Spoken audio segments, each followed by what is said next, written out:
I have been a U.S. Forest Ranger for 18 years now, and in that time I have come to understand that the wilderness does not discriminate between those who come seeking peace and those who arrive carrying violence within their souls. The forest accepts everyone equally. It shelters them, feeds them, and if necessary, swallows them whole without hesitation or remorse. In 18 years I have seen the best and worst of nature. I have witnessed dawns so profound that I wished I possessed the skill to capture them in photographs, to preserve them like insects in amber, so that I might relive those moments when the ordinary world presses too close. I have watched storms move across mountain ranges with such raw power that I felt privileged merely to exist in their presence. I have seen wildlife in their natural state, engaged in the simple business of survival, unaware that they were providing lessons in dignity and purpose that humanity abandoned generations ago. But I have also seen things that no amount of time will ever erase. Things that have burrowed into the deepest parts of my mind like parasites, nesting there, feeding on thought, corrupting memory. Things that make me wish I could perform some kind of surgical extraction on my own consciousness, reaching in with careful hands and removing whatever dark tissue holds these visions. The irony is that the wilderness did not create these horrors. No. The wilderness was merely the stage upon which humanity played out its most tragic act. Nature provided only the backdrop, the setting, the terrible beauty that would frame everything that followed. This story, unfortunately, belongs to that second category entirely. It is about the worst impulses of the human heart, unleashed in a place of profound natural beauty. It is about a moment of cosmic unfairness that still haunts me when the world grows quiet and sleep is elusive. And I must tell you from the outset, this story does not have a happy ending. There is no redemption arc, no lesson learned, no silver lining that might justify the darkness that follows. There is only loss, regret, and the terrible weight of an existence that was stolen rather than surrendered. Let me take you back to 2010. The Wapiti Ranger Station sits in the Shoshone National Forest, approximately 30 miles west of Cody, Wyoming. Most people who pass through the region have no idea that this place exists, and if they did, they would likely see it as nothing more than a cluster of functional government buildings surrounded by a weathered rail fence. There is nothing glamorous about it. The architecture is utilitarian at best, a mix of older structures and more modern USFS buildings that have been constructed over the decades as needs evolved and budgets allowed. The landscape surrounding it is relentlessly beautiful and relentlessly vast. In every direction, the forest opens up into meadows, and those meadows rise toward mountains that seem to touch the sky itself. But what makes Wapiti truly remarkable is its history. The original ranger station was established in 1903, 107 years before the summer that changes everything in this account. Someone drove a stake into the ground here and decided that this place warranted protection, warranted stewardship, warranted a human presence. The original 1903 structure still stands on the station grounds, weathered but still functional, a testament to the durability of craftsmanship from another era. Wapiti is not merely any ranger station, it is the longest continually active ranger station in the entire state of Wyoming. But even that distinction pales in comparison to the true significance of this place. Wapiti Ranger Station is the oldest Forest Service ranger station in the entire United States. When I arrived for my 3-month summer assignment in June of 2010, I did not fully appreciate what this meant. I understood it on an intellectual level. I'd read the history, absorbed the facts, knew the dates and the names of the rangers who had come before me. But standing there in the early morning light, with the smell of pine resin heavy in the air and the sound of the forest waking around me, the weight of that history did not truly settle into my bones. It would only do so later, after everything fell apart, when I would find myself thinking about all those rangers who had stood where I stood, who had looked out at these same mountains and forests and rivers, wondering what stories they had encountered, wondering if any of them had experienced what I was about to experience. I had been stationed at various ranger stations throughout my career, but none with the historical weight of Wapiti. The assignment was supposed to be straightforward: monitor the trails, check in with hikers and backpackers, manage minor emergencies, conduct routine maintenance on the facilities and grounds.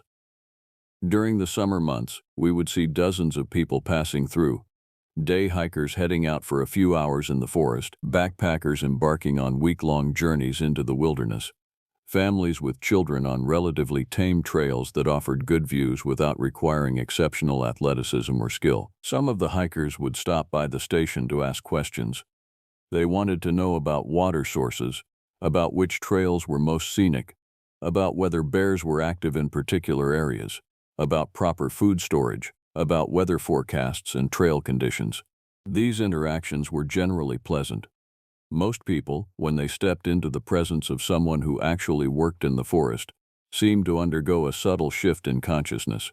They became more respectful, more aware of the fact that they were, in essence, visitors in a space that did not belong to them. They would ask permission before they stepped onto trails, seek validation for their route choices, and thank us genuinely when we provided assistance. The station itself was a pleasant place to spend a summer. The main office building had a large window that looked out across the meadows toward the forested slopes beyond. There was a desk, filing cabinets, radio equipment, maps covering nearly every square inch of wall space. The maps were covered with annotations from decades of rangers, marks indicating problem areas, water sources, particularly difficult trail sections, places where search and rescue had been deployed. Each mark represented a human story, a moment when someone needed help in the wilderness, or became lost, or experienced an emergency that required intervention from someone who knew the land. Behind the office building was my assigned quarters, a small cabin that had been updated sometime in the 1990s but still retained its essential character as a backcountry dwelling. It had a wood stove for heat, a small kitchen, a bedroom with a single window that faced north toward a ridge covered in dense forest. In the evening, the light would slant through the trees at particular angles, creating a cathedral-like quality to the shadows. At night, the cabin would settle around me with all the familiar sounds of an older structure, creaks and pops and the settling of wood, the wind moving through gaps in the weather stripping, the distant calls of animals in the darkness. I found it comforting. The sounds were the sounds of a place that had existed for over a century, that had sheltered countless individuals, that had stood against weather and time and the relentless pressure of the wilderness. I had arrived at Wapiti with my mind relatively clear and my spirits high. The assignment felt like a gift. 3 months of solitude in a historically significant place, surrounded by some of the most beautiful landscape in North America. My wife had been supportive of the arrangement, though not enthusiastic about the extended separation. We had been married for 9 years at that point, bound together by circumstance and practicality rather than any grand romantic gesture. We'd found out she was pregnant early in our relationship, and marriage seemed like the logical next step. 2 weeks after that decision, we had a quiet ceremony at the courthouse with only a few family members in attendance. There had been no ring, no proposal, no moment of carefully orchestrated romance.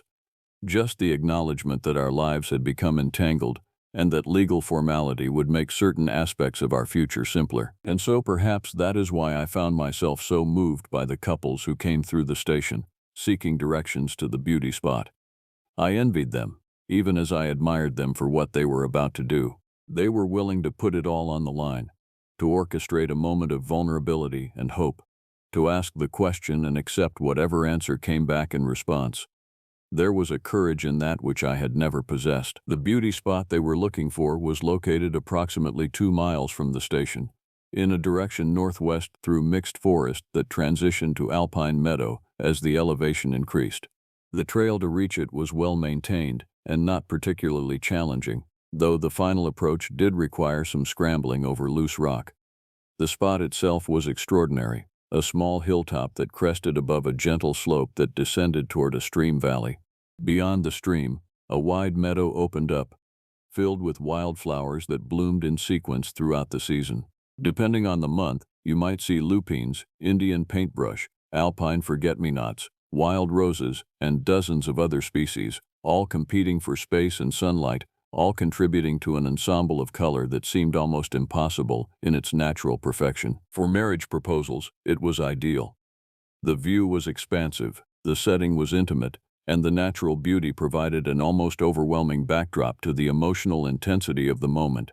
During the 2010 season, I would estimate that I gave directions to this location to at least 3 or 4 young men who were planning to propose to their girlfriends.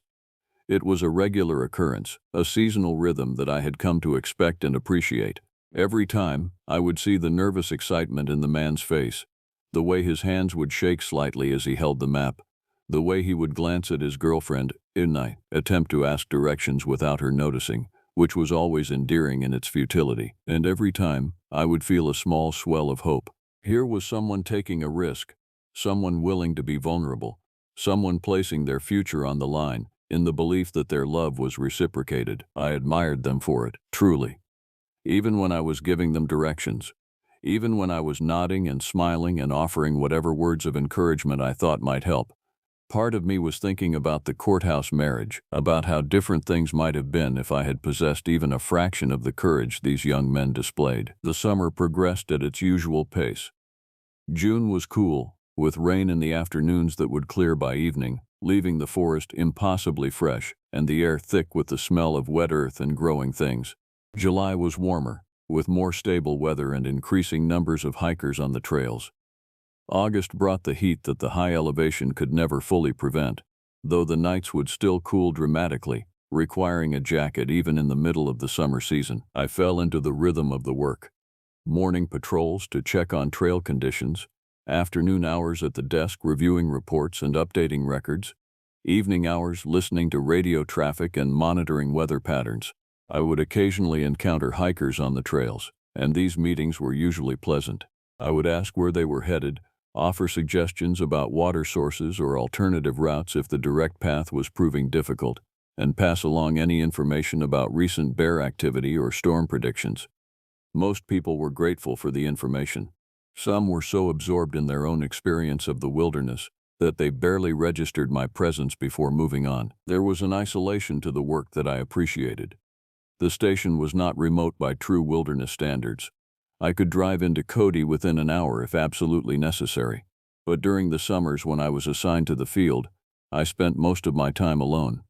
This suited me. I had never been the type of person who needed constant social interaction. The quiet of the forest, the responsibility of the work, the knowledge that I was maintaining something significant and beautiful, these things sustained me. And then, on a day in late July that I remember as being particularly warm and clear, a young man and woman walked through the open gate of the ranger station. I was outside at the time, checking on some maintenance work that needed to be done on the fence perimeter. They did not look like typical hikers. The woman was wearing clothing that seemed more appropriate for an urban environment than the backcountry. A light cotton dress, sandals, minimal gear. The man was dressed in jeans and a button-up shirt, neither of which were ideal for forest hiking. But they moved with purpose, walking directly toward the main office building where they must have assumed they would find someone. I waved at them and asked if I could help. The young man's face brightened. He was tall, probably in his late 20s, with a kind of open expression that suggests a basically optimistic view of the world. He had the look of someone who had planned something important and was now in the final stages of execution. His girlfriend, I assumed they were girlfriends based on the way they moved together, was small, with dark hair and an expression that suggested she had no idea why they were here. The young man asked about directions to a specific location. The moment the name left his mouth, I understood what was happening. It was the beauty spot. I felt a smile cross my face before I could suppress it. The young man saw this reaction and understood immediately that I understood. We shared a look, the look that passes between men who are engaged in one of humanity's most important rituals, the moment when one person asks another to bind their futures together. In that look was all the nervousness, the hope, the terror, the desperate belief that everything was going to be fine because how could it possibly not be? I nodded at him, and the look became something warmer, something that acknowledged his courage and offered silent encouragement. In that moment, I did not know that I was looking at a man who was about to commit an act of violence that would shatter the beauty of this place forever. I did not know that the innocent, unsuspecting woman beside him was about to experience the final moments of her life in a location chosen precisely because of its beauty. I did not know that in just a few days, I would be standing in this exact same spot, looking down at things that No person should have to see. All I knew was that I was about to give directions that would lead to the most important moment in this young man's life, or possibly its end. I addressed him with all the courtesy and respect that I could muster. This was not false politeness. It was genuine admiration for what he was about to do. I told him how to reach the beauty spot, warned him about the loose rock on the final approach, mentioned that the time to reach it was probably 40 minutes if they moved at a steady pace, and then reminded him to be careful on the way back down, as it was easy to turn an ankle on the descent. He thanked me profusely, and I could see relief wash over his face. He had been worried, I think, that I might not understand what he was asking, or that I might not be able to help. But now he had the information he needed.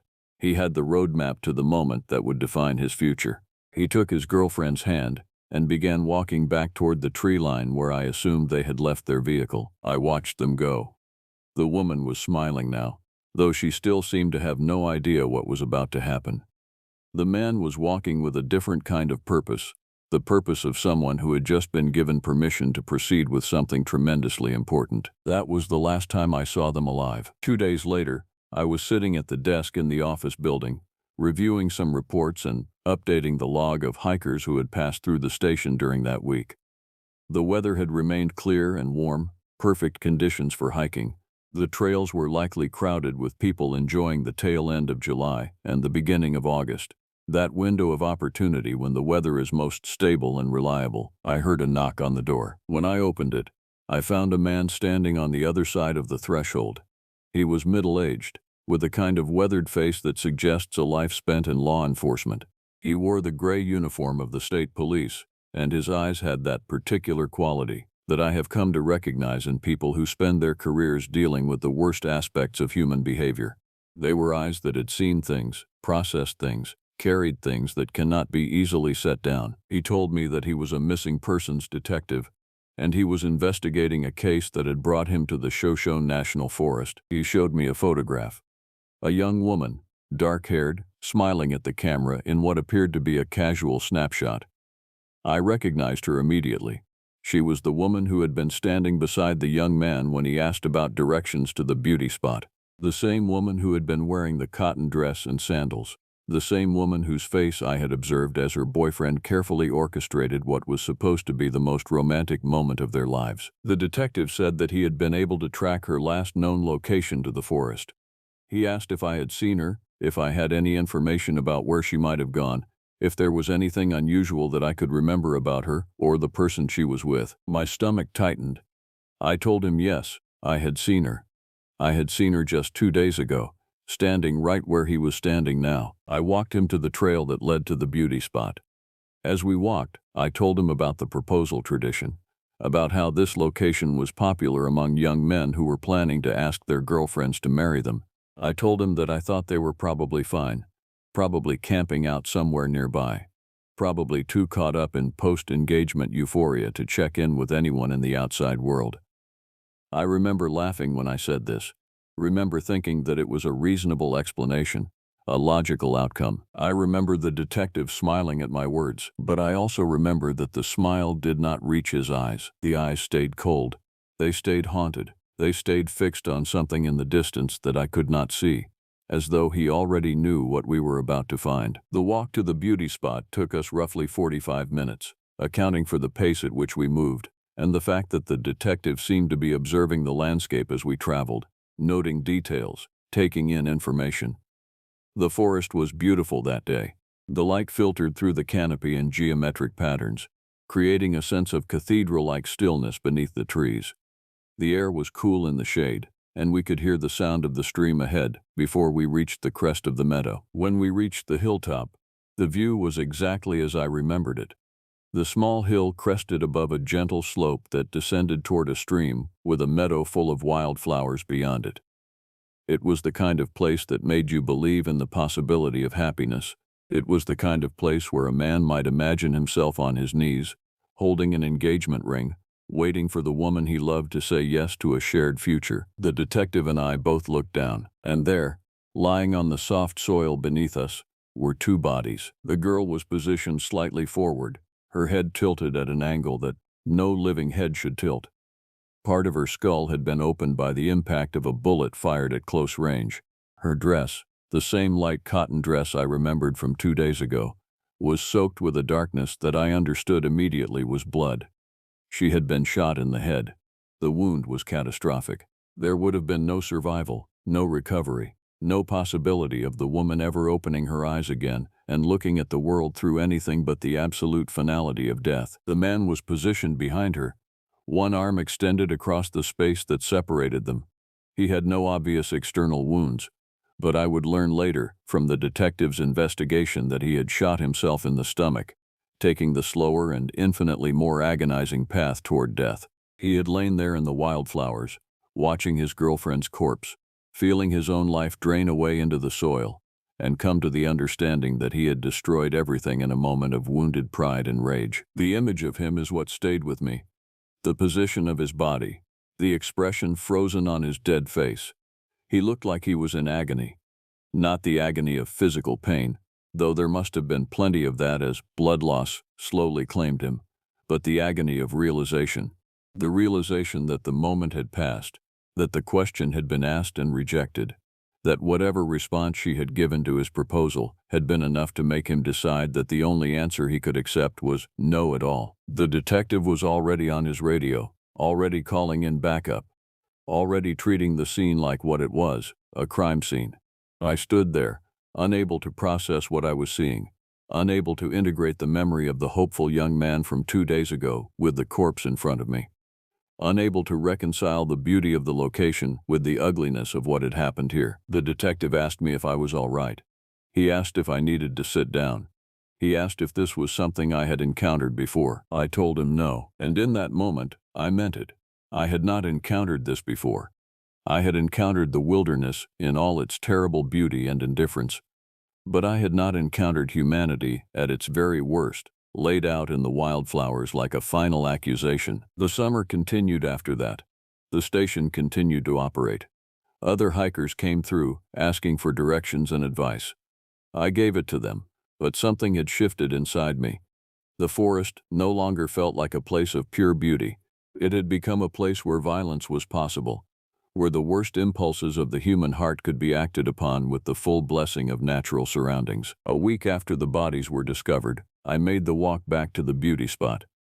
I needed to see it again, needed to understand if it had changed or if only my perception of it had been altered. I needed to know if the location itself was somehow tainted or if the taint existed only in my memory. The beauty spot looked exactly as it always had. The wildflowers still bloomed, the stream still flowed. The view across the meadow was still expansive and perfect. There were no markers indicating what had happened. No crime scene tape still lingering, no physical indication that a tragedy had occurred. But I could not unsee what I had seen. I could not make myself believe that this place was innocent. And standing there on that hilltop, looking out at the meadow where a young woman had been shot and a young man had decided to follow her into death, I finally understood what my colleagues meant when they talked about being haunted by their work. It was not about ghosts or supernatural presences. It was about the simple fact that certain images, once seen, become part of your consciousness permanently. They establish themselves in your mind like squatters, taking up residence in the spaces where hope and beauty used to live. The detective's investigation would eventually conclude that the young man had proposed to his girlfriend, and she had said no. The exact words and the exact reason for her refusal would never be known.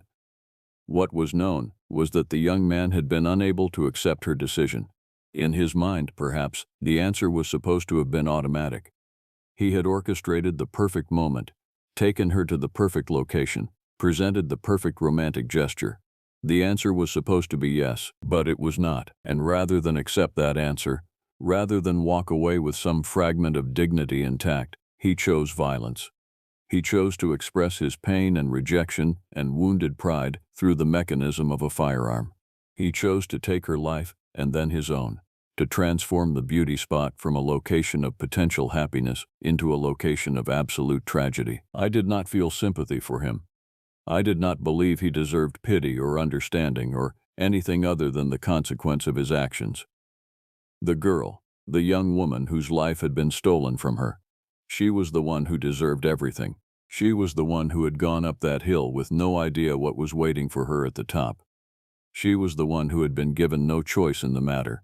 She was the one whose family and friends would now have to carry the weight of her untimely death for the rest of their lives. The irony that he had chosen a location specifically because of its beauty seemed like a cosmic cruelty. He had selected the most romantic location he could find, the location that was supposed to commemorate his joy and her agreement, and he had instead used it as the location for an act of violence and death. The summer waned. The weather began to shift. The nights grew cooler, and the days began to shorten. I completed my 3-month assignment at Wapiti and moved on to another posting. I did not stay to watch autumn arrive in the Shoshone National Forest.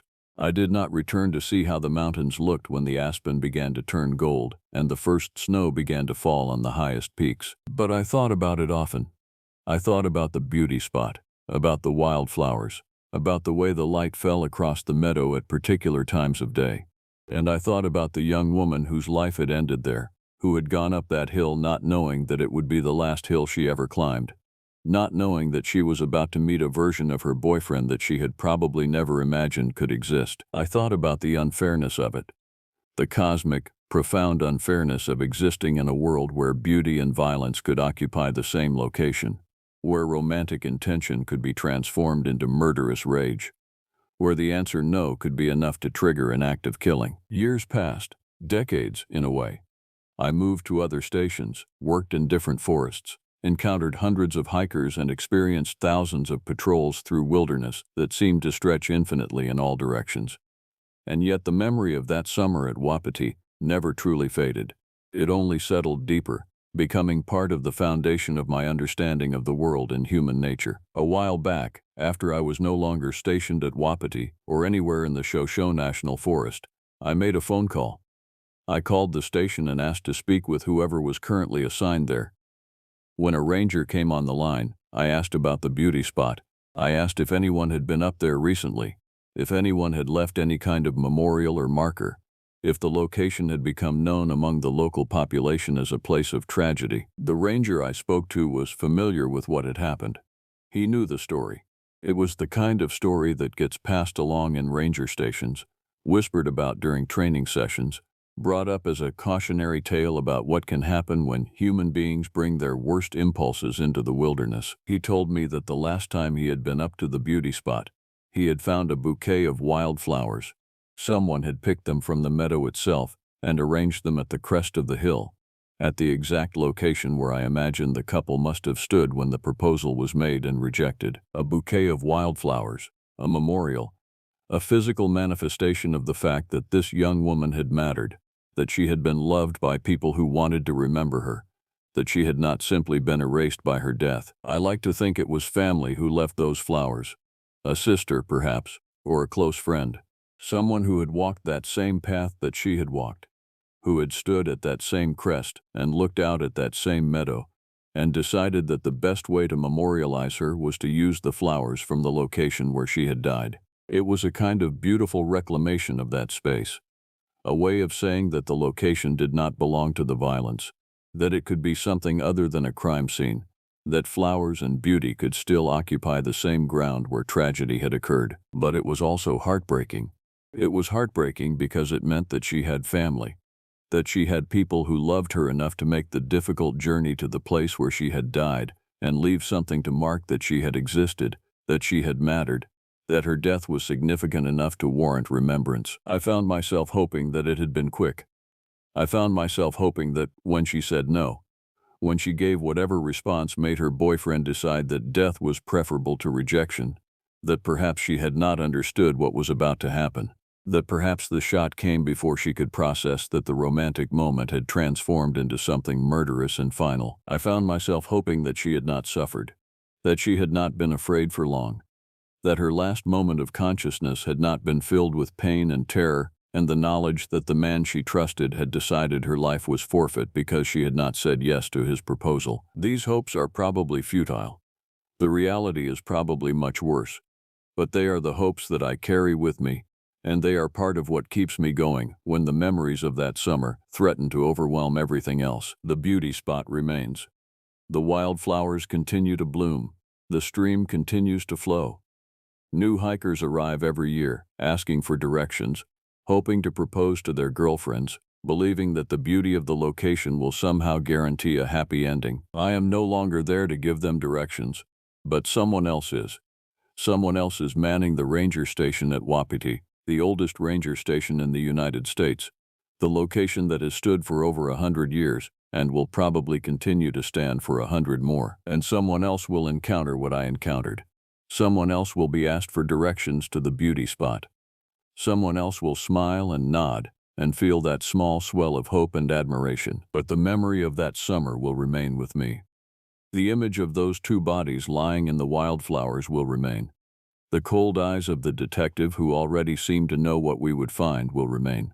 The knowledge that human beings are capable of transforming beauty into ugliness, capable of taking a moment of romance and turning it into a monument to violence and rejection and wounded pride, that will remain with me for as long as I draw breath. And that, I think, is exactly as it should be. When I think back on the days immediately following that discovery, what strikes me most is not the shock or the horror, but rather a profound sense of unreality. It was as though I had stepped sideways into an alternate version of the world, one that looked identical to the world I had inhabited just 48 hours prior, but which operated according to different rules, different logic, different values. The sun rose and set on the same schedule. The birds sang in the same trees. The wind moved through the forest with the same patterns it had always followed. Yet something fundamental had shifted beneath the surface of things, something that made it difficult to trust the stability of the world itself. The detective's name was Douglas, though I did not learn this until after the initial discovery. He was a professional, moving through the crime scene with the kind of practiced efficiency that only comes from years of experiencing humanity's capacity for violence. He called in backup. Other officers arrived within the hour. State police, forensic specialists, evidence technicians. They brought equipment, established a perimeter, began the grim business of cataloging a tragedy. I was asked to provide a statement, not interrogated exactly, but questioned thoroughly about my interactions with the young couple, the directions I had given them, what they had said, how they had seemed. The detective wanted to know if the young man had shown any signs of distress or instability, if the woman had seemed uncomfortable or afraid, if there had been anything in their demeanor that might have suggested what was to come. I told him everything I could remember, the hopeful expression on the young man's face, the way his girlfriend had seemed blissfully unaware of what was about to happen, the fact that I had mentioned other couples who had used this location for proposals, as though providing contextual information might somehow make his plan seem more reasonable, more likely to succeed. And then the detective asked me the question that would stay with me for years to come. Did you notice anything about the young man that seemed off? Did he seem unstable, violent? Did you have any sense that something terrible was about to happen? I told him no. I told him that I had seen no signs of violence, no indication of instability, no premonition or warning that the fairy tale was about to become a tragedy. He had seemed like any other young man in love, nervous about proposing but hopeful about the outcome. The detective nodded as though he had expected this answer, as though he had asked this question to hundreds of people and received essentially the same response every single time. The knowledge that violence is often invisible until the moment it occurs, that people can carry murderous impulses behind a normal-seeming exterior, seemed to be something he had integrated into his understanding of human nature long ago. By the time the sun began to set that day, the beauty spot had been transformed into something else entirely. Where before there had been wildflowers and light and the possibility of happiness, there was now crime scene tape and marker flags and evidence bags. The location I had guided countless hikers toward, had described in glowing terms as a romantic destination, had helped facilitate proposals at, was now a place of death and violence and forensic investigation. The bodies were removed late in the afternoon. I did not watch this happen. I had been instructed to return to the ranger station and wait for further questioning if necessary. But I could hear the activity in the forest, voices, the sound of stretchers being moved through the underbrush, the mechanical sounds of human beings engaged in the grim business of recovery. That night, alone in my cabin, I could not sleep. The wood stove crackled with the fire I had built to ward off the evening chill, and I sat in front of it, watching the flames dance, thinking about the young couple and trying to make sense of what had happened. I tried to reconstruct the timeline of events. The proposal, the rejection, the moment of rage that had transformed a beautiful location into a place of death. I tried to imagine the internal process that had led the young man to decide that shooting his girlfriend and then himself was a reasonable response to being told no. What do you tell yourself when the person you love will not agree to marry you? What rage wells up inside you? What kind of wounded pride is so profound that it seems better to die than to live with the knowledge that someone said no to you? These were questions I could not answer. The workings of a mind driven to violence by rejection seemed utterly alien to me, utterly incomprehensible. And yet it had happened. It had occurred in a place I knew intimately, involving people I had encountered, based on directions I had provided. The implication of this was not lost on me. If I had not given them directions, if I had made up some excuse about trail closures or bear activity or dangerous conditions, would they have gone to a different location? Would the young man have proposed to his girlfriend somewhere else, and would her response have been different? Would she have said yes in a location less beautiful, less romantic, less charged with possibility? These were questions with no answers, but they plagued me nonetheless. They were symptoms of the way the mind tries to rewrite history when confronted with tragedy, trying to find the point at which things might have gone differently, trying to identify the specific moment when a different choice could have led to a different outcome. The detective returned the next morning.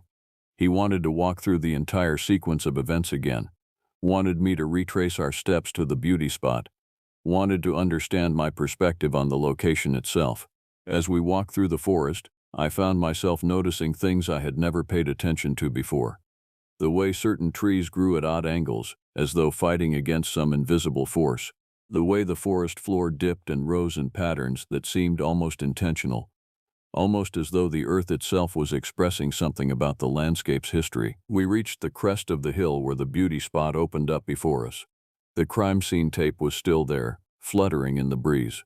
The markers indicating where the bodies had been found were still visible, creating a kind of horrible map of the tragedy. "Beautiful place," the detective said, and there was something in his tone that suggested he was trying to reconcile the beauty with the violence, trying to make sense of how these two things could exist simultaneously in the same location. "It is," I agreed. "That's why people come here. That's why young men propose here. That's why he brought her here." "And she said no," the detective said. It was not a question. Apparently so. The detective was quiet for a long moment, looking out across the meadow toward the distant mountains. When he spoke again, his voice was quieter, more reflective. "I have been doing this work for 23 years, he said. "In all that time I have learned that human beings are capable of rationalizing almost anything. We can convince ourselves that almost any act is justified, almost any response is reasonable. A man gets rejected for a job. He tells himself the interviewers were incompetent. A woman's partner leaves her. She tells herself he was secretly cruel. And someone proposes to their girlfriend in a beautiful location, and she says no. And he tells himself that his only option is to kill her and then kill himself." "How does anyone reach that point?" I asked. "How does someone go from being hopeful and in love to being willing to commit murder?" The detective shrugged. "Fragility," he said. "An extreme fragility of ego. The kind of fragility that comes from believing that your worth as a person is entirely dependent on someone else's validation. When that validation is withheld, the entire structure of the self collapses. And because the structure was never truly solid to begin with, the collapse is catastrophic." We stood there in silence for several more minutes. The forest around us seemed to hold its breath.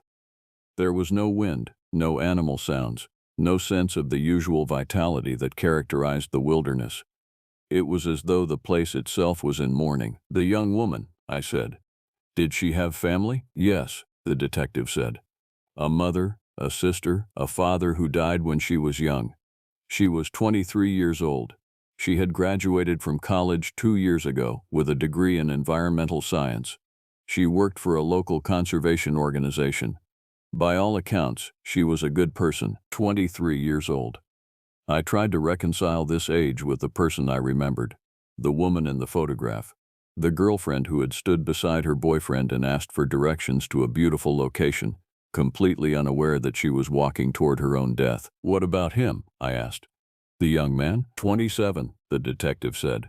"College educated, worked in finance, came from a stable middle-class family. There were no prior indications of violence, no police reports, no restraining orders.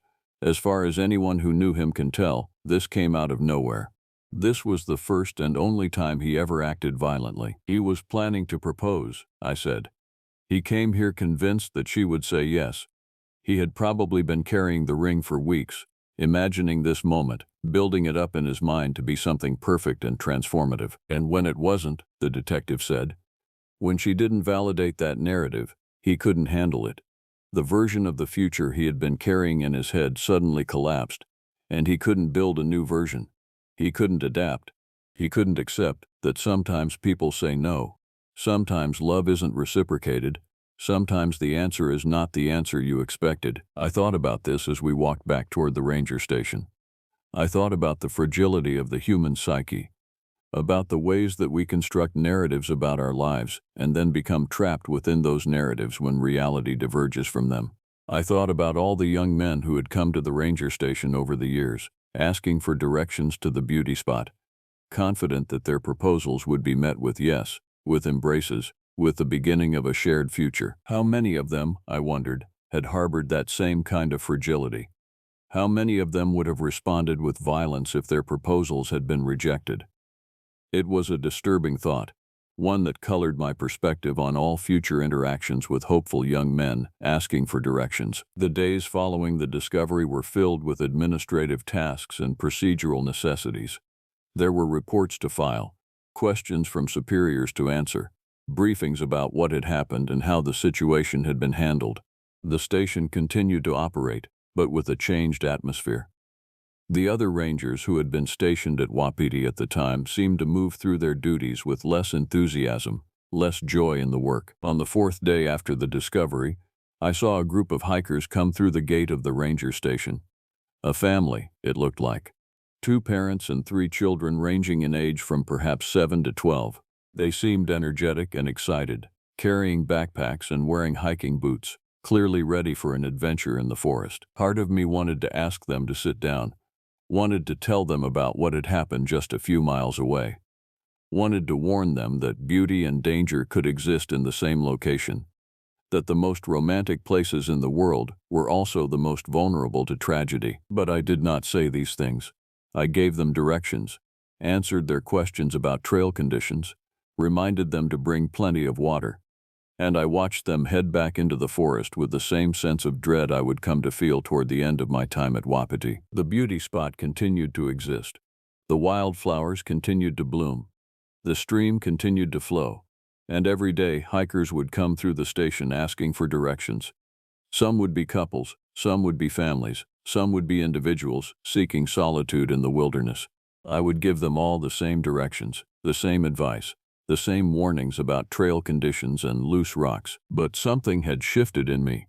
The joy I had felt in pointing people toward this beautiful location had evaporated. I had become aware, in a way I had not been before, of the vulnerability inherent in beauty, the way that places of profound natural perfection could be violated by human violence, the way that wilderness did not possess any inherent protection against the worst impulses of the human heart. The detective, Douglas, called me once more before he left the area. He wanted to thank me for my cooperation, wanted to assure me that the investigation was thorough and that there were no indications of foul play or suspicious circumstances beyond what was obvious. A rejection, a moment of rage, 2 lives ended. "You did nothing wrong," he told me. "You couldn't have known.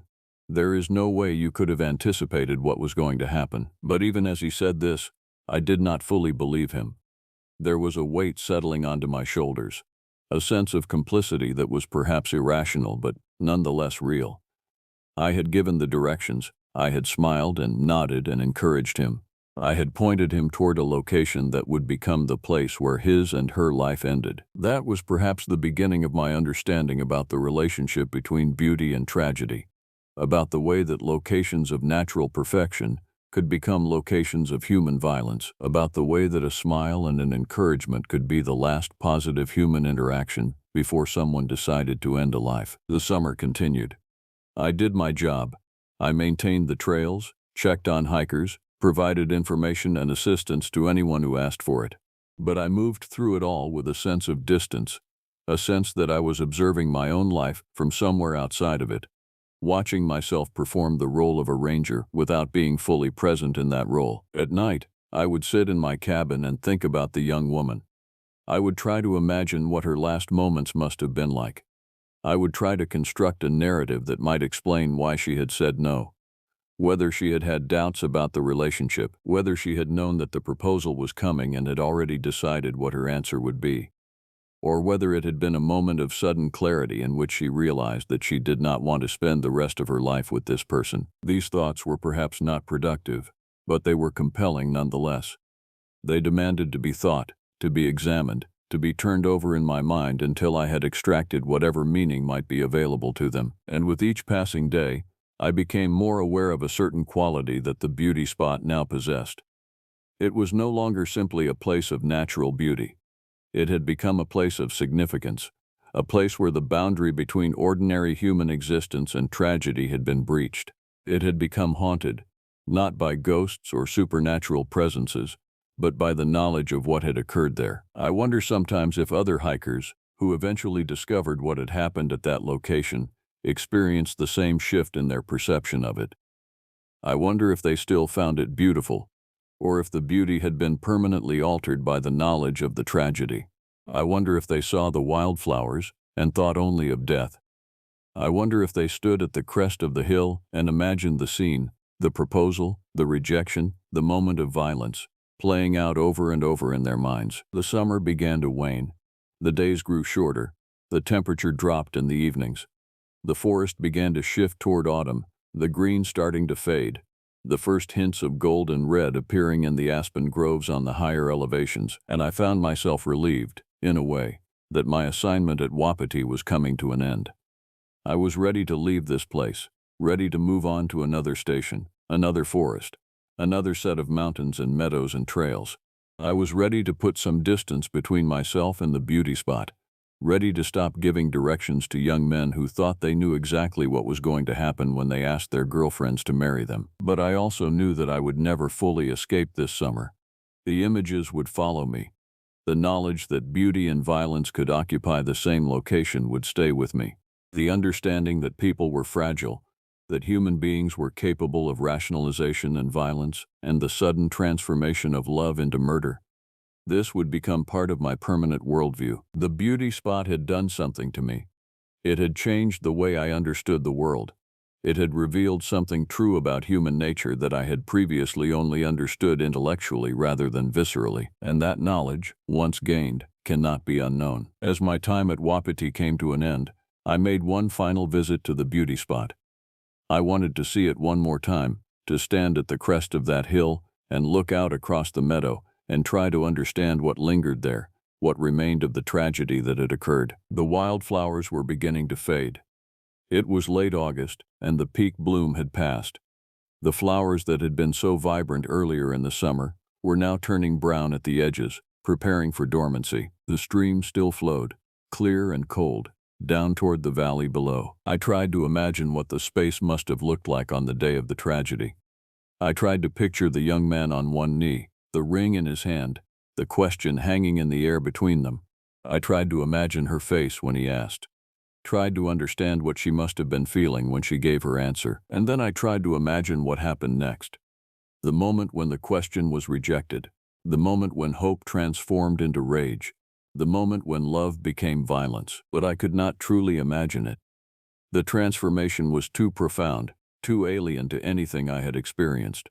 It existed in a realm of human experience that I had mercifully been spared, a realm where the normal rules of human decency no longer applied, where the worst impulses could overwhelm the best ones, where a moment of romantic intention could become a moment of killing. I left the beauty spot as the sun began to set. The light was turning golden, and the shadows of the trees were growing longer. I walked back through the forest, toward the ranger station. feeling the weight of the place settle onto my shoulders one final time. I did not know at the time that I would eventually call the station and ask if anyone had been up to the beauty spot. Did not know that I would eventually learn about the bouquet of wildflowers left in memorial. That knowledge came later, years later, after I had moved on to other postings and other forests. But standing in the forest as the light faded on one of my final days at Wapiti, I made a silent promise to the young woman whose life had ended in that place. I promised that I would not forget her. I promised that I would carry the knowledge of her death with me, that I would remember that there had been a person there, a person with dreams and a future and people who loved her, and that this person had been stolen from the world by someone's moment of violent rage. It was not much of a promise. It did not undo what had happened. It did not restore her to life or give her back the future that had been taken from her. It did not even provide any kind of closure or understanding of why such a thing was allowed to occur, but it was all I had. And I have kept that promise for all the years since. The weeks following the tragedy seemed to move at a different pace than the weeks that preceded it. Time became something viscous, something that had to be actively pushed through, rather than something that naturally carried you forward.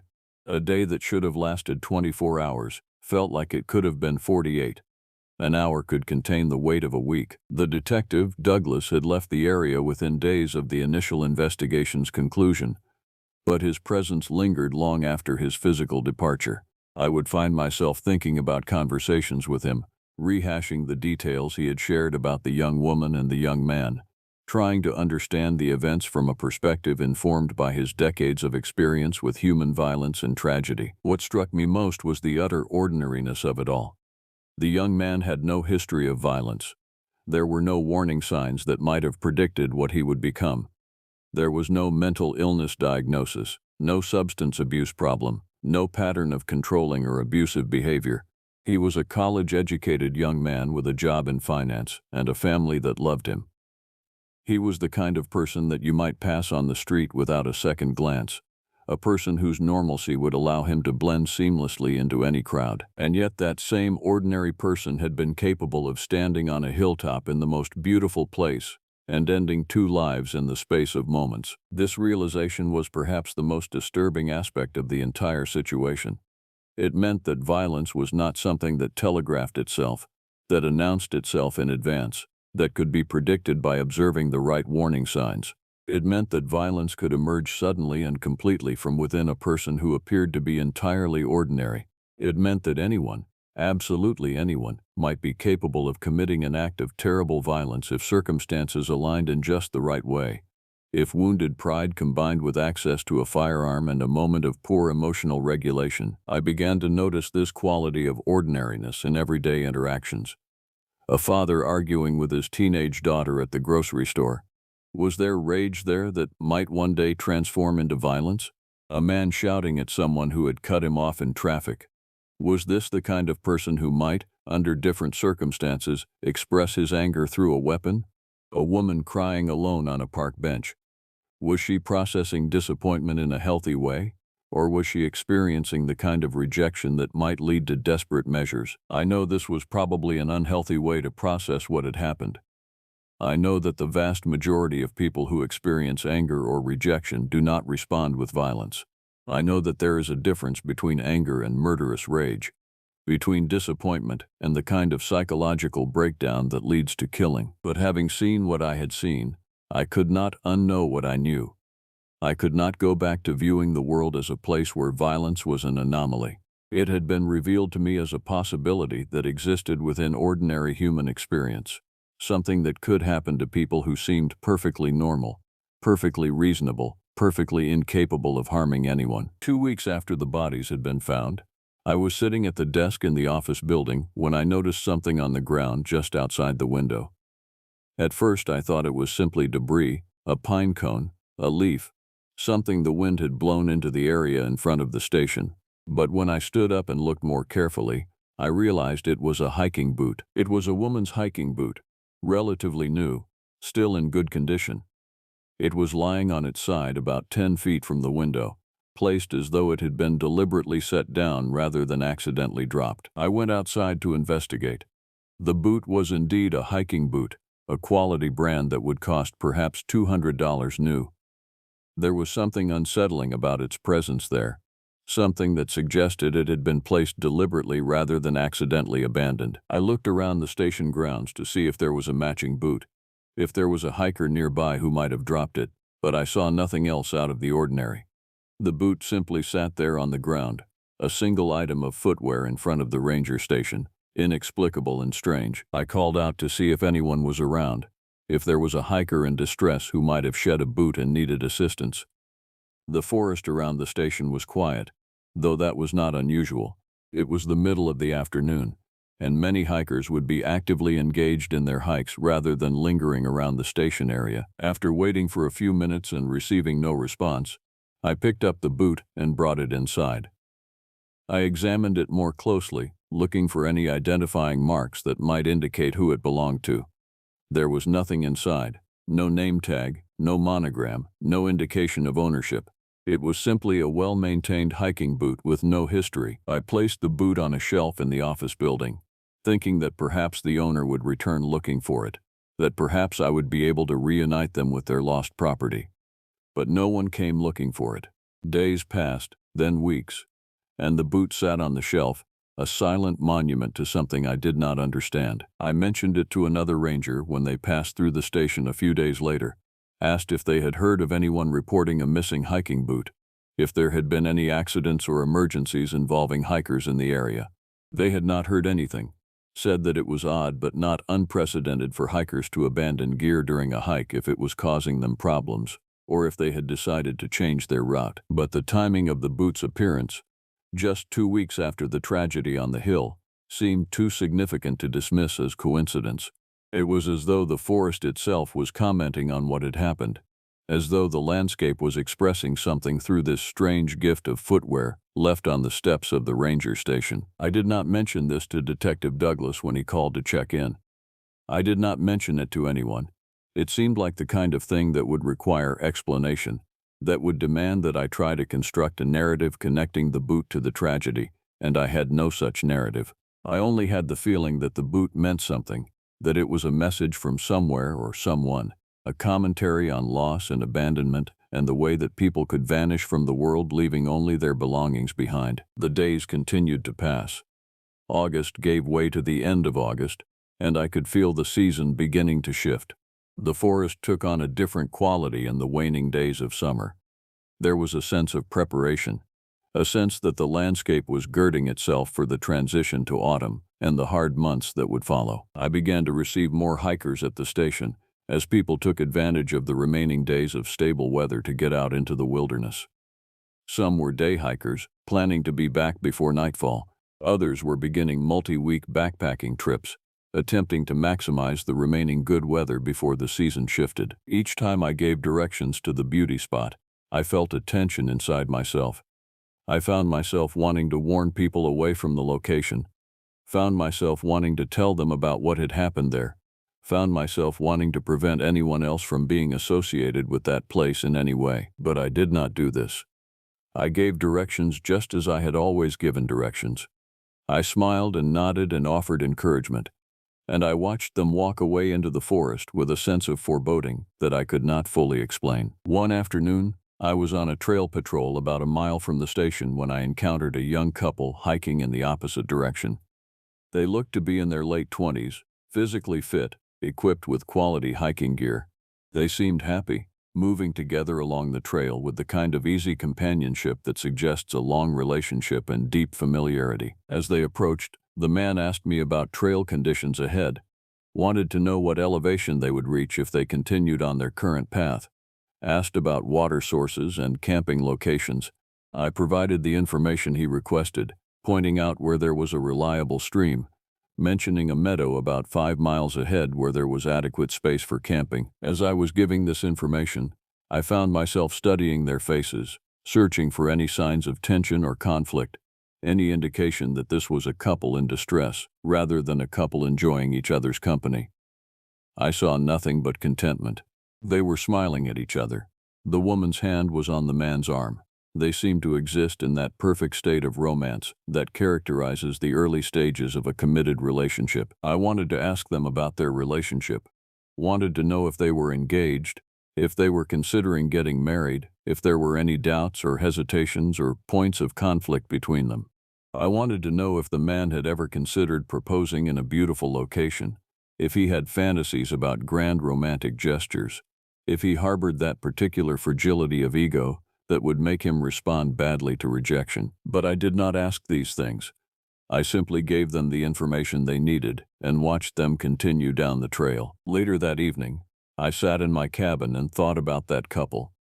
I thought about how happy they had seemed, how secure they had appeared in their relationship, and I thought about how appearances meant nothing, how a couple could seem perfectly content on a trail in the forest and then return home and realize that one person wanted something the other person was not willing to give, that the relationship had reached an endpoint, that the future they had imagined together would not come to pass. And if the man was the type to respond to rejection with violence, if he was the type to harbor that extreme fragility of ego that would make a no seem like an existential threat, then perhaps the happiness I had witnessed was actually a kind of death sentence for the woman. Perhaps her future had already been written in the moment they had passed each other on the trail, determined not by her own choices but by his particular psychological vulnerabilities. These thoughts were depressing and probably unwarranted, but they were nonetheless compelling. I could not stop thinking about that couple, could not stop imagining ways that their happiness might be destroyed, could not stop theorizing about which one of them might be destroyed if that happiness turned out to be based on unstable psychological ground. As my time at Wapiti drew to a close, I found myself becoming increasingly preoccupied with the tragedy and its implications. I would walk the trails differently, would approach the beauty spot with a different kind of mental state. I would stand at the crest of the hill and try to reconstruct the timeline of events, would try to imagine exactly how it had all unfolded, would try to understand the psychological process that had led from romantic hope to murderous violence. And I would think about the wildflowers that grew in the meadow below the crest of the hill, that created that carpet of color that made the location so beautiful, so desirable as a place for proposals and romantic gestures, the wildflowers that had been there when the young couple had arrived, that had been there when the proposal had been made and rejected, that had been there when the violence had occurred. I wondered if the wildflowers had absorbed something of what had happened, if the soil had been tainted by the violence that had occurred upon it, if anything that grew there in the future would carry within it the knowledge of what had transpired. In the final week of my assignment at Wapiti, I made one last patrol to the beauty spot. The wildflowers were at the very end of their bloom cycle, many of them browning at the edges, their petals beginning to fall. The meadow was still beautiful, but it was the beauty of something at the end of its cycle, the beauty of approaching death and dormancy. I stood at the crest of the hill and looked out across the landscape. The stream still flowed, the mountain still rose in the distance, the sky was still that particular shade of blue that belongs only to high-altitude summer days. Everything looked exactly as it had looked every other time I had been there, but something had changed, or perhaps nothing had changed, and it was only my perception that had shifted. Either way, I could not look at this place without seeing what had happened there, without seeing the young woman's body on the ground, without seeing the young man's face frozen in an expression of agony and regret. I thought about the bouquet that would eventually be left there, the bouquet that I would not witness until years later, after I had left Wapiti, after I had moved on to other postings and other forests. I thought about whoever would eventually place those flowers at the crest of the hill, about what courage and heartbreak it would require to come to this location and leave something to memorialize the young woman who had been killed here. And I thought about the young woman herself. I thought about the fact that there was a person with a name, with a history, with people who loved her, who had come to this place and been killed before she even knew what was happening. I thought about the fact that she had gone from ordinary life to death in a matter of moments, that her entire future had been stolen from her, that her life would exist in the memories of others but nowhere else. This thought filled me with a kind of rage. Not the rage that leads to violence, but the rage that comes from witnessing profound injustice, from confronting the fact that terrible things can happen to good people, from understanding that the universe contains no inherent moral order, no guarantee that good people will be protected and bad people will be punished. The young man had not even had to live with the consequences of his action for very long. He had ended his own life hours after he had ended hers. He had not sat in a jail cell, had not faced a trial, had not confronted the enormity of what he had done. He had simply ended it all, taking the coward's way out, evading responsibility by joining his victim in death. And the young woman had not even gotten that choice. She had not been given the opportunity to decide that death was preferable to life. She had simply been killed, erased, removed from the world without her consent or participation. The injustice of it was almost overwhelming. I found myself wanting to do something, wanting to make some kind of statement about what had happened, wanting to ensure that the young woman was remembered for more than just being the victim of her boyfriend's violence. But I had no idea how to accomplish this. I could not restore her to life. I could not undo what had happened. I could only carry her memory forward, could only ensure that I did not forget what had transpired in this beautiful location, could only allow what I had learned about human nature and violence and the fragility of human existence to inform the rest of my life. On my final day at Wapiti, I packed up my belongings in the cabin, left the keys with the ranger who would be taking over for the fall season, and drove away from the station. I did not look back. I did not make one final pilgrimage to the beauty spot. I did not say goodbye to the forest or the mountains or the historical significance of the place. I simply left, carrying with me the knowledge of what had happened, the memory of the tragedy, and the understanding that the world was not as safe or as predictable as I had believed it to be. Years would pass before I called the station and asked about the beauty spot, before I learned about the wildflowers that had been left in memorial, before I understood that other people besides myself were carrying the weight of what had happened on that hilltop. But the knowledge was with me from the moment I drove away from Wapiti. The knowledge was with me, and it would stay with me for the rest of my life. In the months and years that followed the summer of 2010, I found myself drawn back to the case in ways I had not anticipated. It was not an active involvement. I had provided my statement, I had answered the detective's questions, I had cooperated fully with the investigation, but rather an internal preoccupation with what had happened, a need to understand more deeply the sequence of events that had led to the tragedy at the beauty spot. I subscribed to the local news from the Cody area. I followed up on details about the case as they emerged through the public record. I learned things about the young couple that had not been apparent at the time of the discovery. Details that provided context for the tragedy without necessarily providing explanation. The young woman's name was Sarah. This was a detail I had not known until weeks after I left Wapiti, when I found a newspaper article about the case. Sarah had been 23 years old, as the detective had told me. She had graduated from the University of Wyoming with a degree in environmental science. She had been employed by a regional conservation organization for just over a year, and her supervisors described her as conscientious, dedicated, and passionate about her work. She had an older sister named Jennifer, who was now the primary keeper of her memory. In an interview that appeared in a newspaper several months after the tragedy, Jennifer talked about Sarah's character, about her sense of humor, about her dreams for the future. Jennifer described Sarah as someone who wanted to make a difference in the world, who cared deeply about conservation and environmental protection, who had plans to go to graduate school and continue working in the field. Sarah's parents had been devastated, obviously. Her father had passed away several years prior to the tragedy, so it was her mother and her sister who were left to process the loss.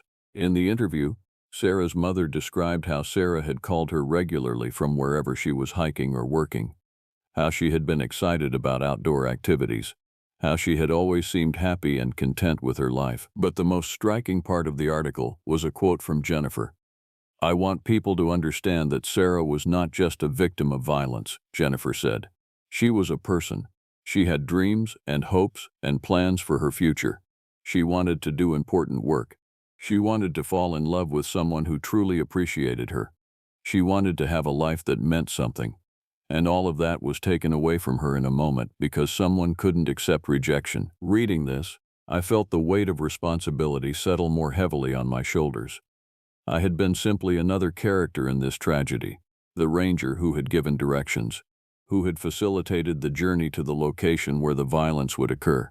But Sarah had been a person with depth and complexity, and a future that had been stolen. I found myself thinking about my interaction with her.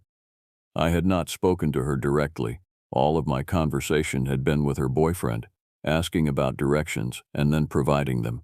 She had stood silently beside him, smiling, unaware of what was about to happen.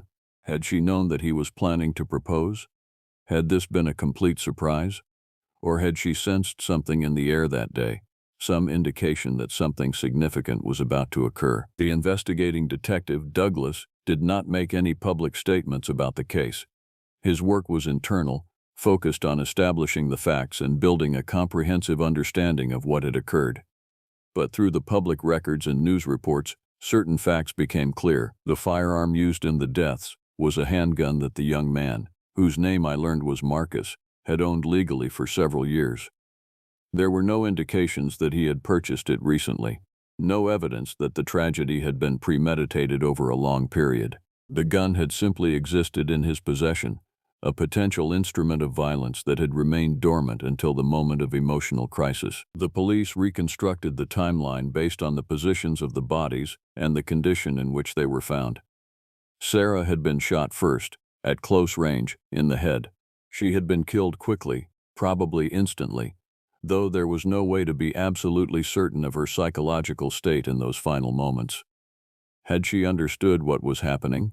Had she seen the gun and realized what he intended to do? Or had the whole thing happened so quickly that she did not even have time to register surprise or fear? After Sarah's death, Marcus had sat there in the wildflowers with his girlfriend's body, and he had turned the gun on himself. But instead of shooting himself in the head as he had shot Sarah, Marcus had shot himself in the abdomen, a far slower and more painful path to death. The investigators hypothesized that Marcus had wanted to lie next to Sarah's body as he died, that he had wanted to be close to her as his life drained away, and that shooting himself in the head would have made this impossible. It painted a picture of someone in the depths of psychological crisis, someone who had acted violently and then, in the immediate aftermath, come to some kind of understanding of what he had done. Marcus had essentially committed a murder-suicide, but the choice of method for his own death suggested that he had been experiencing remorse, that he had been horrified by his own actions, that in his final moments he had wanted to be as close as possible to the person he had just killed. This did not excuse what he had done. If anything, it made it worse. The tragedy was not just about violence acted without thought.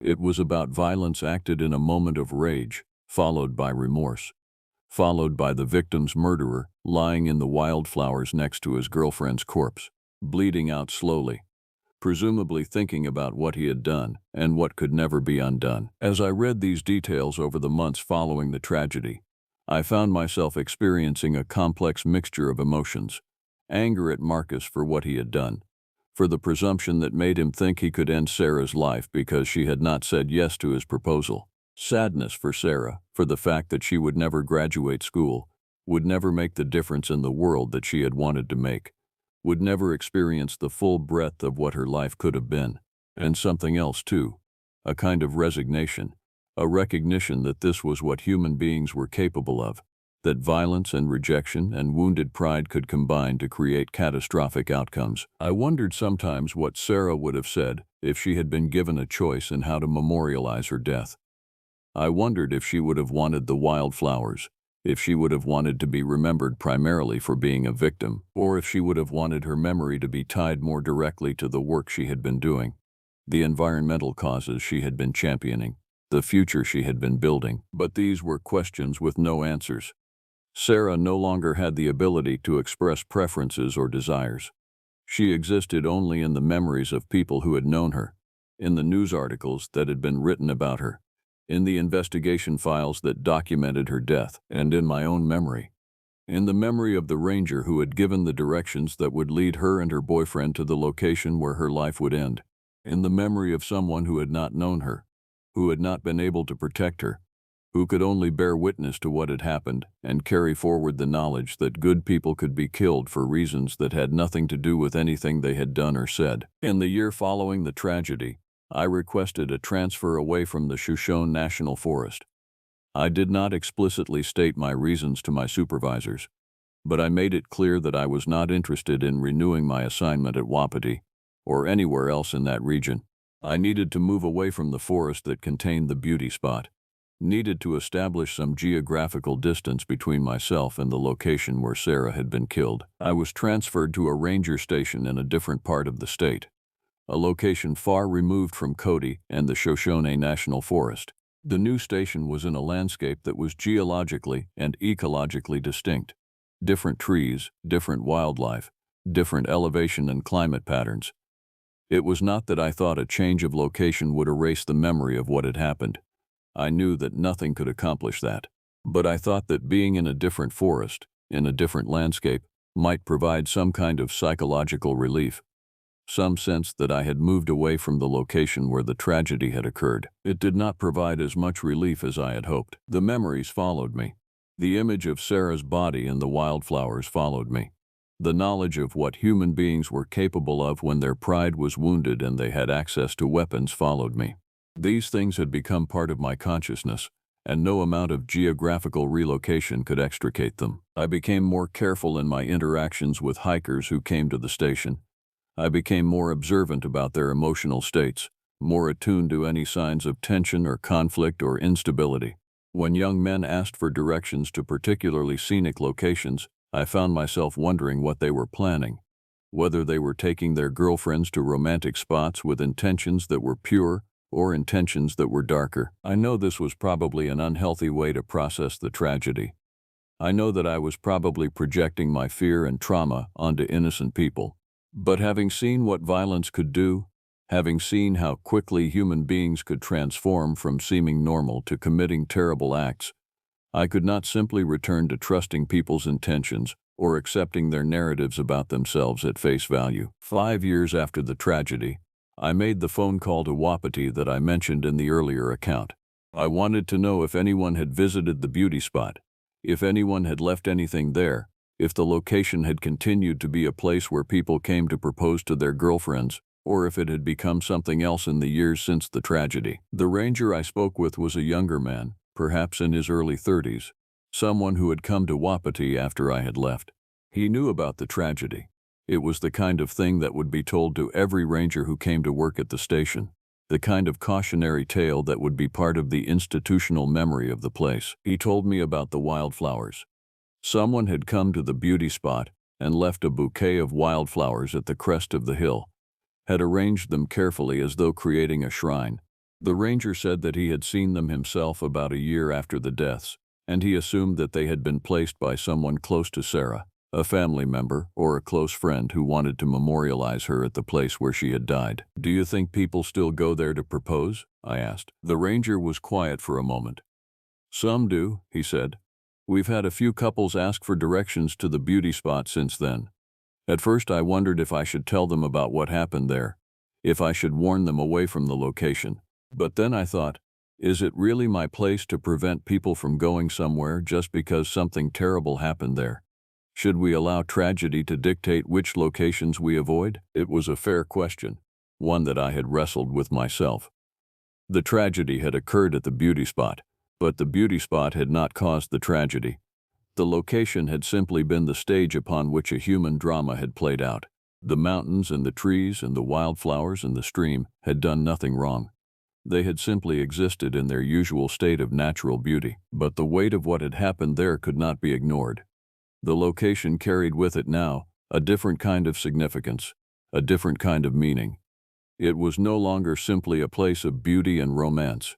It was also a place where violence had occurred, where a person's dreams had been shattered in an instant, where a young woman had been killed because she had said no to a proposal. "Did you mention what happened there when they asked for directions?" I asked the ranger. "Some of them," he said.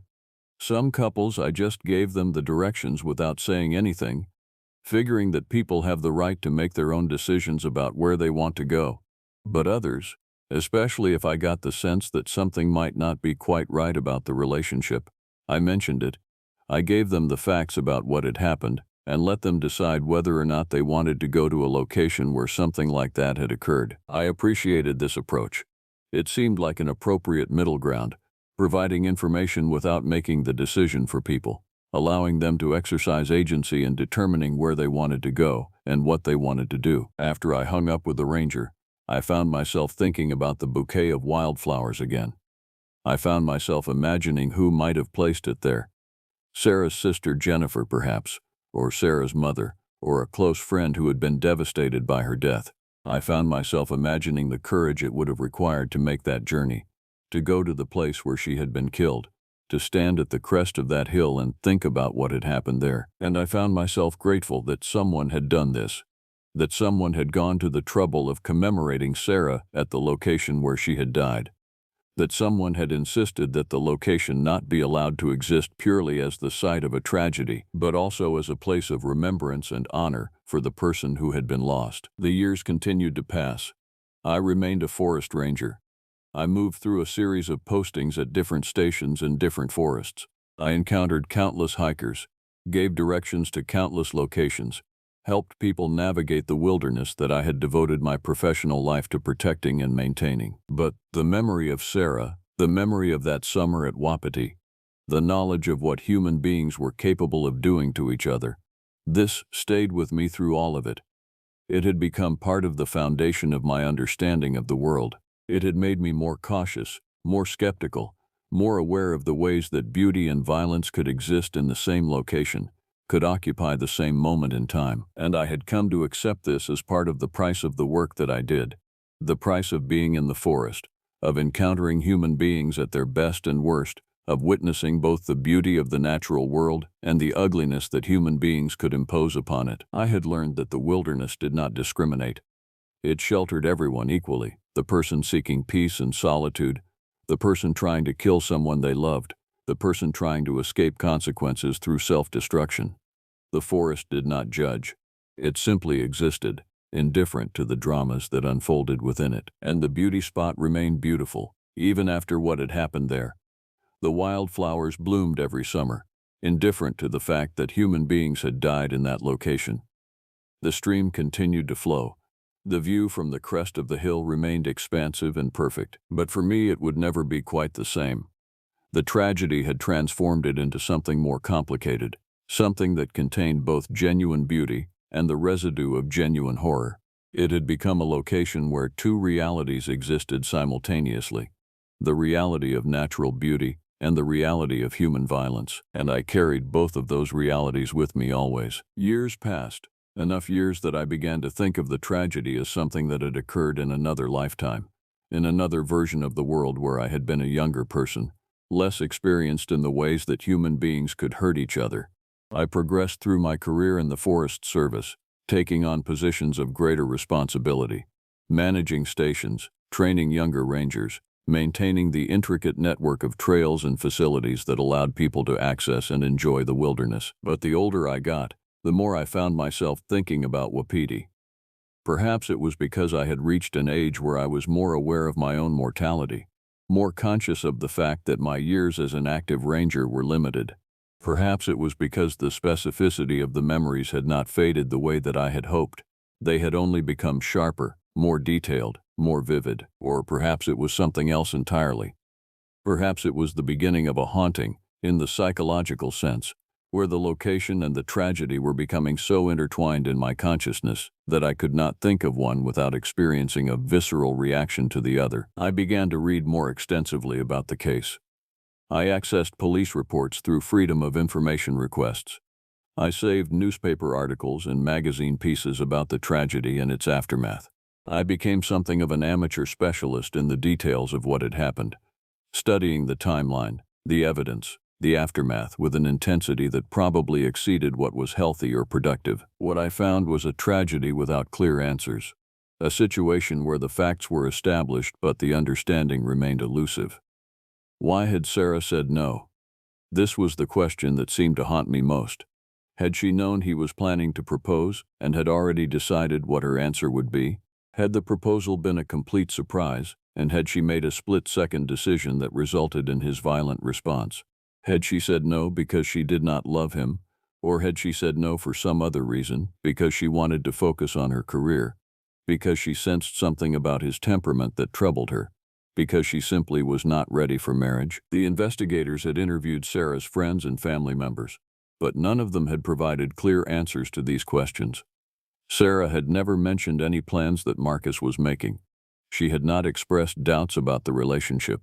She had seemed, by all accounts, to be a person who was engaged with her life and her work, who was happy, who was looking toward a future that seemed full of possibility. And then that future had been taken away from her. I thought about what it would have been like to be Sarah on that day. To wake up in the morning with no idea that this would be your last day of life. To go on a hike with your boyfriend to a beautiful location, thinking it was going to be a normal outing, a chance to spend time together in nature. To have a man you trusted suddenly propose marriage to you. To say no, for whatever reason, with whatever feeling behind it. And then to see the expression on his face change. To see the violence emerge from within him. To realize, in whatever infinitesimal moment between the proposal and the violence, that something terrible was about to happen. Or, more mercifully, perhaps she had not had time to understand. Perhaps the violence had come quickly enough that she did not have to experience fear or pain or the knowledge that her life was ending. I did not know which was worse, the quick death without understanding, or the death that came with full awareness of what was happening. I went back to Wapiti once, years after I had left.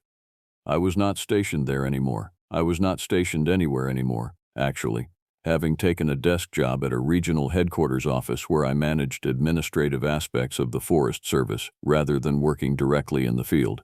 But I found myself making the drive to the Shoshin National Forest on a long weekend, telling my wife that I needed to do some revisit work, some kind of ranger business that required me to be in the area. The truth was that I simply needed to go back. I needed to see if the location had changed, if the passage of time had altered my perception of it, if I could construct some kind of reconciliation with the memories by revisiting the physical space. When I arrived at Wapiti, the ranger station looked much the same as I remembered it. The buildings were perhaps a bit more weathered, but that was natural for structures that had been standing for decades. The grounds were well maintained. The historical significance of the location had been marked with a small plaque explaining the 1903 construction date and the continued operation of the station. I did not go directly to the beauty spot.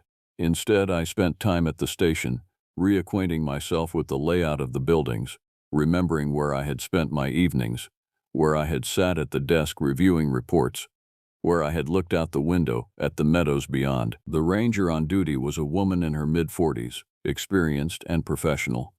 I told her that I had been stationed at Wapiti years ago, that I was interested in seeing how things had changed, that I wanted to revisit some of the locations I had worked in. She seemed delighted to have a former ranger visit, and she spent some time updating me on trail conditions, on management challenges, on the demographics of hikers and the patterns of use that had emerged in recent years.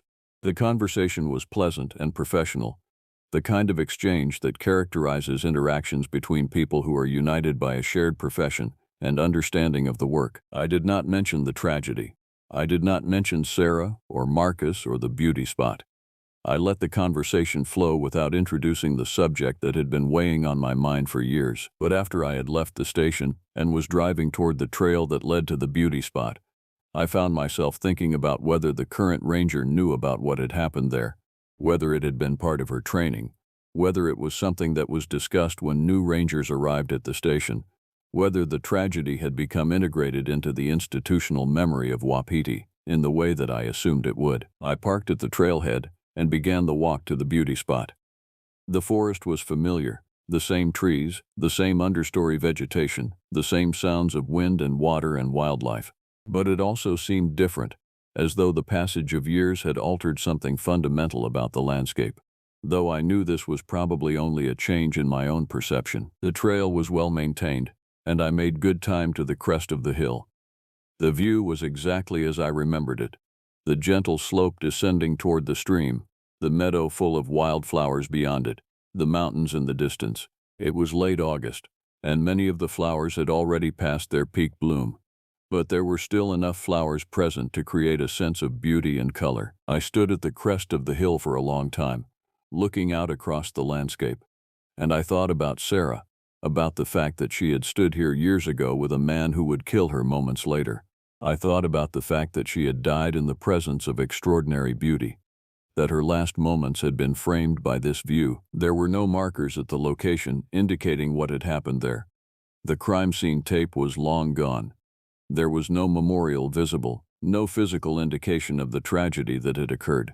The beauty spot looked like what it was, a beautiful natural location that was popular with hikers and people who wanted to experience the wilderness. But I could feel the weight of the tragedy.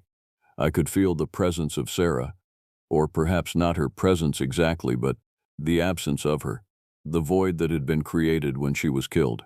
I could feel the weight of all the years of wondering why, of trying to understand how a man could transform from seeming normal to committing an act of violence, of trying to reconcile the beauty of the location with the ugliness of what had happened there. I found myself looking around to see if there was anything left behind, a bouquet of flowers, a memorial marker, any physical trace of the fact that Sarah had been commemorated at this location.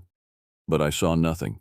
Either whatever had been left had been cleared away, or the ranger's story about the wildflowers had been a one-time occurrence, a memorial that had been placed and then had faded back into the landscape. I spent perhaps an hour at the beauty spot, simply standing there, looking out at the view, thinking about what had happened. I did not cry, although I thought I might. The weight of it all seemed almost too much to bear at times, the knowledge of Sarah's death, the knowledge of what human beings were capable of, the knowledge that I had played a small role in facilitating the events that had led to her death. When I finally turned to leave, I felt a sense of resolution that I had not expected. Not a sense that the tragedy had been resolved, or that I had come to any kind of closure about what had happened, but a sense that I had borne witness to the location again, that I had returned to the place where Sarah had died, that I had maintained the connection to her memory by not allowing the years to erase the significance of what had occurred. I walked back to my vehicle in the late afternoon light.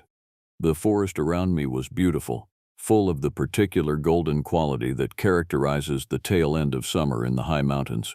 I could hear the sounds of animals preparing for the approaching season, the rustle of creatures in the underbrush, the calls of birds in the canopy above. But I was also acutely aware of the loneliness of the forest, the way that it seemed to exist in its own world, indifferent to the human beings who passed through it, indifferent to their tragedies and their joys and their violence. Before I left Wapiti, I made one more stop at the ranger station.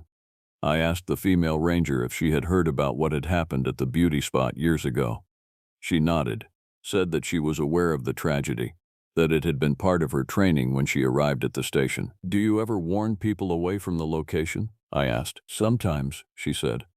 "If I sense that someone might not be in a good place emotionally, or if a couple seems to have tension between them.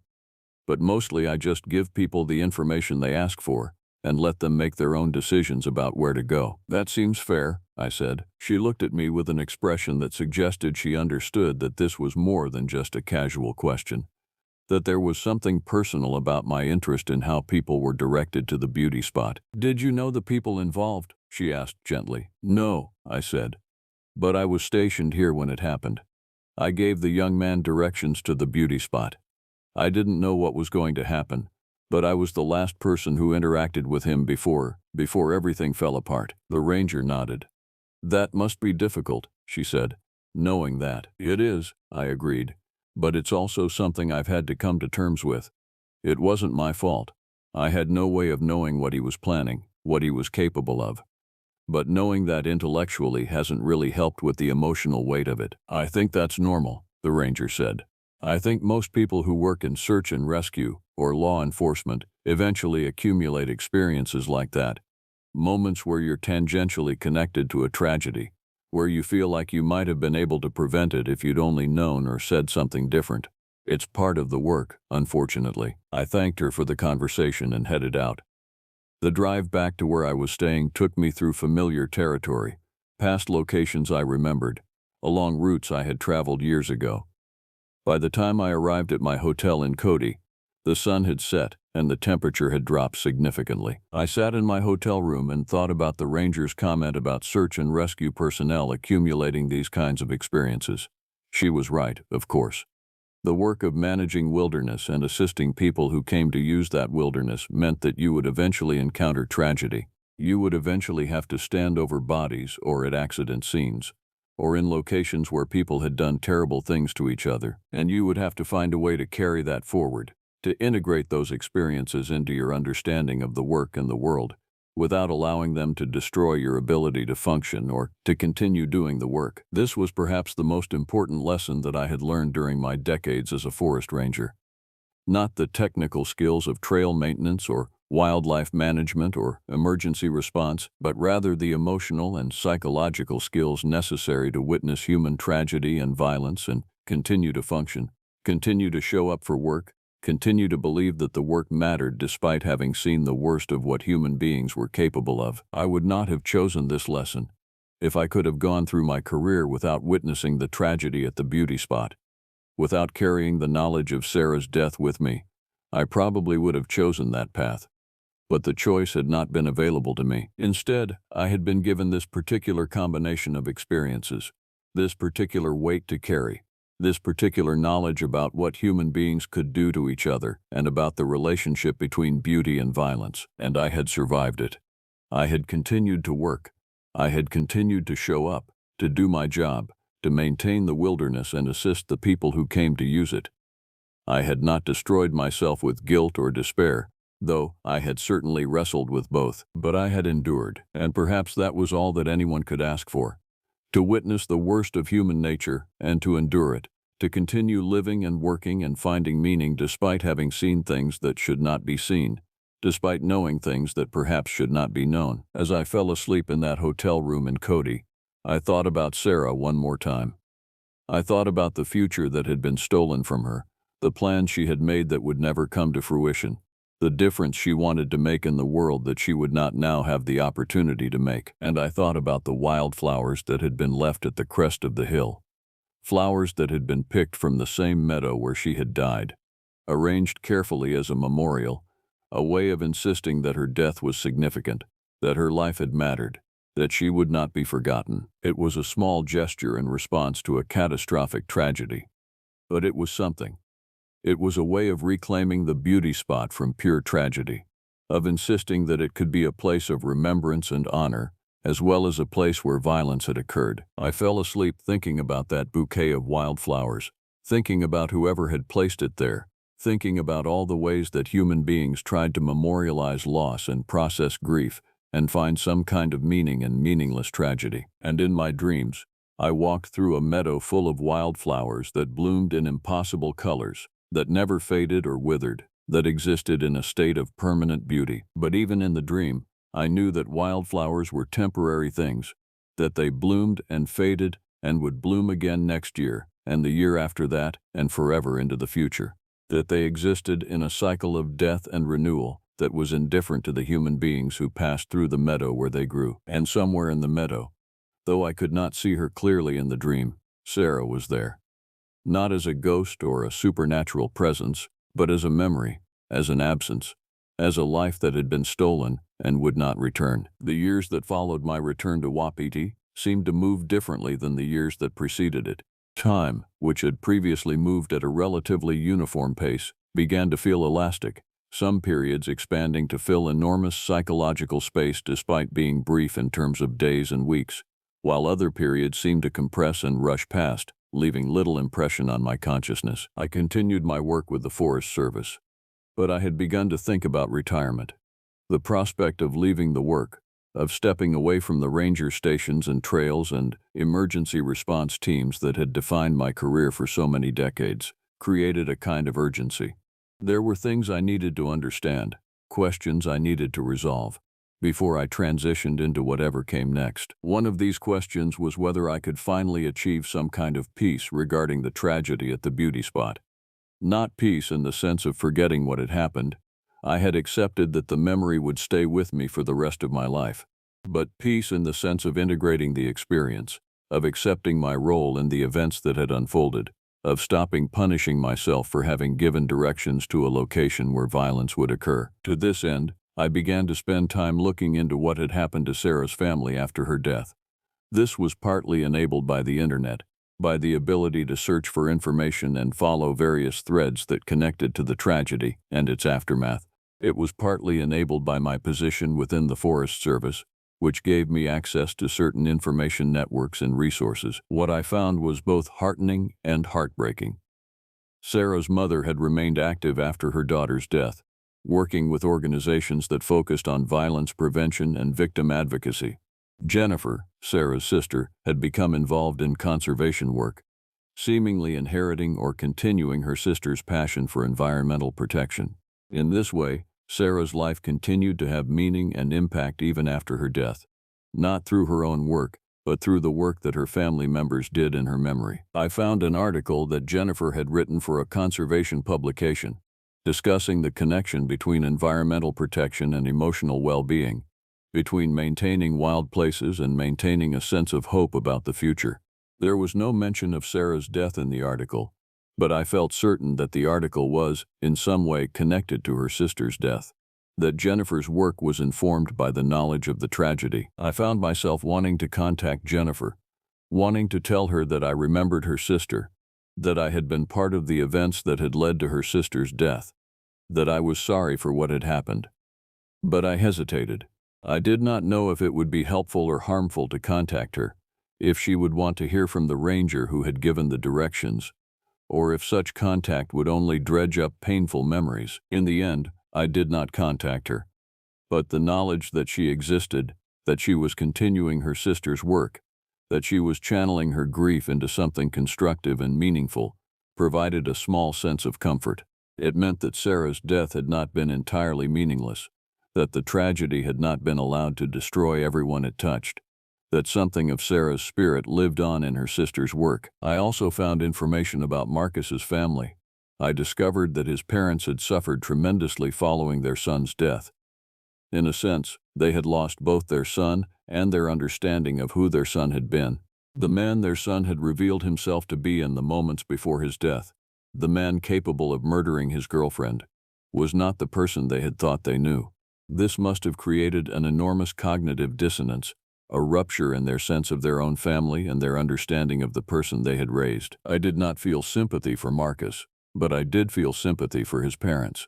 They had been collateral damage in the tragedy, forced to carry the knowledge that their son had been capable of an act of terrible violence, forced to reconcile that knowledge with whatever love and understanding they had had for him as a child and a young adult. This realization broadened my understanding of the tragedy. I had initially thought of it as being about two people, Sarah, who had been killed, and Marcus, who had killed her and then killed himself.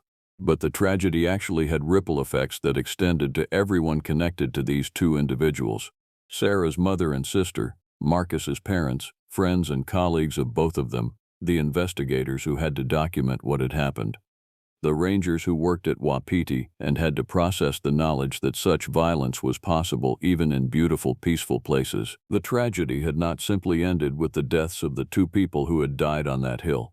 It had continued outward, creating waves of grief and trauma and changed understanding that would likely persist for the rest of the lives of everyone affected. As I neared retirement, I found myself spending more time reflecting on the nature of beauty and violence, on the way that these two apparently opposite forces could coexist in the same location, could frame the same moment in time. The wildflower meadow at the beauty spot was a location of genuine natural beauty. The mountains surrounding it, the stream flowing through it, the flowers blooming in their seasonal cycles, these were real expressions of the beauty that existed in the natural world.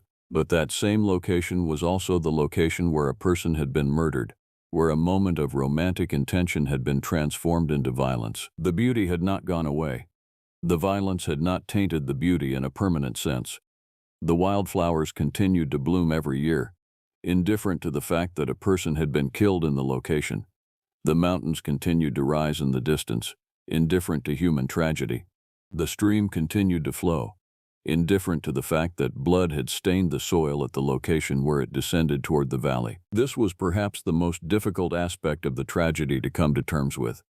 If the location had become ugly, if the mountains had become dark and forbidding, if the flowers had stopped blooming, then perhaps there would have been some kind of justice in it.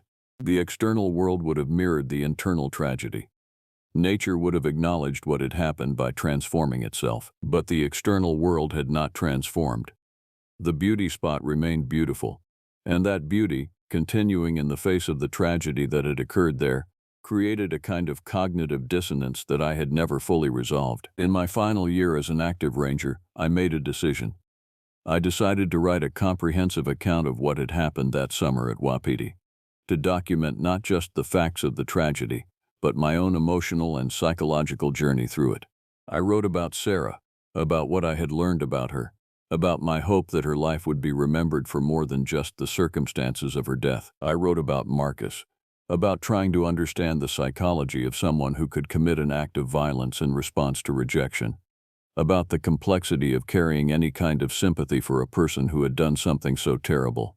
I wrote about the beauty spot itself, about the way that the location had become haunted not by supernatural presences but by the knowledge of what had occurred there. And I wrote about the years that followed, about the way that the tragedy had changed my understanding of the world, about the way that it had made me more cautious and more aware of the darker possibilities of human nature. When I finished the account, I did not immediately know what to do with it.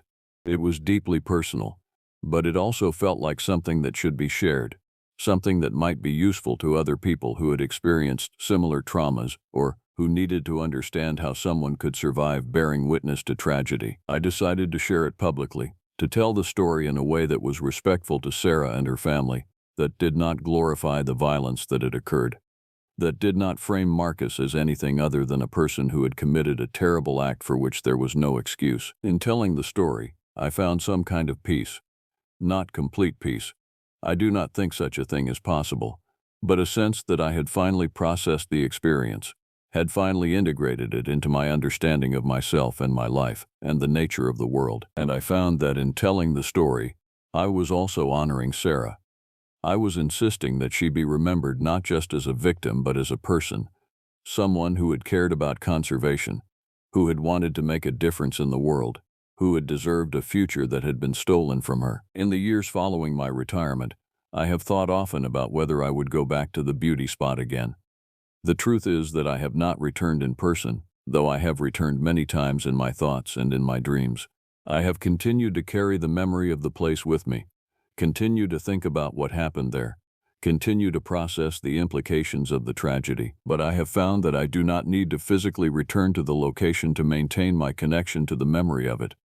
The beauty spot has become a kind of internal space for me, a place that exists in my consciousness with as much vividness as it exists in the physical world. And in that internal space, I carry the memory of Sarah. I carry her as she was, a young woman with dreams and aspirations and people who loved her, a person who wanted to make the world a better place, a person whose life was stolen from her for reasons that had nothing to do with anything she had done or said. I carry her in the context of the beauty that surrounded her, the wildflowers and the mountains and the stream that made the location beautiful and romantic, and the exact place where a man had chosen to express his pain through violence. And I carry her forward, into the future, into a world in which she no longer exists in physical form but continues to exist in the memories of people who knew her, and in the memories of people like me who became connected to her story through circumstance and tragedy. If there is any hope in this story, it is this: that we do not have to be destroyed by what we witness, that we can continue to function and work and find meaning despite having seen the worst of human nature, that we can honor those who have been lost by continuing to live fully and authentically. The wildflowers continue to bloom at the beauty spot, indifferent to the fact that violence has occurred there. New hikers continue to arrive, asking for directions, seeking beauty and romance, and the experience of being in a location that seems to promise happiness and fulfillment. Some of them will get married there. Some of their marriages will last, will transform into the kind of partnerships that define a life well lived. And some of them will fail, will deteriorate, will end in heartbreak and tragedy and loss. That is the nature of human relationships, the nature of risk, the nature of putting yourself on the line and hoping that the answer to your deepest questions will be yes. I do not warn people away from the beauty spot anymore. I do not try to prevent them from going there. Do not try to protect them from the knowledge of what has happened at that location. They have the right to make their own decisions about where to go, about what risks to take, about what romantic gestures to make, but I do carry the knowledge of what happened there, and I will carry it until the day I die. I carry it as a weight, yes, but also as a kind of sacred trust, a trust to remember Sarah, to honor her memory, to insist that her life mattered even though it was taken from her. That is the only power I have. the power to remember, to bear witness, to refuse to allow tragedy to exist in silence and obscurity. And that is what I have chosen to do. In the years since I retired from the Forest Service, I have received occasional emails from people who have read this account, who have experienced similar traumas, who have wanted to share their own stories of loss and violence witnessed and grief carried forward. Some of these emails have come from people who have been to the beauty spot since the tragedy, who have felt the weight of what happened there, who have wondered about the young woman whose life ended in that location. Others have come from people who work in law enforcement or victim advocacy, who have recognized in my account something true about how trauma reverberates through communities, about how violence affects not just its immediate victims, but everyone connected to them. I have tried to respond to as many of these emails as possible, to acknowledge the experiences that people have shared, to validate the difficulty of carrying witness to tragedy and violence. Through these communications, I have learned more about Sarah. I have learned that she was remembered by her friends and colleagues as someone who was genuinely kind, who cared about conservation in a way that went beyond intellectual interest, who had the capacity to inspire others to care about the environment. I have learned that her family has continued to do work in her memory, that her death has not been allowed to remain a private tragedy, but has been integrated into public conversations about violence prevention and victim advocacy. I have learned that the beauty spot is still visited by hikers and couples, that it has not been abandoned or avoided, that people continue to seek out the location and use it for the purposes for which it was originally intended. And I have learned that carrying the memory of tragedy does not have to destroy you, that bearing witness to violence and loss does not have to diminish your capacity for joy or meaning or connection to others. This is perhaps the most important thing that I have learned in the years since the tragedy at Wapiti, that the human spirit is resilient in ways that we often underestimate, that we are capable of integrating the worst experiences into our understanding of ourselves without allowing those experiences to define us entirely. The seasons continue to turn at the beauty spot. Spring arrives with the melting of snow and the first emergence of green from the forest. Summer comes with the wildflowers and the hikers seeking beauty in natural places. Autumn transforms the landscape into golds and reds as the trees prepare for dormancy. And winter arrives with snow and cold and the kind of stillness that characterizes the high elevations in the harshest season. Every year the cycle repeats, and every year the location continues to exist as both a place of beauty and a place where tragedy has occurred. The two aspects of its existence continue to coexist, neither one erasing the other, both one existing simultaneously in the same physical space. This is perhaps the truest lesson that the beauty spot has taught me, that beauty and violence, hope and despair, joy and tragedy are not mutually exclusive. They can exist in the same location, in the same moment, in the same human heart. We do not have to choose between them. We have to find a way to acknowledge both, to carry both forward, to integrate both into our understanding of what it means to be alive in a world that contains both transcendent beauty and profound suffering. Sarah's wildflowers continue to bloom at the location where she died. Every year, without fail, without any need for human intervention beyond basic ecology, the flowers return. They bloom and fade and return again, creating a cycle of beauty that is neither diminished by the tragedy that occurred there, nor indifferent to it. They simply exist, beautiful and temporary, and ever-renewing. And in that existence, they provide a kind of hope.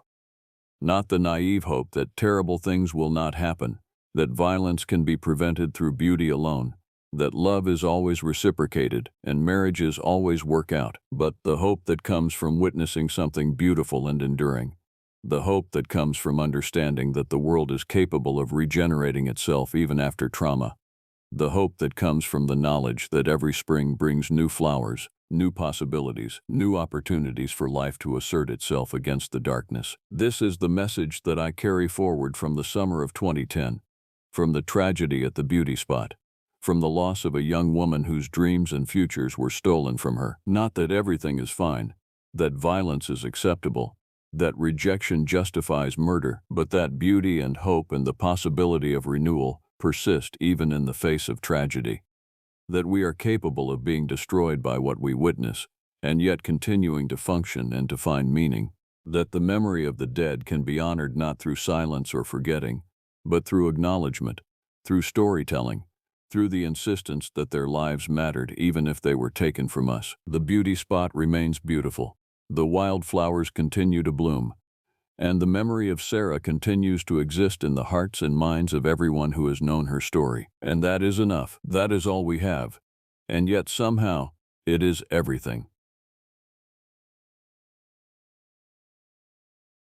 I am a park ranger in the Appalachian Mountains. 6 went hiking and only 1 radio call came back. 6 people went into the hills above Bethel in the last week of September, and only 1 radio transmission ever came back out of them. 4 words, maybe 5, buried under so much static that I have played that recording more times than I am willing to admit out loud, and I still could not tell you with any real certainty whether the voice on the other end belonged to Michael Williams or to something that had only just finished learning how to sound like him. I work a district out of a station near the edge of the Appalachian foothills, close enough to the White Mountains that on a clear day you can count 3 states from the old fire tower, and far enough from anywhere else that when someone goes missing out past the ridgeline, help does not arrive quickly, if it arrives at all before I have already walked in myself.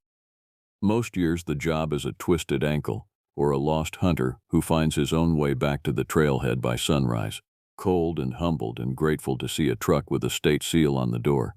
This was not most years, and by the time this story is over, I do not think you will believe it was an animal either, though for a long while I tried very hard to believe exactly that. The group had a permit for a 6-day loop through the hollow and up onto a ridge the locals have called Sable Ridge for longer than anyone still living can explain why.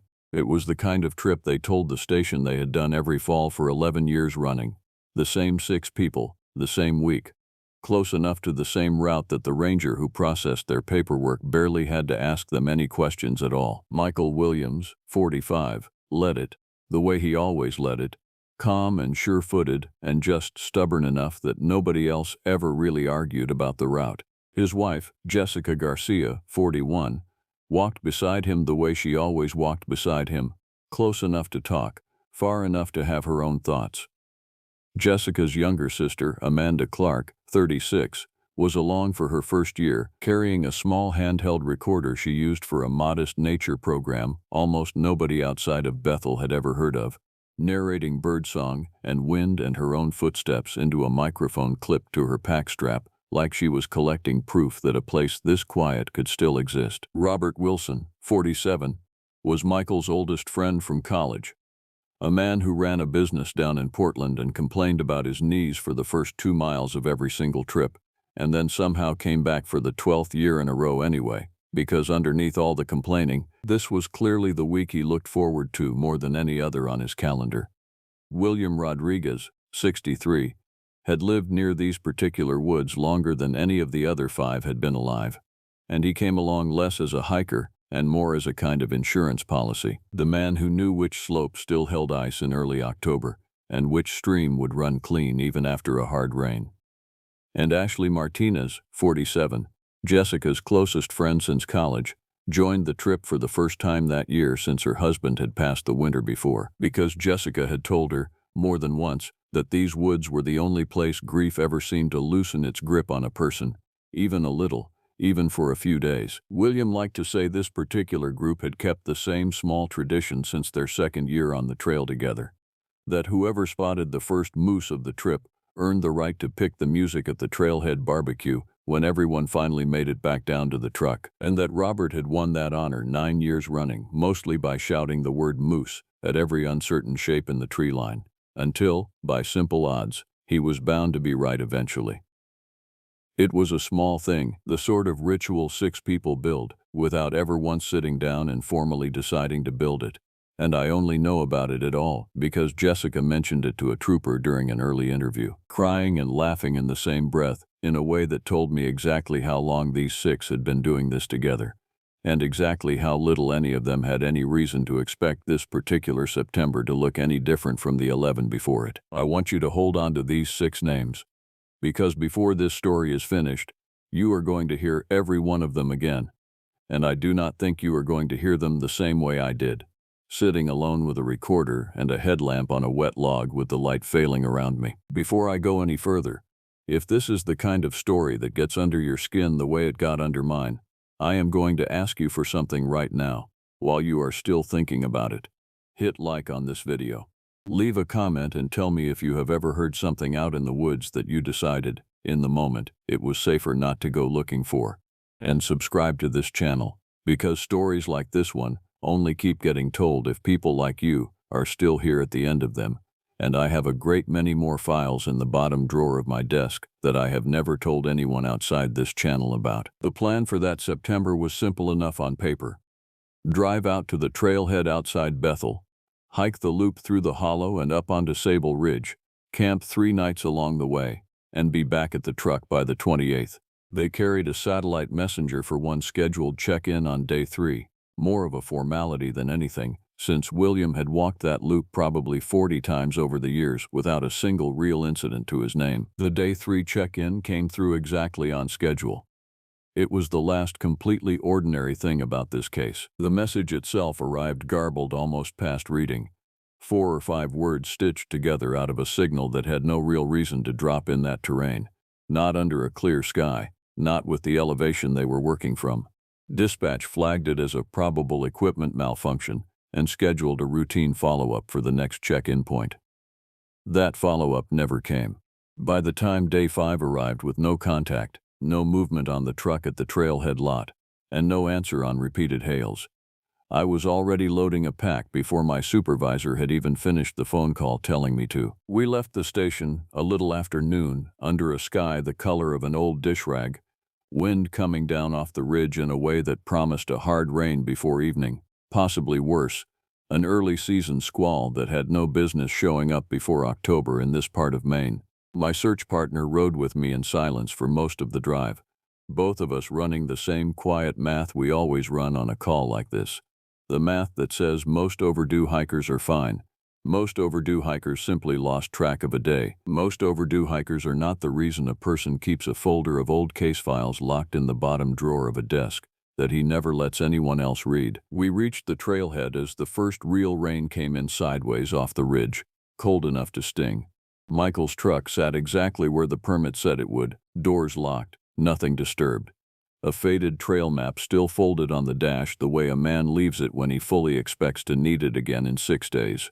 I stood there a moment longer than the job required, looking up the trail toward the hollow, and for reasons I could not fully explain then, and still cannot fully explain now, some old and unhelpful part of me did not want to walk into those trees. We walked into them anyway. That is the job. And on that particular afternoon, it was also the last easy decision either of us would get to make for a long while. The first camp sat exactly 0.8 of a mile off the main junction, right where the permit said it would be, in a clearing the 6 of them had used every year for over a decade. From a distance, through the rain, it looked almost untouched. Up close, it looked like something had gone through it with the specific and unhurried intention of being thorough. All 3 tents were still standing, but the rain flies had been pulled loose and left hanging by a single stake each, snapping in the wind like something had tested every one of them in turn and lost interest partway through. Robert Wilson's cooler, the kind rated on its own sticker to keep a curious bear out for at least 20 minutes, had been peeled open along the seam rather than pried or clawed. The heavy plastic curled back in one long unbroken strip the way you might peel the skin from an orange if your hands were considerably larger than a person's and considerably more patient than most people ever need to be. Food wrappers were scattered 30 feet into the tree line in a loose fan pattern, which told me whatever had gone through that cooler had not eaten where it stood. It had carried off what it wanted first, and only afterward decided what to do with the rest. The way you might sort through something before committing to it. I want to be careful here, because I know exactly how this sounds, and I know there are a dozen reasonable explanations for a torn-up campsite in Maine backcountry, and over 22 years I have used nearly every one of them myself to explain away things I did not particularly want to look at too closely. A black bear can absolutely peel a cooler open like that. A black bear can absolutely scatter food 30 feet through the undergrowth without much effort at all. What a black bear generally does not do, in my experience or in the experience of anyone I have ever worked alongside, is leave a single track behind it that belongs to neither a bear nor a man, and there it was, pressed into the soft mud 6 feet from the dead fire ring, half filled with standing rainwater but still clear enough to measure before the storm finished the job. 18 inches long, 5 toes, no visible claw marks. A stride behind it that put the next print almost 5 feet further on, further than any two-legged animal I could name has any business covering in a single step. My partner has worked this district for 6 years, long enough to have seen his share of torn-up camps and half-eaten coolers, and I watched him crouch beside that print for a long moment without saying anything at all, running his thumb along the edge of it the way you might check a signature you were not sure you trusted. When he finally stood back up, he did not offer any of the usual explanations rangers reach for on instinct: moose, bear, a trick of the rain filling in an ordinary track until it looked larger than it was. He simply asked me how far out the nearest sighting report on file was for this particular drainage, and I told him there were 4 of them going back 11 years, all filed by hunters, all unconfirmed, all quietly closed without further action, the way that kind of report almost always is. William Rodriguez's granddaughter told me, weeks later, that her grandfather kept a folding tape measure in the top pocket of every pack he had owned for the last 40 years, and that he kept it there for exactly this reason, because somebody had shown him a track like that once, a long time ago, when he was a young man newly settled near these hills, and had told him plainly that if he ever came across one like it again, he was to measure it, note the date, and leave the area before the light failed completely. I did not find that tape measure at the first camp. I found it 3 days later, at the second camp, still zipped into his pack, still completely unused, which told me something about how fast events had moved once they finally started moving. We did not linger long at Camp 1. My partner photographed the print before the rain could fill it in the rest of the way, and I searched what remained of the site for anything that might tell us which direction 6 frightened people had gone in a hurry, since roughly half their gear had clearly been left behind. It was Amanda Clark's dry bag that finally gave us an answer, wedged tightly under a fallen log at the far edge of the clearing, as though someone had shoved it there deliberately on their way past, trying to keep it safe rather than trying to hide it from anyone who might come looking. Inside, wrapped carefully in a spare shirt to keep the rain off it, was her recorder, along with a small waterproof notebook filled front to back with her own handwriting, dated entries beginning on the very first morning of the trip. I sat down on a wet log with that recorder in my hands for longer than the light we had left really allowed, and I noticed, in a way I am not entirely proud of, that some part of me did not want to press play. Some part of me already understood, the way you sometimes understand a smell before your mind has fully caught up enough to name it, that whatever was waiting on that recording was going to change the entire shape of this search, and not for the better. My partner asked if I wanted him to listen first, if I wanted a moment. I told him no.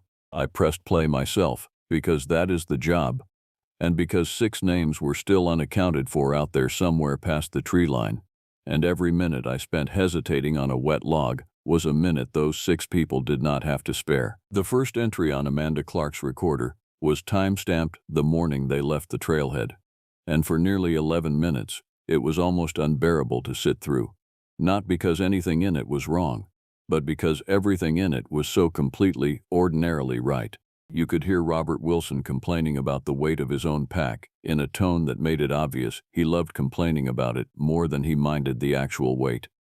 You could hear Jessica Garcia laughing at something Michael said that the recorder never quite managed to catch clearly. You could hear real birdsong, the kind you stop consciously noticing until somebody else points it out to you.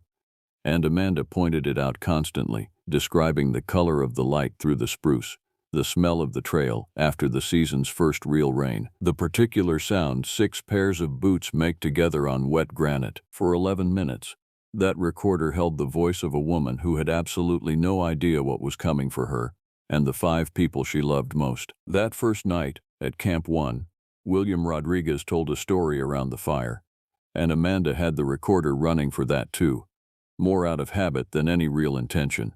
He told them there were things living in these hills that had been here a great deal longer than the access road that brought them in, longer than any trail marker bolted to a tree, longer than the very idea of this stretch of Maine having a name at all.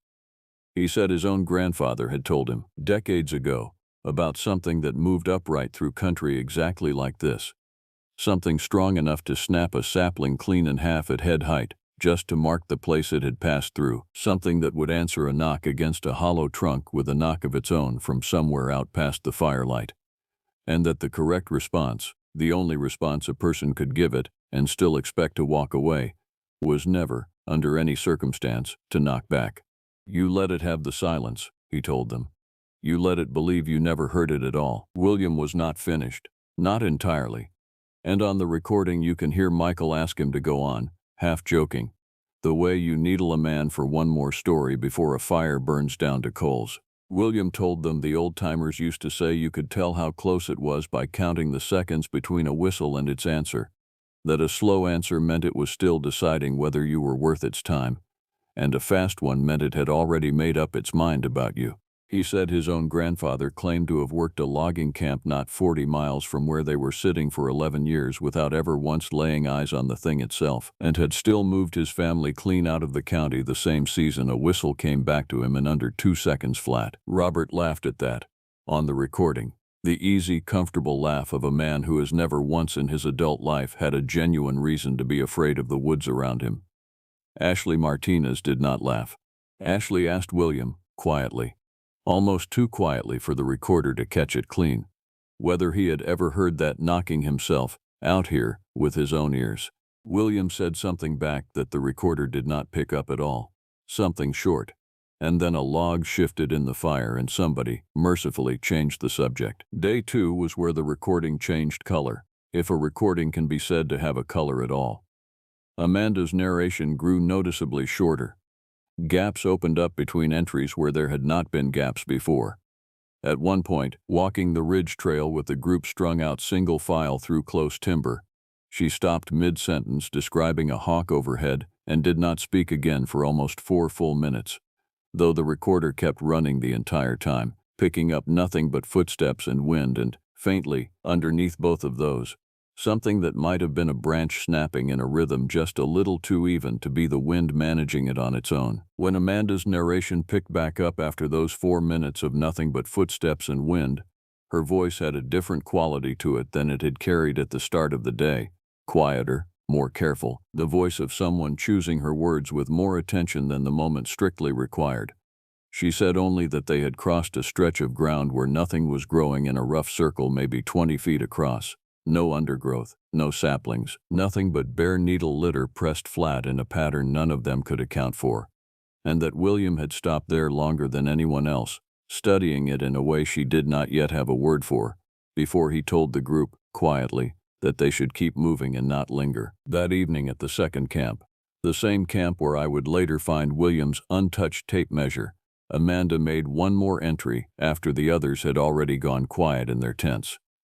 Her voice on the recording was low, clearly trying hard not to wake anyone nearby. She said Ashley had not eaten dinner. She said Ashley kept looking at the tree line the way a person looks at a door they are no longer certain they remembered to lock.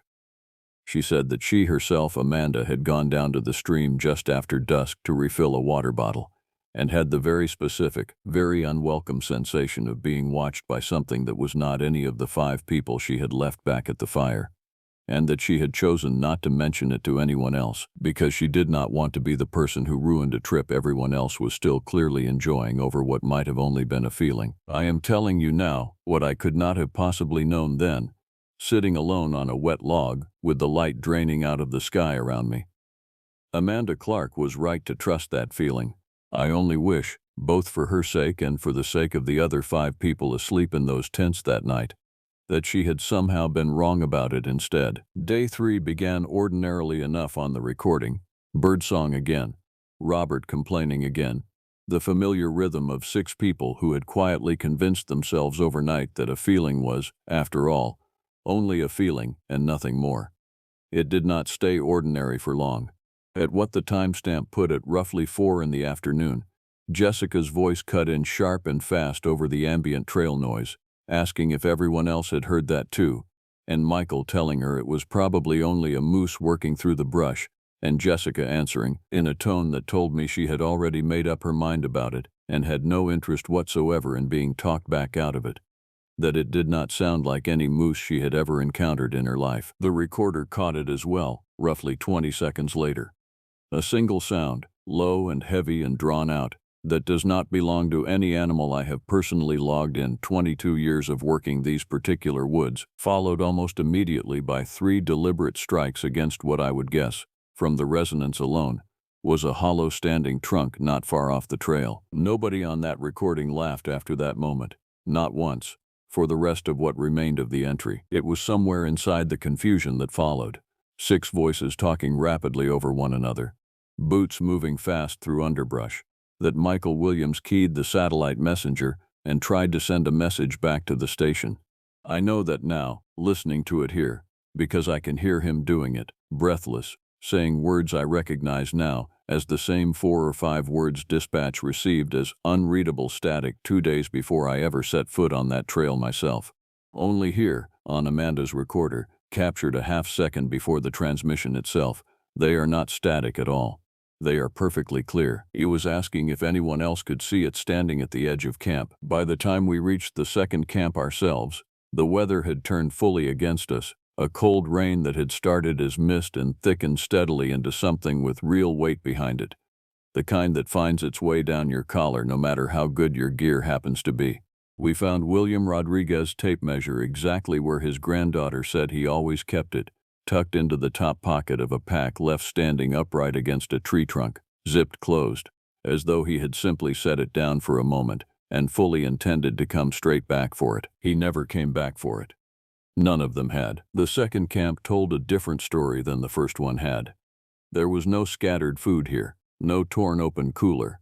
Instead, hanging from a branch roughly 9 feet off the ground, well beyond the honest reach of any of the 6 people on that permit, was one of their tents, folded in on itself and wedged carefully into the crook of 2 branches, with a precision that unsettled me a great deal more than outright violence would have.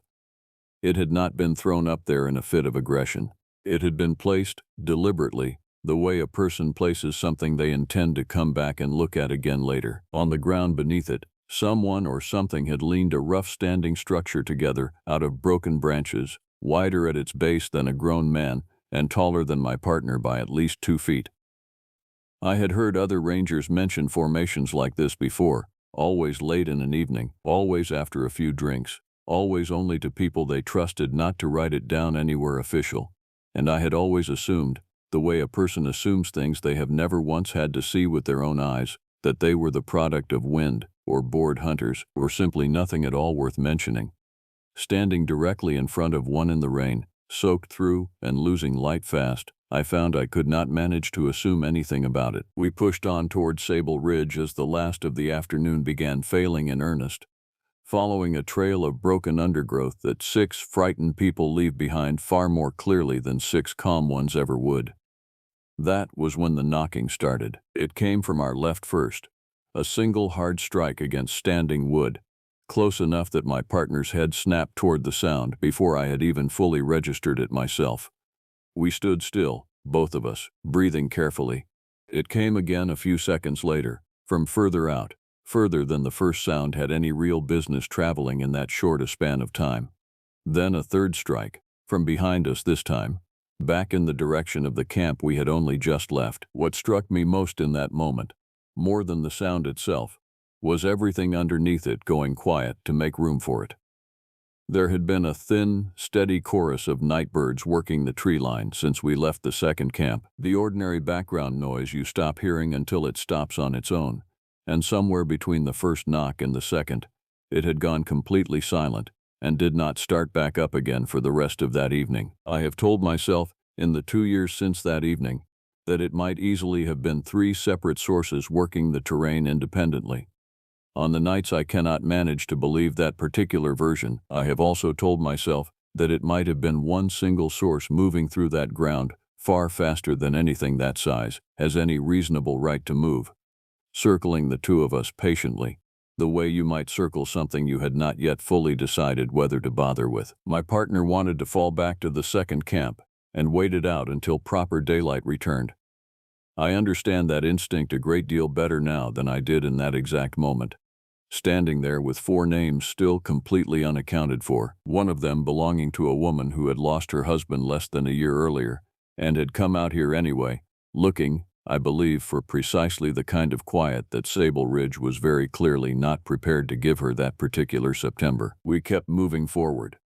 The knocking stopped abruptly, which somehow felt considerably worse than the knocking itself ever had. At what my watch put at just past 6 in the evening, in that gray hour before true night fully settles over a ridge like that one, my headlamp beam caught something at the very edge of its throw that I have spent 2 years trying to describe accurately to myself, and have never once managed to do to my own satisfaction. It stood tall in a way that made the surrounding trees look somehow wrong beside it, the proportions of the thing both too broad and too narrow at once, impossible to reconcile, and it crossed the gap between 2 trunks without a single sound, none at all, not one snapped twig or shifted stone, which for something built on that scale should have been flatly impossible. Then it was simply gone, and the smell reached us instead, thick and animal and close, the kind of smell that gets into the back of your throat and refuses to leave for hours afterward. I have tried since to place that smell against anything else I know. Wet fur, a den in early spring, the inside of an old barn nobody has cleaned out in a decade. And it was not quite any of those things, though it shared a little of each of them. What I remember most clearly is how it did not fade the way a smell carried on wind normally fades as its source moves off. It simply stopped, all at once, the same way the sound of it moving through the brush had stopped, as though whatever carried that smell with it had decided, for the moment, to stop moving altogether, and was standing somewhere very close, waiting to see what we would do next. My partner said my name, or at least tried to say it, and what actually came out of him was closer to a raw sound than an actual word. I do not hold that against him even a little. I have made that exact same sound myself, once, entirely alone, nearly a year later on a routine patrol.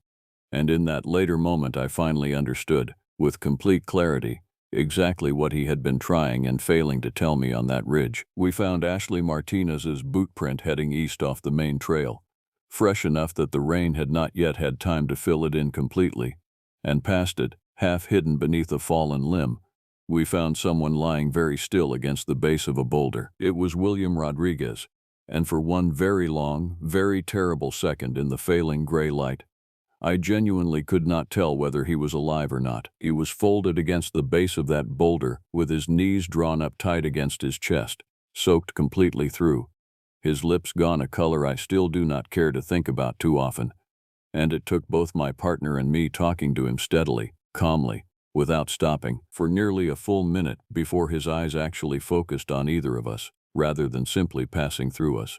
When he finally managed to speak, his voice came out cracked and small, nothing whatsoever like the warm, steady voice on Amanda's recording, telling stories around a fire, only 2 nights before. We worked to get him warm as quickly as the terrain would allow us. Dry layers, a foil blanket, the kind of steady, unhurried physical care that does more real good in the first hour than almost anything else you can offer a person in his condition. And it was nearly 20 minutes before he was stable enough to give us anything close to a complete sentence. What he told us, in fragments, spread out over the better part of an hour, was this. After the knocking on day 3, and after Michael's garbled message went out into a sky that offered no reply, the group had tried moving toward higher, more open ground on William's advice, since he believed, correctly as it turned out, that whatever was tracking them would find it a good deal harder to close the distance without the cover of close timber. They made it perhaps a mile before the light failed completely, and set what William himself called a bad camp, hurried and poorly chosen, because not one of the 6 of them wanted to spend even 1 extra minute exposed out on that trail. It came to the very edge of that camp sometime well after midnight. William would not describe it to us in any real detail, and I did not press him, both because of the state he was in and because I have come, over time, to believe that some things are better left in whatever shape a survivor is willing to give them, rather than the shape you might drag out of a person if you were considerably less kind about the asking. What he did tell us was that it never fully stepped into the firelight, that if anything it seemed to prefer staying just beyond the edge of what any of them could clearly see, and that the sound it made was no longer the knocking from before, but something much closer to a scream, low at first and rising fast, that Robert Wilson had said afterward, sounded almost like one of their own names being called back to them. Only wrong, only slightly off in a way none of them could immediately place. They scattered. William was very clear about that particular detail, clear in a way that told me he had turned it over privately in his mind 1,000 times since that night. They did not decide to scatter, the way a group might calmly decide to split up and search a building floor by floor. They simply came apart all at once, the way a group of frightened people comes apart when the oldest part of the brain finally overrides the part that makes plans and gives instructions, each of them running toward whichever direction felt, in that single instant, marginally less wrong than all the others. He found Robert's tent the following morning, empty.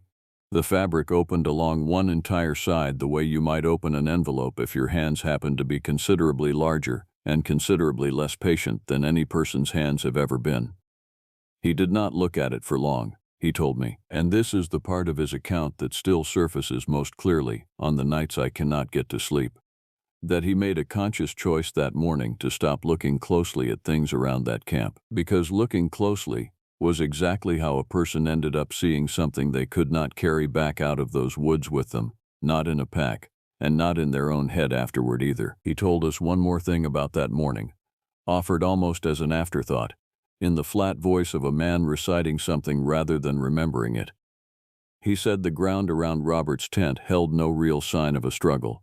No drag marks, no torn earth, nothing to suggest violence had actually happened in that specific spot at all, and that this particular detail bothered him more than almost anything else he described to us that day, because it meant, as best as he could piece it together, that Robert had very likely still been alive when whatever took him carried him off somewhere else first. He found Ashley twice. The first time she was still with him, the two of them moving together toward what they both hoped, without much real conviction, was the trail back down toward the truck.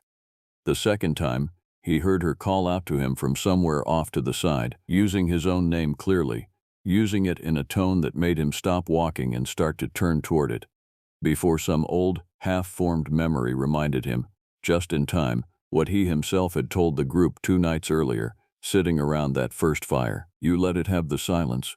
You let it believe you never heard it at all. He did not answer her. He has told himself, in the 2 years since, that this single choice may well have saved his life. He has also told himself, more often than the first version of that thought, that it may have cost Ashley hers instead, and that he will likely never know for certain which of those 2 things is true, and that not knowing has become its own particular kind of sentence for him to carry. We recovered Robert Wilson's remains the following afternoon. A difficult recovery that I am not going to describe any further here. Michael Williams, Jessica Garcia, Amanda Clark, and Ashley Martinez were never found, not that week, not during the extended search that followed over the next several days, not in the 2 years since, despite every single resource the state was willing to commit to the effort on their behalf. William Rodriguez survived. Watching him at the trailhead 3 days later, wrapped in a blanket and unable to hold anyone's eyes for more than a few seconds at a stretch, I am still not entirely certain that survived is the complete or accurate word for whatever actually happened to him out there. The official case file on the search closed 11 weeks later, and it reads the way these files almost always end up reading. Black bear activity, consistent with the damage recorded at both campsites. Severe weather cited as a contributing factor in the loss of life among the 4 hikers never recovered. Exposure and difficult terrain listed as the primary contributing causes. It is a tidy explanation, and it is the one I ultimately signed my own name to, because the alternative was not something my supervisor was willing to see written into an official state document, and because, if I am being completely honest with you tonight, it was not something I was entirely ready to put my own name to either. Not yet. Not that soon after. I have had 2 full years since then to sit quietly with the version of events that file does not contain anywhere in it. William Rodriguez moved in with his granddaughter, 3 hours south, within that same year. I spoke with him only once more before he left the area for good, and he told me, with most of the emotion already worn out of his voice by that point, that he did not believe he would ever walk into a stand of spruce again for the rest of his life. and that some nights he still woke certain he had heard 3 slow knocks against the outside wall of his own bedroom, even though his granddaughter's house sat nowhere near a proper tree line and had no reasonable source for a sound like that at all. I still work this district. People ask me sometimes, usually carefully, why I never requested a transfer after that September. And the honest answer is that I do not fully trust anyone else to be the one standing at that particular trailhead if this ever happens again, because I am the only person left in this district who knows exactly which questions to ask afterward, and exactly which answers not to go pushing for. I check my own perimeter differently now than I did before that year. I do not investigate a knock I cannot immediately place the clear source of, not alone, not after the light starts to go, not for any reason at all. And I have long since stopped feeling embarrassed about that particular habit because I earned it the hard way. Out on a ridge, in the rain, with a headlamp beam that caught something I still cannot fully describe. I have also stopped hiking this district for pleasure, something I used to do on most of my days off. And I have noticed, without ever mentioning it to anyone at the station, that I no longer walk past a hollow standing trunk without some small, automatic part of my attention checking the ground around its base before I let my eyes move on to anything else. My supervisor tells me this is a normal reaction to a difficult case, the kind of thing that fades with enough time and enough uneventful seasons stacked on top of each other. I have not found that to be true yet, and at this point, I have mostly stopped expecting it to be. 11 months ago, on a routine evening patrol nowhere near the original search perimeter we walked that September, I heard a single knock against a standing dead trunk about 60 yards off to my left. I did not move. I did not call out toward it. After a silence that felt a great deal longer than the 30 seconds or so it actually lasted, a second knock answered the first one from somewhere well over 100 yards further out, in almost the exact opposite direction. I wrote the date down once I got back to the station. I did not write anything beyond that, because there was nothing else I was willing to commit to an official log that night. And because I already understood, standing out there with my flashlight off, and my own heart working harder than any routine patrol has a right to make it work, exactly what William Rodriguez had been trying, and failing, to tell me the entire time he was so carefully trying not to tell me anything at all. Whatever came through those woods that September did not leave when the official search finally did. It has simply gotten better, in the 2 years since, at making certain nobody ever knocks back. I think about Amanda's recorder sometimes, sitting now in an evidence locker 3 hours from here, still holding those first 11 minutes of 6 people who had no idea what was coming for them. I have not listened to those 11 minutes again since the very first time. I do not believe I need to. I remember every second of them clearly enough on my own.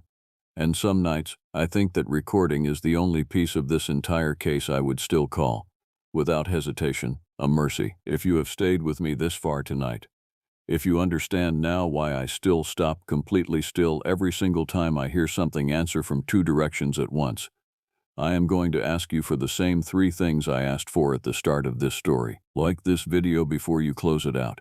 Leave a comment and tell me honestly whether you have ever heard something out in the woods that you decided, in the moment, it was safer not to go looking for. And subscribe to this channel, because there are a great many more files still sitting in that bottom drawer of my desk, and I intend to keep telling you exactly what is written in them for as long as you are willing to sit with me and listen.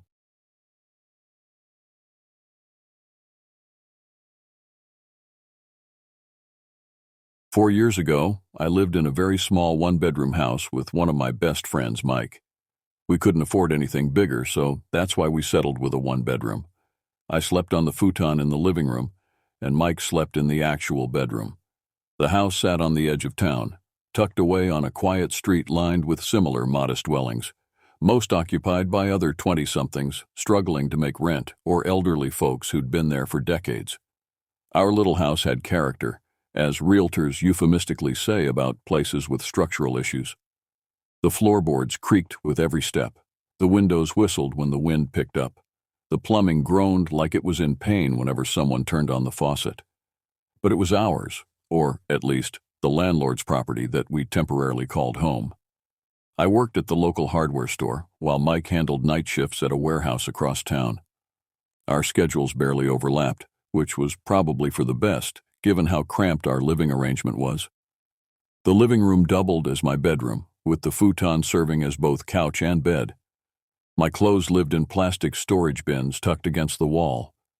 My privacy consisted of a decorative folding screen I'd found at a garage sale that I set up at night, creating the illusion of having my own space. "I'm heading out tomorrow morning," Mike announced one Thursday evening in early October, as we ate reheated pizza on the couch, visiting Jennifer for the weekend. Jennifer was his sister who lived about 3 hours north. She had a real job, the kind with benefits and paid vacation, and a proper 2-bedroom apartment. Mike visited her occasionally, usually returning with leftovers from home-cooked meals and stories about how we needed to get our lives together. "Whole place to myself, huh?" I said, trying not to sound too excited. Mike caught my tone anyway. "Try not to throw any wild parties while I'm gone," he joked, knowing full well that my idea of a wild time was watching movies without headphones. "I'll try to restrain myself," I replied. "When are you coming back?" "Monday evening, probably. Jennifer wants to show me around her new office on Monday morning, so I'll head back after lunch." I nodded, already mentally planning my weekend of solitude. Don't get me wrong, Mike was a great roommate and friend. We'd known each other since high school, but living in such close quarters meant we were constantly in each other's space. A weekend alone sounded like heaven. The next morning, I woke to the sound of Mike zipping his duffel bag. The early autumn light filtered weakly through our thin curtains. The house had started to get chilly at night, but our landlord insisted we couldn't turn on the heat until November. "There's leftover Chinese in the fridge," Mike said, hoisting his bag onto his shoulder. "Try not to burn the place down." "No promises," I replied, still bundled in my blankets. "Say hi to Jennifer for me." "Will do. See you Monday." The door closed behind him, and I heard his car start up and pull away. Just like that, I had the whole house to myself. I stretched out on the futon, enjoying the rare feeling of complete privacy. The house seemed different somehow, quieter but also larger, as if the walls had expanded slightly with Mike's departure. I dozed for another hour before getting up to make coffee. Friday was my day off, and I intended to make the most of it. I spent the morning doing laundry, taking an uninterrupted shower, a luxury when sharing a tiny bathroom, and cleaning up my corner of the living room. By afternoon, I'd settled into a pleasant rhythm of having the house to myself. I could play music without headphones.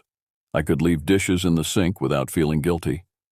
I could sprawl across the entire futon without curling up to make room for Mike to sit. Small freedoms, but they felt enormous after months of constant compromise. That evening, I ordered a pizza all for myself, with toppings Mike would have complained about, and watched action movies at a volume that would have earned me a pillow to the head on any normal night. The house creaked and settled around me, but the sounds felt companionable rather than intrusive. Saturday passed in similar fashion.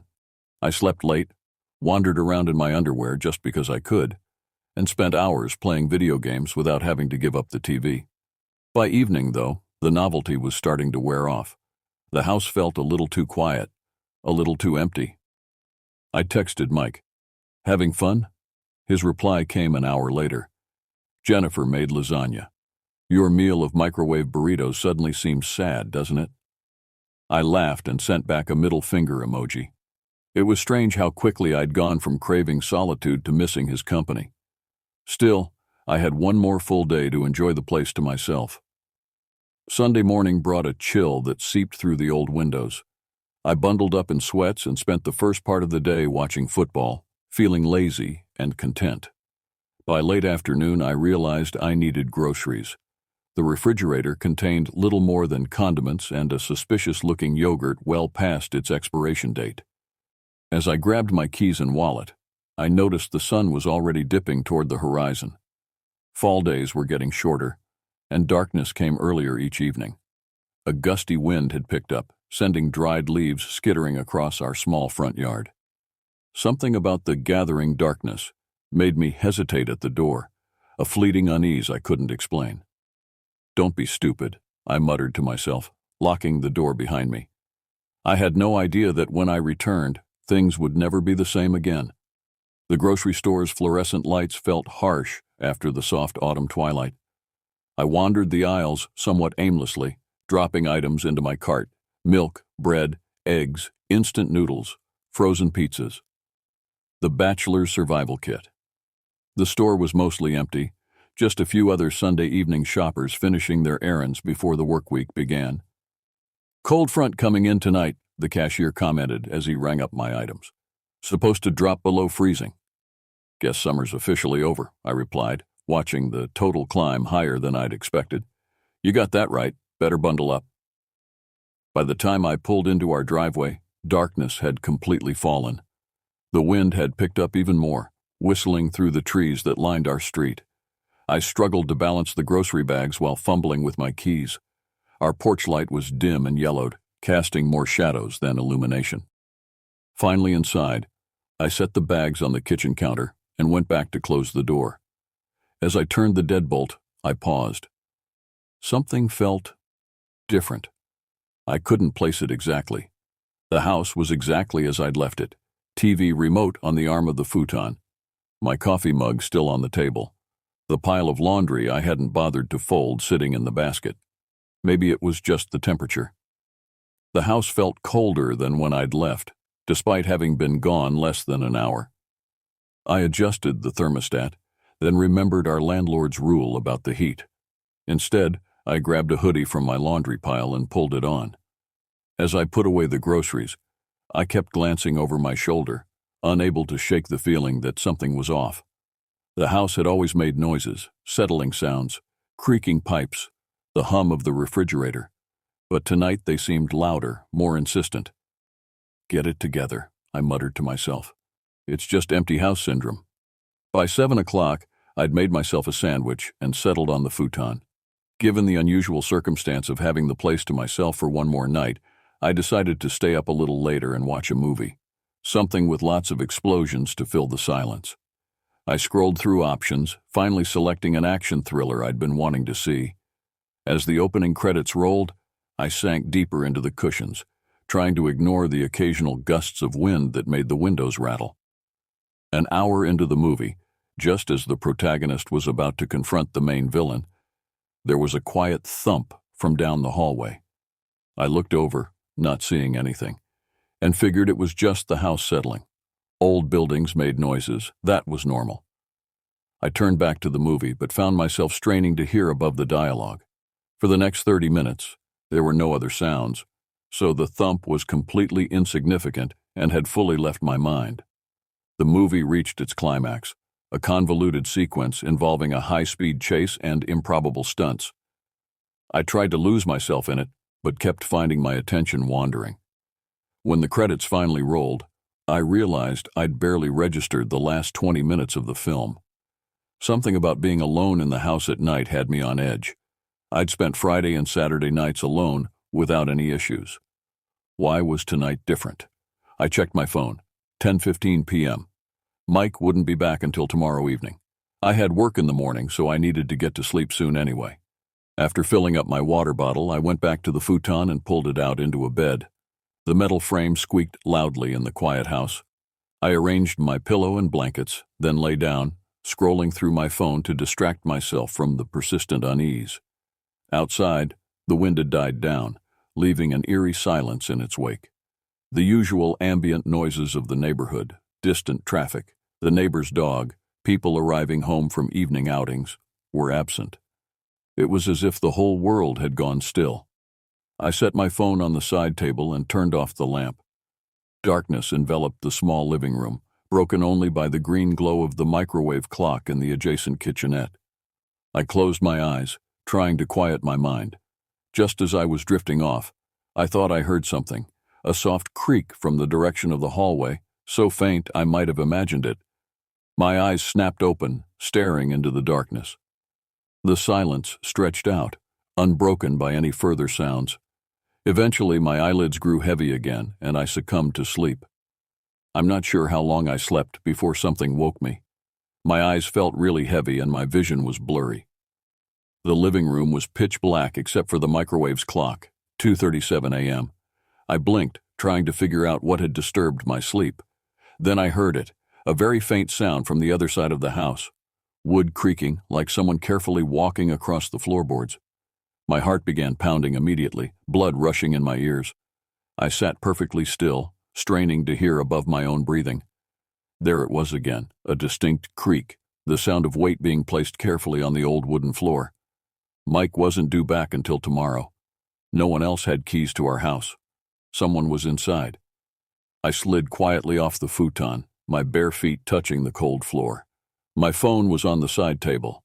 I needed to reach it without making noise. Moving as silently as possible, I extended my arm and wrapped my fingers around it. The creaking had stopped. The house was silent again. A silence so complete it seemed to press against my eardrums. Maybe I'd imagined it. Maybe it was just the house settling after all. But deep down, I knew better. There was someone else in the house with me. I stood frozen, clutching my phone, torn between hiding and investigating. If I called the police and it turned out to be nothing, I'd feel like an idiot. But if someone was actually in the house... Another creak, closer this time, coming from the hallway that led to Mike's bedroom. My eyes had adjusted to the darkness, and I could make out the shadowy outline of the hallway entrance. Nothing moved there, but somehow the darkness seemed deeper, more solid than it should be. I needed to be sure. Summoning every ounce of courage, I took a step toward the hallway. My heart rate skyrocketed as I approached the hallway, each step feeling like I was moving through molasses. The short corridor to Mike's bedroom had never seemed so long or ominous before. I kept my phone gripped tightly in my hand, its screen dark to avoid broadcasting my position. The creaking had stopped, but I couldn't shake the certainty that someone was there, waiting in the darkness. The rational part of my brain offered alternative explanations.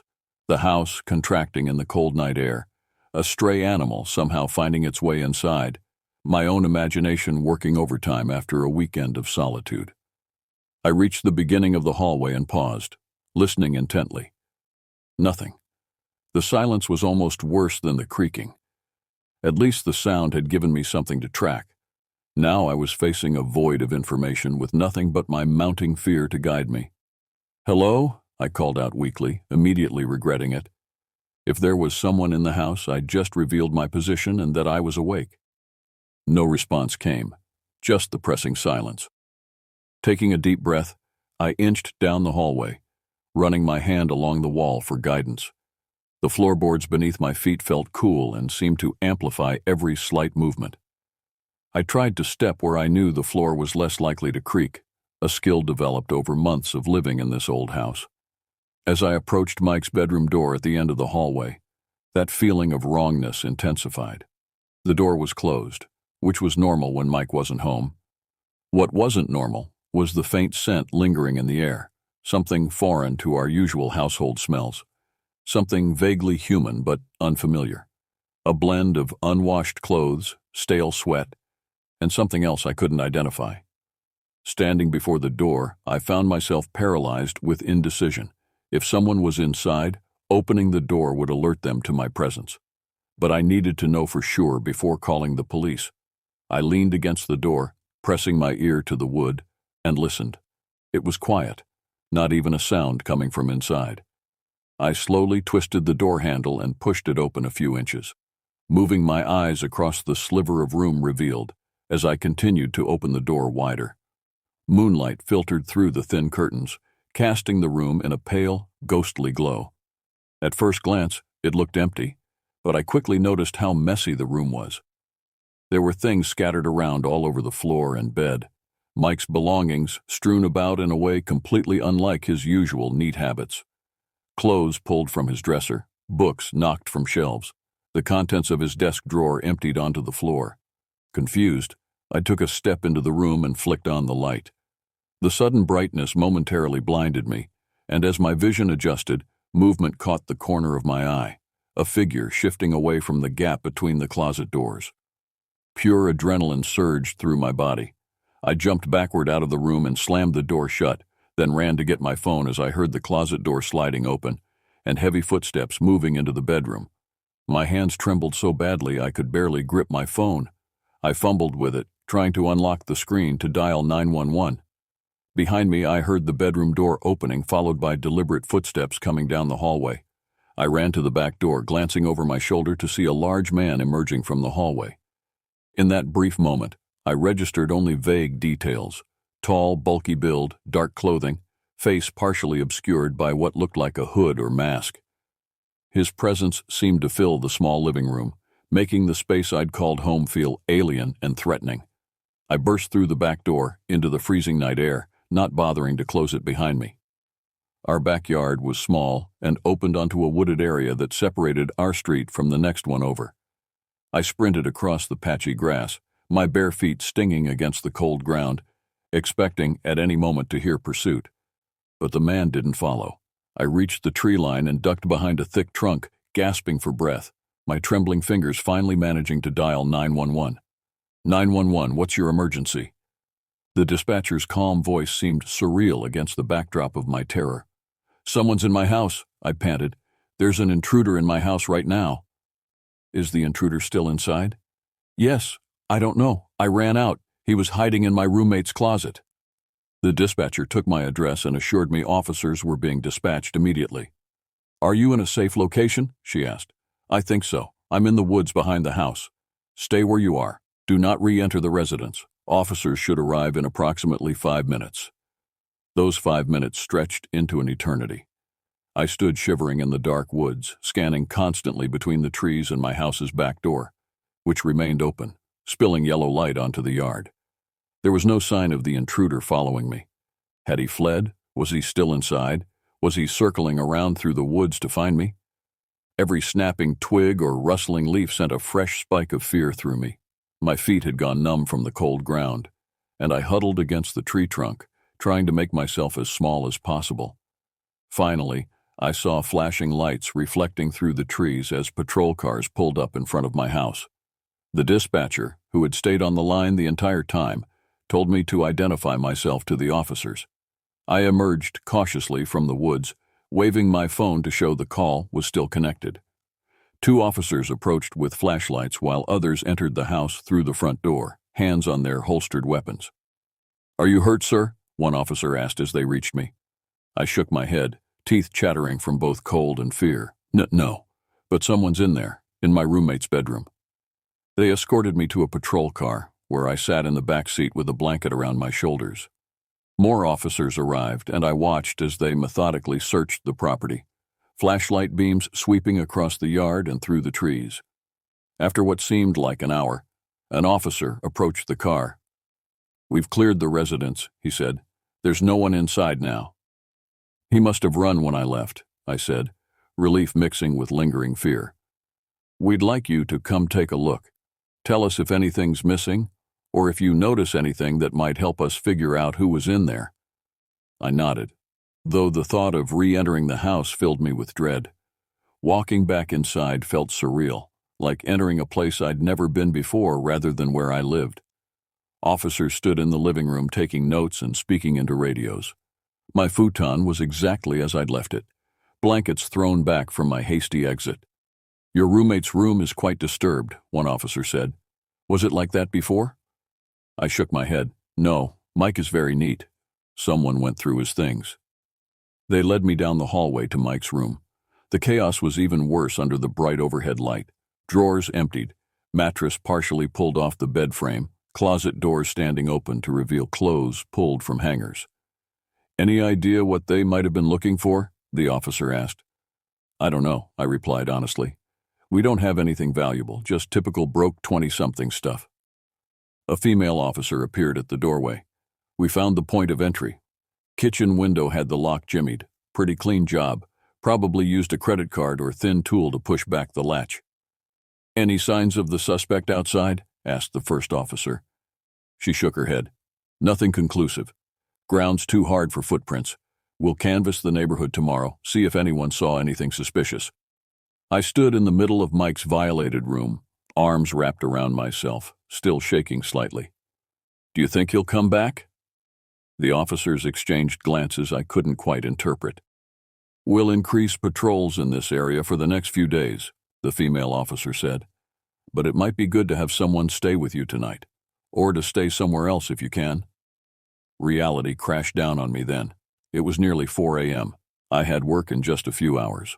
Mike wouldn't be back until tomorrow evening. And someone had broken into our home while I was sleeping less than 30 feet away. "Is there someone you can call?" the officer prompted gently. I nodded slowly, trying to think of who might take me in at this hour. "Yeah, I'll call someone." Dawn broke cold and gray as I sat in my car outside the police station, waiting for the detective to arrive. After the officers had finished processing our house as a crime scene, I'd called my coworker, Trevor, who'd grudgingly agreed to let me crash on his couch for what remained of the night. Neither of us had gotten much sleep. I'd called in sick to work. My manager had been surprisingly understanding when I explained the situation, and then contacted Mike, leaving a voicemail when he didn't answer. Now I was supposed to give a formal statement to the detective assigned to the case. The police station was a small brick building that looked more like a library than a law enforcement facility. Inside, the fluorescent lights highlighted the dark circles under my eyes as I waited in the lobby, clutching a paper cup of vending machine coffee that tasted like warm dishwater. "Mr. Lambert?" A middle-aged man in plain clothes approached, extending his hand. "Detective Harmon. Sorry to keep you waiting." He led me to a small interview room with bare walls and a table that had seen better days. For the next hour, I recounted the events of the previous night in excruciating detail, from the first thump I'd heard to my escape through the back door. "And you're certain you've never seen this individual before?" Detective Harmon asked, making notes on a yellow legal pad. "I barely saw him at all," I admitted. "Just a glimpse as he came down the hallway. Tall, heavy-set, dark clothes." "Any distinguishing features, scars, tattoos, unusual clothing?" I shook my head. It happened so fast, and I was focused on getting out. "That's understandable," Harmon said, his tone neutral. "And you mentioned the house is rented. Any recent maintenance workers, landlord visits, that sort of thing?" "Our landlord came by last month to fix a leak under the kitchen sink, but he always calls first." Harmon nodded, making another note. "We'll check into that. In the meantime, we've increased patrols in your neighborhood, and I recommend changing the locks and possibly adding additional security measures." "You think he might come back?" I asked, the coffee turning acidic in my stomach. "It's hard to say. The fact that he didn't immediately pursue you suggests he wasn't there primarily to confront the occupants. More likely, he was searching for something specific or just looking for valuables." Harmon closed his notepad. "Do you have a safe place to stay for the next few days?" I thought about Trevor's cramped apartment and uncomfortable couch. "My roommate's coming back tonight. We'll figure something out." After leaving the police station, I drove aimlessly for a while, reluctant to return to the house but having nowhere else to go. Eventually, I found myself in the parking lot of a home improvement store. Inside, I filled a cart with a new deadbolt, door chain, window locks, and a baseball bat, meager defenses that nevertheless made me feel slightly more in control. By early afternoon, I was back at our house, standing on the front step, key in hand, unable to make myself unlock the door. The house looked exactly the same as it had for the past year: the peeling paint on the trim, the small concrete stoop, the overgrown shrubs flanking the entrance. But now it felt tainted, violated. Drawing a deep breath, I unlocked the door and stepped inside, half expecting to find the intruder waiting for me. The living room was empty, of course, though police fingerprint dust still covered various surfaces. I checked every room, every closet, even looking under the beds before finally accepting that I was alone. The mess in Mike's room was even worse in daylight. I started to straighten up, then stopped, unsure if I should touch anything until he returned. What would he want to do when he found out? Would he insist we move immediately? Would he blame me somehow for not preventing the break-in? My phone rang, startling me so badly I nearly dropped it. "Hello?" "What the hell, man?" Mike's voice came through, tight with tension. "I just got your voicemail. Someone broke in. Are you okay?" Relief washed over me at the sound of his voice. "Yeah, I'm okay. Scared out of my mind, but not hurt. Jesus, I'm leaving Jennifer's now. I'll be home in a few hours." "I'm changing the locks," I told him, "and adding window locks. The police think he got in through the kitchen window." "Did they catch the guy?" "No. He was gone by the time they arrived."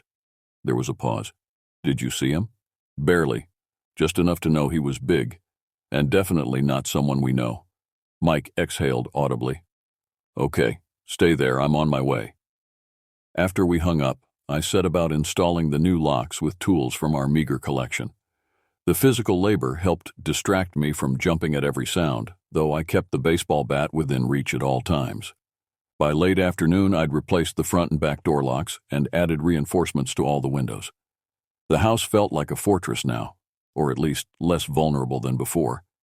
Still, I couldn't shake the feeling of being watched, of foreign eyes evaluating my security measures. Around 6, I heard a car pull into the driveway. I grabbed the bat and approached the front window cautiously, relaxing only when I recognized Mike's ancient Civic. He rushed from the car to the front door, which I opened before he could try his now useless key. "Jesus, man," he said, pulling me into a quick, tight hug. "Are you really okay?" I nodded, suddenly exhausted now that he was here. "Yeah, just freaked out." Mike looked different, tense, alert, scanning the living room as if expecting to find evidence of the intrusion. "Tell me everything," he demanded. We sat at our small kitchen table as I recounted the events of the previous night. I watched his face darken as I described finding his room ransacked, seeing the man in his closet, fleeing into the woods. "Did they take anything?" he asked when I finished. "I don't think so. My laptop's still here. The TV. I couldn't tell about your stuff." Mike stood abruptly. "Let me check my room." I followed him down the hallway, watching as he surveyed the chaos of his personal space. He moved methodically through the scattered belongings, opening drawers, checking under the mattress, looking in the closet. "Anything missing?" I asked from the doorway, unwilling to enter the room fully. He shook his head slowly. "Nothing obvious." Which is weird, right? Why break in if you're not going to steal anything? The detective thought he might have been looking for something specific. Mike froze in the act of picking up a fallen book. "Like what?" "I don't know. Do you have anything someone would want badly enough to break in for?" "No," he said too quickly. "Of course not." Something in his tone made me look at him more closely. His face was pale, his expression guarded in a way I'd never seen before. "Mike, what's going on?" He sank onto the edge of his bed, running a hand through his hair. "Nothing. I'm just processing all this. It's a lot to take in." I wanted to press him further, but exhaustion was overwhelming me. I hadn't slept more than a couple of hours in the past 24, and the adrenaline crash was hitting hard. "I need to sleep," I said. "I've been up since the break-in." Mike nodded distractedly. "Yeah, of course. Get some rest. I'll finish cleaning up in here." As I turned to leave, he called after me. "Hey, thanks for calling the police and for fixing the locks." "Sure," I replied, pausing in the doorway. "What do you think we should do? About living here, I mean." He looked around the room, his expression unreadable. "Let's talk about it tomorrow, when we've both had some sleep."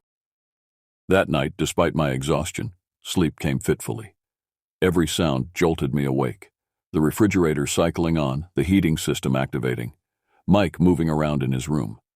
I kept seeing the shadowy figure coming down the hallway, imagining what might have happened if I hadn't woken up when I did. Around midnight, I heard Mike's door open and his footsteps in the hallway. Through slitted eyes, I watched as he checked the front and back doors, testing the new locks. Then he stood at the kitchen window for a long time, staring out into the darkness, his silhouette tense and vigilant. Something had changed between us. Some essential trust in our home, in our safety, had been irrevocably broken. And I couldn't shake the feeling that Mike knew more than he was telling me about why someone had broken into our house. The next few days passed in a fog of paranoia and tension. Mike and I developed an unspoken system of double-checking locks, taking turns sleeping so one of us was always awake, jumping at unexpected sounds. We barely spoke about the break-in directly, as if naming it would somehow make the violation more real. The police called with updates that weren't really updates at all. No fingerprints, no suspects, no leads. Detective Harmon suggested the intruder might have been casing houses in the area and picked ours simply because it looked vulnerable. "These things happen sometimes," he said, a non-explanation that did nothing to ease my constant state of hypervigilance. At work, I found myself watching customers too carefully, wondering if one of them might be the man I'd glimpsed in our hallway. Every large man in dark clothing sent my heart racing. I started leaving early, driving circuitous routes home, checking the back seat of my car before getting in, behaviors I would have mocked just a week earlier. Mike seemed equally affected, though in different ways. He spent hours on his phone having hushed conversations I couldn't quite overhear. He rearranged his room multiple times, as if trying to erase any trace of the intruder's presence. And twice, I caught him staring at me with an odd, evaluating expression that disappeared the moment he realized I'd noticed. A week after the break-in, I came home from work to find Mike sitting at the kitchen table, a stack of printed papers in front of him. "What's that?" I asked, setting down my keys. "Apartment listings," he replied, sliding them toward me. "I think we need to move." Relief flooded through me. I'd been thinking the same thing, but hadn't wanted to be the one to suggest it. "Yeah?" He nodded, not quite meeting my eyes. "This place doesn't feel right anymore. And honestly, we should probably get separate places. This one-bedroom setup was always meant to be temporary." The suggestion caught me off guard. Mike and I had been friends for years, roommates for nearly 2. The idea of living alone, especially after what had happened, sent a spike of anxiety through me. "Is that what you want?" I asked carefully. He shrugged. "It makes sense, doesn't it? We're not college kids anymore. Time to grow up, get our own places." Something in his tone felt rehearsed, as if he'd practiced this conversation. "Did something happen?" I pressed. "Is this about the break-in?" Mike's expression hardened slightly. "Not everything is about that night. We were going to have to move on eventually." I sat down across from him, studying his face. "You've been acting weird ever since you got back. If there's something going on—" "There's nothing going on," he interrupted, his voice sharp. Then, more calmly, "Look, I just think it's time. For both of us. Don't you want your own space? A real bedroom instead of a futon in the living room?" Put that way, it was hard to argue. And maybe he was right. Maybe the break-in had simply accelerated a separation that was already inevitable. "Okay," I conceded. "Separate places it is." The next few weeks passed in a blur of apartment hunting, rental applications, and packing. We both found places across town from each other. Mike, in a modern complex with security cameras and a gated entrance. Me in a converted loft above a bookstore that reminded me of apartments I'd seen in movies. On moving day, we worked mostly in silence, carrying boxes to our respective vehicles. Our meager shared possessions were easily divided. Mike took the TV, I took the microwave, that sort of thing. It felt like the end of an era, the final chapter of our post-college transition into full adulthood. As I loaded the last of my boxes into my car, Mike approached, hands in his pockets. "So, this is it," he said awkwardly. "Guess so." He extended his hand, which seemed oddly formal after years of friendship. "We'll stay in touch, right?" I shook his hand, trying to ignore the distance I felt between us. "Of course, beers next week?" "Definitely." But we both knew it was a promise unlikely to be kept. Something had shifted between us. Some fundamental trust broken not just by the intruder, but by Mike's subsequent behavior, his secrets, his sudden desire for separation. I never did meet Mike for those beers. Our texts became less frequent, our interactions limited to occasional likes on social media. We drifted apart with surprising speed, as if our friendship had been tied specifically to that small, one-bedroom house. My new apartment felt secure in ways our old place never had. Solid locks, neighbors close by, good lighting in the hallways. But for months, I continued to wake at small sounds in the night, heart pounding, certain someone was in my home. The police never found the intruder. The case file eventually joined countless others in whatever storage system housed unsolved minor crimes. Detective Harmon called once more, about a month after we moved, to ask if we'd remembered anything else that might help the investigation. We hadn't, and that was the end of it, officially. But unofficially, questions lingered. Why our house? Why Mike's room specifically? Why take nothing after going to the trouble of breaking in? Sometimes in my darker moments I wondered if Mike had known something, if the break-in had been connected to him in ways he never shared with me. His hasty departure from our shared life seemed suspicious in retrospect, like running from something rather than toward something new. 4 years have passed since that night. I've moved twice more, each time to places with better security. I've made new friends, dated, built a life that bears little resemblance to the one I had then. I rarely think about the small one-bedroom house or the shadowy figure that changed everything. But occasionally, when I'm alone at night and the floorboards creak, or when a door closes somewhere in my building, I'm instantly transported back to that moment, waking in darkness, hearing careful footsteps, finding a stranger in my home. I saw Mike once, about a year ago, at a grocery store across town. He was in the produce section, examining avocados with intense concentration. I almost approached him, almost tapped his shoulder to say hello. But something held me back. Some instinct that warned me to leave the past undisturbed. He looked up suddenly, as if sensing my presence, and our eyes met briefly across the display of fruit. For a moment I thought I saw recognition, perhaps even a hint of the old friendship. Then his expression changed to something guarded, something that might have been fear, and he abandoned his shopping cart, walking swiftly toward the exit. I didn't follow him. Whatever secrets he carried weren't mine to uncover. We had both moved on from that night, in our separate ways, carrying separate pieces of a story neither of us fully understood. Sometimes I still wonder about the man in the closet, who he was, what he wanted, where he is now. I wonder if he thinks about us too, the young men whose sense of safety he shattered with his presence. But mostly, I've accepted that some questions have no answers. Some stories have no neat conclusions. All we can do is change the locks, move on, and hope that the footsteps we hear in the night are just the house settling, just the wind, just our imagination. Hopefully, to never encounter that man again.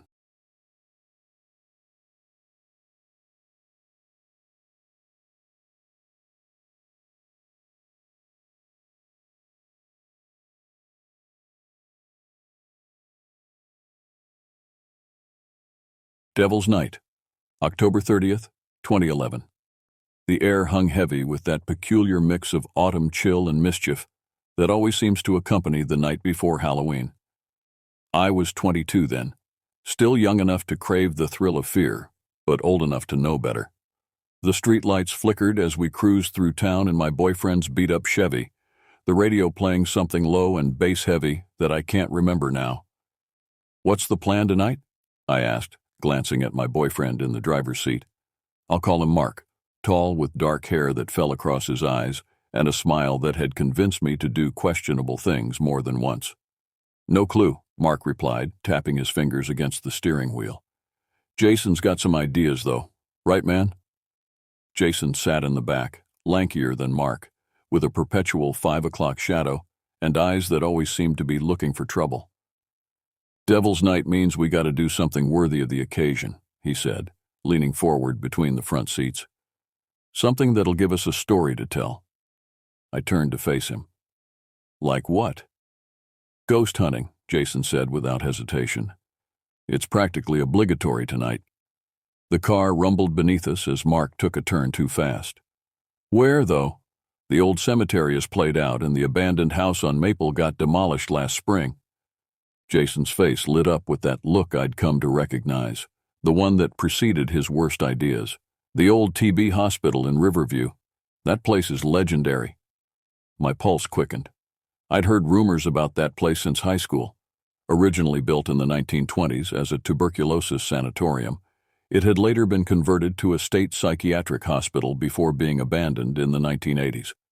The stories that came out of there weren't pretty. Experimental treatments, patient abuse, mysterious deaths. "Is it even accessible?" I asked, already knowing I was going to go along with this, despite the warning bells in my head. "There's always a way in," Jason assured me, his confidence never wavering. "My cousin went last year, said it was the creepiest place he'd ever been." Mark glanced at me, eyebrows raised in question. "You up for it? We can do something else if you want." I hesitated, my rational mind battling against my curiosity. The idea of walking through those abandoned halls where so much suffering had occurred both terrified and fascinated me. I'd always been drawn to dark history, to places where the veil between past and present, between life and whatever comes after, seemed thinnest.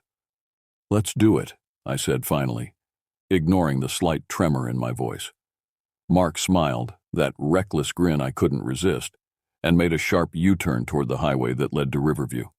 Jason whooped from the back seat, already pulling up directions on his phone. The 20-minute drive gave me time to contemplate what we were about to do. Breaking and entering wasn't exactly how I'd planned to spend my evening, but the prospect of exploring a piece of forgotten history outweighed my concerns about legality. Besides, no one seemed to care about the old hospital anymore. It had sat abandoned for decades, a decaying monument to outdated medical practices and forgotten patients. "My cousin said there are still medical records scattered everywhere," Jason was saying as we exited the highway. "And equipment, too. Like they just locked the doors one day and never came back." "That can't be right," I argued, though uncertainty crept into my voice. "Wouldn't they have cleared everything out?" Jason shrugged. "Guess we'll find out." The roads narrowed as we entered Riverview, streetlights becoming more sparse. Old Victorian houses stood like silent sentinels along tree-lined streets, their windows dark except for the occasional glow of a television or lamp. The small downtown area was nearly deserted, just a few people smoking outside the local bar, and a police car parked outside the 24-hour diner. "We should park somewhere inconspicuous," Mark said, slowing the car. "Don't want to make it obvious we're heading to the hospital." "The bar," Jason suggested. "No one will question a car parked outside a bar on Devil's Night." Mark nodded and pulled into the gravel lot behind O'Malley's, killing the engine. The sudden silence pressed in around us, broken only by the distant thump of music from inside the bar and the occasional car passing on the main road. "Everyone got their phones?" Mark asked, checking his pocket for his own. "And flashlights?" Jason produced a small but powerful LED flashlight from his jacket. I had my phone and a small pen light I kept on my keychain. Not ideal, but better than nothing. We stepped out of the car, the cold October air immediately biting at my exposed skin. I zipped my jacket higher and pulled my beanie down over my ears as we started walking toward the edge of town where the hospital waited. The first glimpse of it sent a chill through me that had nothing to do with the temperature. It stood on a hill about a quarter-mile from the last residential street, surrounded by overgrown grounds that had once been meticulously maintained. Even from a distance, the Gothic Revival architecture loomed imposingly against the night sky. 4 stories of red brick, arched windows, and ornate stone trim, all crowned with a central tower that rose another 20 feet above the main structure. "Holy shit," I whispered. "Told you it was impressive," Jason said, a note of pride in his voice, as if he'd built the place himself. Mark squeezed my hand. "We don't have to do this." But I couldn't turn back now. The hospital had already cast its spell on me, drawing me in with its dark history and forgotten secrets. As we approached the wrought iron fence that surrounded the property, I felt that peculiar mix of dread and excitement that comes from knowing you're about to do something you shouldn't. "There's a gap in the fence over here," Jason said, leading us along the perimeter until we reached a section where the metal had warped and pulled away from a post, creating an opening just wide enough to slip through. One by one, we squeezed past the rusted iron spikes, our feet crunching on the overgrown gravel path that led toward the main entrance. Up close, the hospital was even more intimidating. Windows like empty eye sockets, stone gargoyles guarding the roof's edge, a massive front door barricaded with heavy chains and padlocks. I stood there, staring up at this monolith to suffering and isolation, an uneasy feeling settling deep in my stomach. Something about this place felt wrong, as if the very air around it was saturated with decades of pain and despair. "Main entrance is a no-go," Jason observed, breaking my trance. "Let's check around back." As we circled the building, staying close to the walls to avoid being seen from the road, I couldn't shake the sensation that we were being watched. Not by anyone living, but by the building itself, by whatever residual energy remained within its walls. "Are you sure about this?" I whispered to Mark.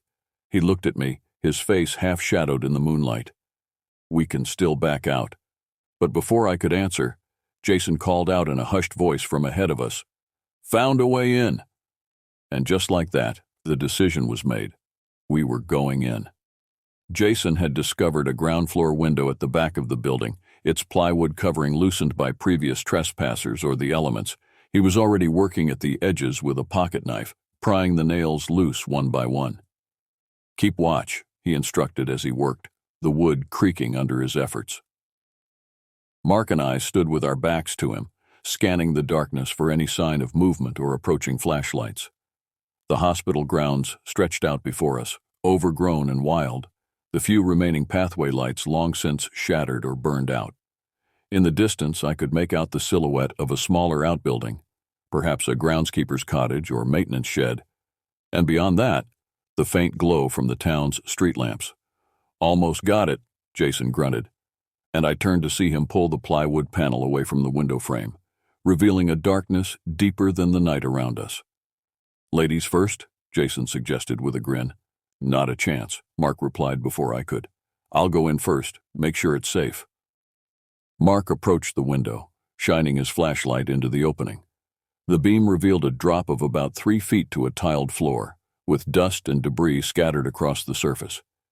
He hoisted himself up onto the windowsill, legs dangling into the darkness for a moment before he pushed himself forward and dropped down with a soft thud. "Clear," his voice echoed from inside.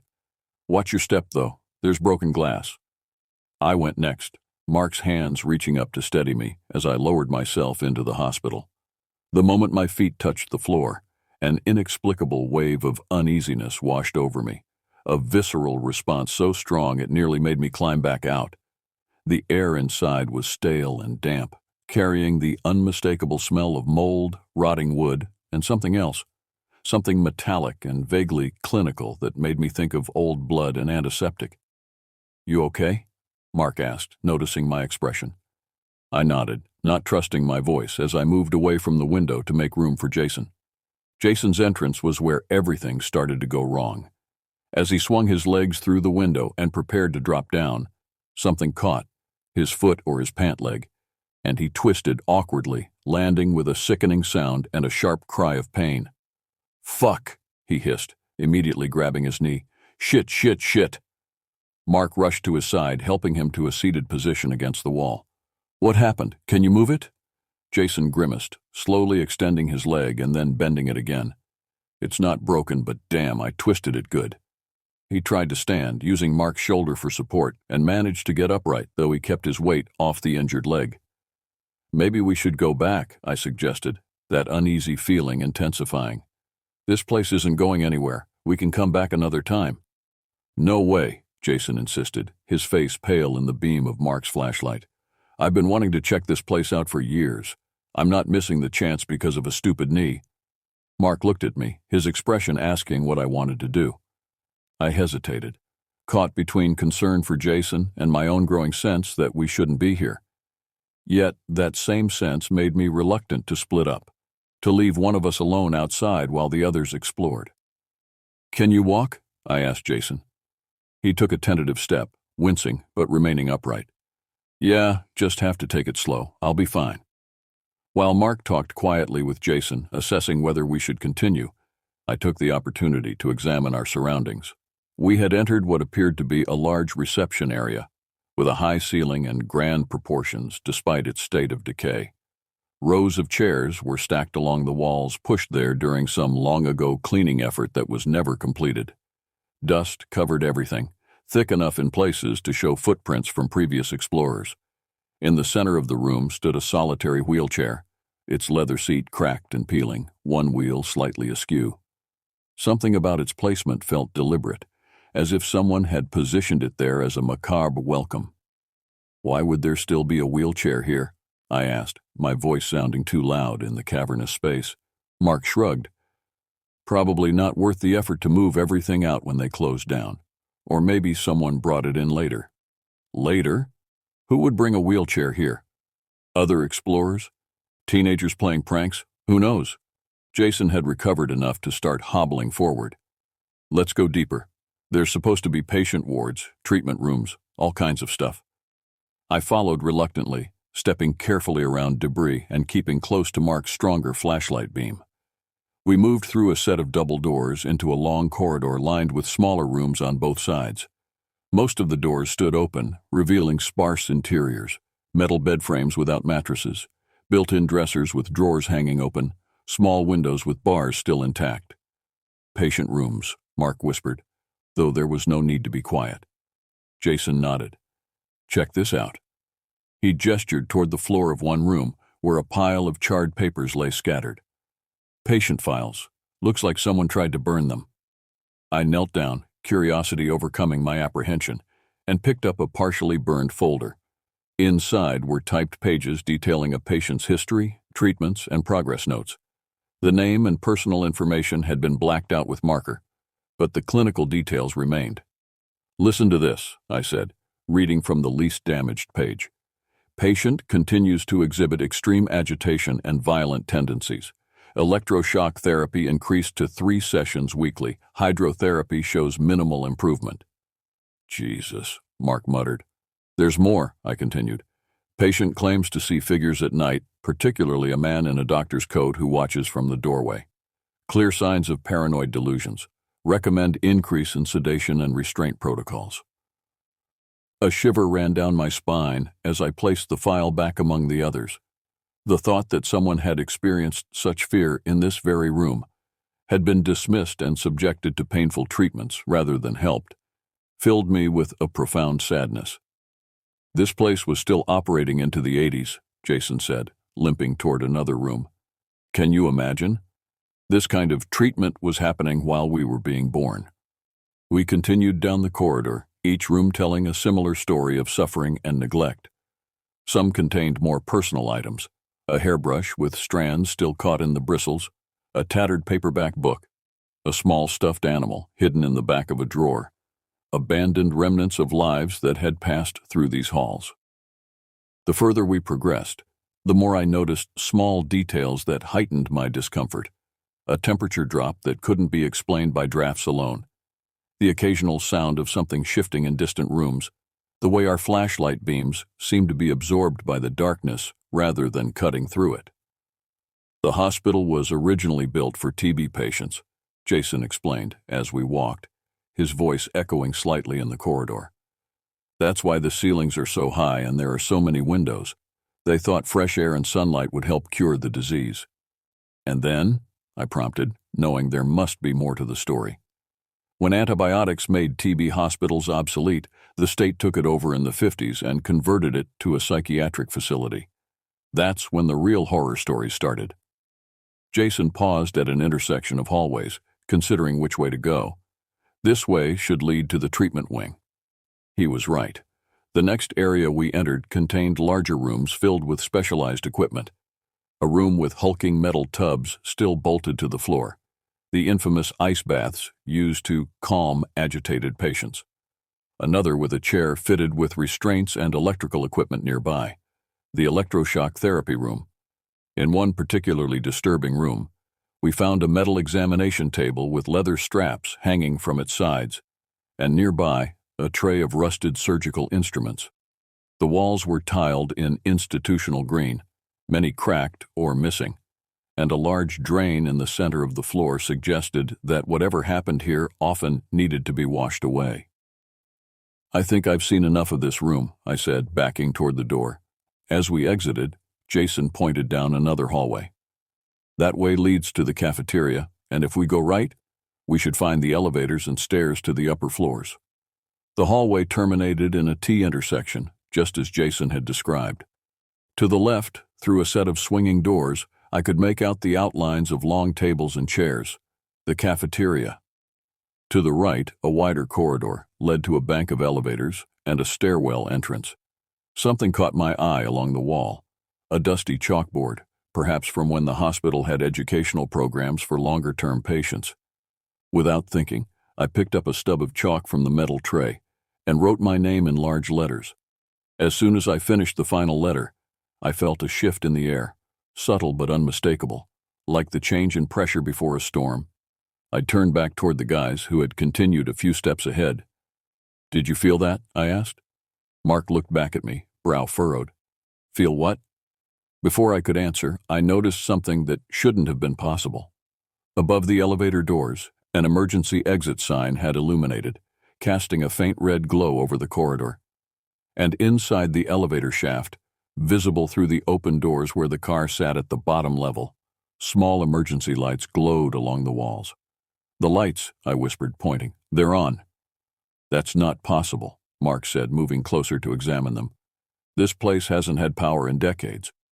Jason limped over to join us, his face ghostly in the red glow from the exit sign. "Maybe they're on a separate emergency system, battery backup or something?" "For 30 years?" I countered, my voice rising with fear. "No battery lasts that long." And then, as if responding to our discussion, lights began to flicker on throughout the wing we'd just explored, distant at first, then closer, moving toward us like someone was walking through the building, flipping switches as they went. "We need to hide," Mark said urgently, grabbing my arm. "Now!" The sudden illumination of the long-abandoned hospital sent us into a panic. From outside, a beam of light swept across the windows, momentarily blinding us as it penetrated the dusty glass. "Cops," Jason hissed, already hobbling toward an alcove. "We're busted if they catch us." We scattered in an instant, driven by primal fear and the very real threat of trespassing charges. Mark ducked left behind a pile of overturned cafeteria tables. Jason squeezed himself into a narrow space between a filing cabinet and the wall to my right. I pressed myself against the wall directly beside the open elevator shaft, trying to make myself as small as possible. My heart hammered in my chest, each beat reverberating through my body with such force I was certain anyone within 20 feet could hear it. The flashlight outside continued its methodical sweep of the building, creating moving shadows across the walls and ceiling as it passed each window. We remained frozen in our hiding spots as minutes crawled by. 10 minutes, 20. The light outside maintained its relentless pattern, appearing at one window, disappearing, then reappearing at the next in a clockwise circuit around the building. That's when I began to notice the other sounds. At first, I thought it was just my imagination, my fear-heightened senses interpreting the normal creaks and groans of an old building as something more. But as I listened, the sounds became more distinct, more purposeful. Footsteps on the floor above us, slow and deliberate. The scrape of furniture being moved in distant rooms. Doors opening and closing throughout the building. Mark caught my eye from his hiding place and mouthed, "Do you hear that?" I nodded, a cold sweat breaking out across my skin despite the chill in the air. The sounds grew closer, footsteps in the hallway we had just explored, moving toward our position. Not the heavy tread of police boots, but softer, more measured steps, like someone wearing hospital shoes on the tiled floor. I held my breath as the footsteps approached the intersection where we were hiding. In the dim red glow from the exit sign, I could see the terror etched on Mark's face, mirroring my own. Jason had pressed himself so hard against the wall he seemed to be trying to disappear into it. The footsteps stopped just before reaching the intersection. A door creaked open, the same door to the electroshock therapy room we had explored earlier. Then came a sound that turned my blood to ice, the distinct hum of electrical equipment powering up, followed by a series of clicks as switches were flipped.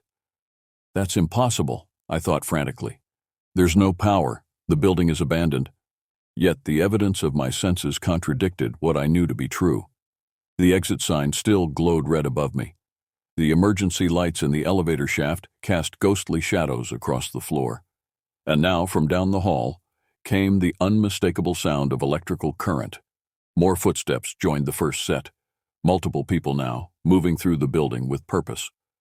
Above us, something heavy dragged across the floor, as if a bed or table was being repositioned. From somewhere deeper in the building came a sound that might have been human. A moan, low and filled with pain. I wanted to run, to grab Mark and Jason and flee this cursed place. But the sweeping light outside reminded me that escape wasn't an option. We were trapped between whatever prowled the halls inside and the authorities outside. The minutes stretched into an agonizing half-hour. My legs cramped from maintaining my position, but I dared not move. The activity around us continued unabated. A hospital seemingly returned to life, populated by invisible staff going about their grim business. Then came a moment that would be forever burned into my memory. As the exterior light made another sweep past the windows, illuminating the corridor momentarily, I glanced toward the hallway we had explored earlier. A figure stepped into view at the far end, a man in a white coat, his posture straight and professional. In the brief moment before the light passed, I could make out the outline of a stethoscope around his neck and what appeared to be a patient chart in his hand. I blinked, certain my mind was playing tricks on me. But when the light swept back, he was closer, moving purposefully down the hall toward our position. With each pass of the light he advanced, his features becoming more distinct, a man in his 50s with silver-streaked dark hair, wire-rimmed glasses, and a stern expression. On the final sweep before he would reach the intersection where we hid, our eyes met. His face registered surprise, then what I can only describe as fury. He raised his arms in an aggressive gesture, and then, as the light moved on and plunged the corridor back into relative darkness, he turned and walked away, disappearing down the hall we had come from. "Did you see that?" I whispered urgently to Mark, no longer caring about being quiet. Mark shook his head, his eyes wide with confusion. "See what?" "The doctor. He was right there. He looked right at me." "There was no doctor," Mark replied, his voice trembling. "I was looking at the same spot. There was nothing there." I turned to Jason, desperate for confirmation. "Jason, did you see him?" Jason's face was pale, his expression haunted. "I didn't see anyone, but I felt something walk past me. Cold, like walking through a freezer." A rising sense of panic threatened to overwhelm me. Had I hallucinated the doctor? But he had seemed so real, so solid. The way he had reacted to seeing me, the anger in his eyes. How could I have imagined those details? "We need to get out of here," I said, no longer whispering. "Now, I don't care if the cops are out there." Mark nodded, rising cautiously from his hiding place. "Jason, you okay to move?" Jason struggled to his feet, wincing as he put weight on his injured knee. "Yeah, let's just go. This place is seriously wrong." We abandoned our hiding spots and regrouped in the center of the intersection. The red exit sign still cast its eerie glow over us, but the other lights that had mysteriously illuminated had gone dark again. Outside, the sweeping beam continued its relentless circuit of the building. "Back the way we came," Mark decided, taking the lead. "We'll surrender to the police outside. Better than whatever is in here with us." We retraced our steps down the long corridor, moving as quickly as Jason's injury would allow. Every shadow seemed to conceal a threat, every darkened doorway a potential ambush. The sounds continued around us, footsteps keeping pace behind us, doors opening and closing in our wake, whispers just at the edge of hearing. As we passed the treatment rooms, I glanced inside the electroshock therapy room. In the brief flash of my flashlight beam, I could have sworn I saw a figure strapped to the chair, body arching in silent agony as current flowed through it. I looked away immediately, afraid that a longer look would confirm what my peripheral vision had glimpsed. The reception area where we had entered appeared ahead, moonlight filtering through the window creating silver squares on the dusty floor. The wheelchair that had seemed so ominously placed earlier was no longer in the center of the room. It now sat directly in front of our exit window, as if positioned to block our escape. "Did one of you move that?" I asked, my voice barely audible. Both Mark and Jason shook their heads, their expressions confirming my fear. None of us had touched it. Mark approached cautiously and pushed the wheelchair aside, the rusted wheels squeaking in protest.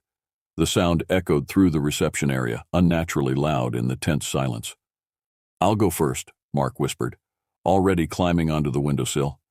"Then help Jason through, since his knee is messed up. You come last." I nodded, keeping my flashlight trained on the doorway through which we had just come, half expecting to see the doctor's figure materialize there. Mark slipped through the window and dropped to the ground outside. I heard his feet crunch on the gravel, then his hands appeared at the window edge, ready to help Jason. "Come on," I urged Jason, supporting him as he awkwardly raised himself onto the windowsill. Jason grunted with pain as he maneuvered his injured leg through the opening. With Mark pulling from outside and me pushing from within, we managed to get him through the window and safely to the ground. Only then did I allow myself to look back at the hospital's interior one last time. The beam of my flashlight caught something moving at the far end of the reception area, a white coat disappearing through a doorway, there and gone so quickly I might have imagined it. "Hurry up," Mark hissed from outside. I didn't need to be told twice. I scrambled onto the windowsill and was halfway through when I felt something cold brush against my ankle, fingers, or what felt like fingers, gripping briefly before letting go. I jerked my leg violently, tumbling through the window and landing hard on the gravel outside. Mark helped me to my feet, his face a mask of concern. "Are you okay? What happened?" "Something grabbed me," I gasped, backing away from the window. "Inside, it grabbed my ankle." Mark shined his flashlight through the window, revealing nothing but the empty reception area. The wheelchair now returned to its original position in the center of the room. "Let's go," Jason urged from where he leaned against the building wall, before the cops circled back around. We made our way along the back of the hospital, moving as quickly and quietly as possible given Jason's injury.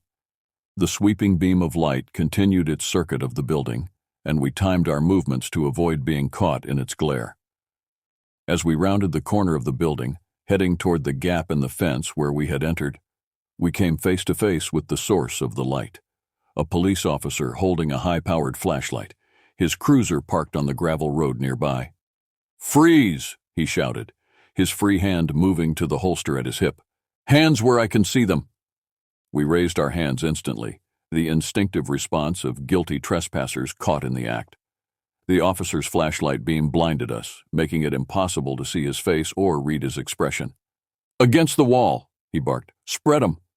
One by one, he pulled us away from the building and positioned us against the brick wall, legs spread and hands pressed flat against the rough surface. I could feel my heart pounding against my ribs as he patted down Mark first, then Jason, and finally me, checking for weapons or contraband. "IDs," he demanded once he was satisfied we weren't armed. We fumbled for our wallets and handed over our driver's licenses. The officer examined each one under his flashlight beam, then tucked them into his shirt pocket. "Breaking and entering is a criminal offense," he stated flatly. "You're all looking at potential jail time, not to mention fines." "We're sorry, officer," Mark began, trying to sound contrite. "We were just—" "Save it," the officer cut him off. "I've heard every excuse in the book from kids like you. What's wrong with your leg?" he asked Jason. "Twisted my knee climbing in," Jason admitted. "It's nothing serious." The officer grunted, seemingly unsurprised. "Anyone else in there with you?" "No, sir," I replied quickly. "It's just us." The officer's flashlight beam moved back to my face, making me squint. "You sure about that? Because we've been getting calls all night about activity in that building. Lights going on and off, shadows moving past windows. We've been circling the building for the past hour and kept seeing people inside." A cold shiver ran down my spine at his words. That was us, moving around with our flashlights," I lied, though my voice betrayed my uncertainty. "Is that so?" The officer sounded skeptical. "And I suppose you were also on the 3rd floor 20 minutes ago, and in the east wing at the same time?" We exchanged alarmed glances. We had never gone above the ground floor, and had stayed exclusively in the western section of the building. "No," Mark admitted slowly. "We stuck to the ground floor. Just the main reception area and the first hallway." The officer was silent for a moment, his flashlight beam moving between our faces as if searching for deception. "So you're telling me you three were the only ones in there, but you never went upstairs?" "Yes, sir," Jason confirmed. "We couldn't have gone upstairs even if we wanted to. My knee is messed up." Something in the officer's demeanor changed, a subtle shift from stern authority to something closer to concern. "Turn around, all of you." We complied, our backs now against the wall, finally able to see the officer properly. He was older than I'd expected, probably in his 50s, with a weathered face and gray hair visible beneath his cap. His name badge read Sullivan. "You kids have no idea what you've been messing with," Officer Sullivan said, his voice quieter now. "This place isn't just some abandoned building for your Halloween thrills. There's a reason it's boarded up, a reason no one has torn it down despite years of proposals." "What reason is that?" I found myself asking. Sullivan's gaze moved to the upper windows of the hospital, then back to us. "Let's just say this place has a history that didn't end when they closed the doors. I've been responding to calls here for 25 years and I've seen things I can't explain. Things that made me request never to be assigned here alone. A chill that had nothing to do with the October night ran through me. What kinds of things? Figures in the windows, lights that couldn't possibly be working, sounds coming from inside when the building was securely locked. Sullivan paused, seeming to debate whether to continue. About 15 years ago, my partner and I responded to a call similar to tonight's. We found a group of college kids who'd broken in on a dare. One of them was catatonic when we found him, just staring at nothing, completely unresponsive. He spent 6 months in psychiatric care afterward, and to this day, he won't talk about what he saw inside. The three of us exchanged uneasy glances, the officer's words confirming our own terrifying experience. "Officer," I began hesitantly, "when we were in there, we heard noises, like people moving around, doors opening and closing. And I saw someone, a doctor in a white coat. He looked right at me." Sullivan's expression remained neutral, but something flickered in his eyes. Recognition, perhaps, or confirmation of a long-held belief. "You're not the first to report that. The doctor is a common sighting, usually on the ground floor near the old treatment rooms." "Who is he?" Mark asked, his skepticism fading in the face of the officer's matter-of-fact confirmation. "Dr. Mendel, according to hospital records. He was the chief psychiatrist from 1962 until his death in 1978. His methods were controversial, even for that time. After he died, there were investigations, former patients coming forward with stories of abuse, experimental treatments without consent.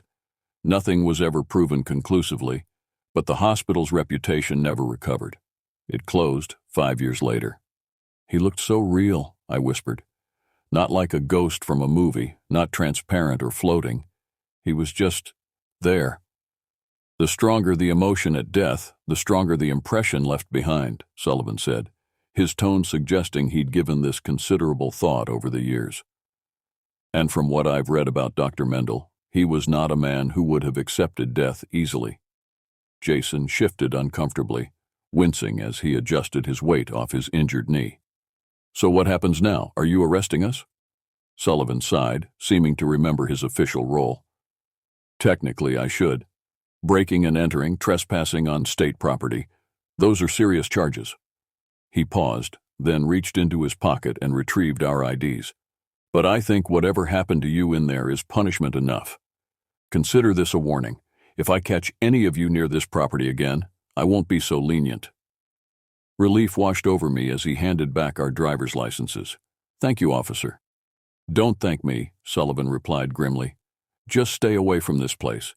Whatever walks these halls doesn't distinguish between the curious and the malicious. It just knows you don't belong here." He escorted us to the gap in the fence, watching as we squeezed through one by one. "Your car at O'Malley's?" When we nodded, he added, "I'll follow you there. Make sure you leave town without any detours." The walk back to the bar was tense and silent, each of us lost in our own thoughts. Jason limped between Mark and me, occasionally needing support on the uneven ground. Behind us, Officer Sullivan's cruiser crawled along at walking pace, its headlights illuminating our path. When we reached Mark's car in the bar parking lot, Sullivan pulled up alongside us and rolled down his window. "One more thing," he said, his expression grave. "Whatever you experienced in there, it might not stay there. Some people report after effects, nightmares, feeling followed. If that happens, there's a woman in town, Eliza Chambers, runs the New Age shop on Main Street. She knows more about this place than anyone. Helped that college kid I mentioned."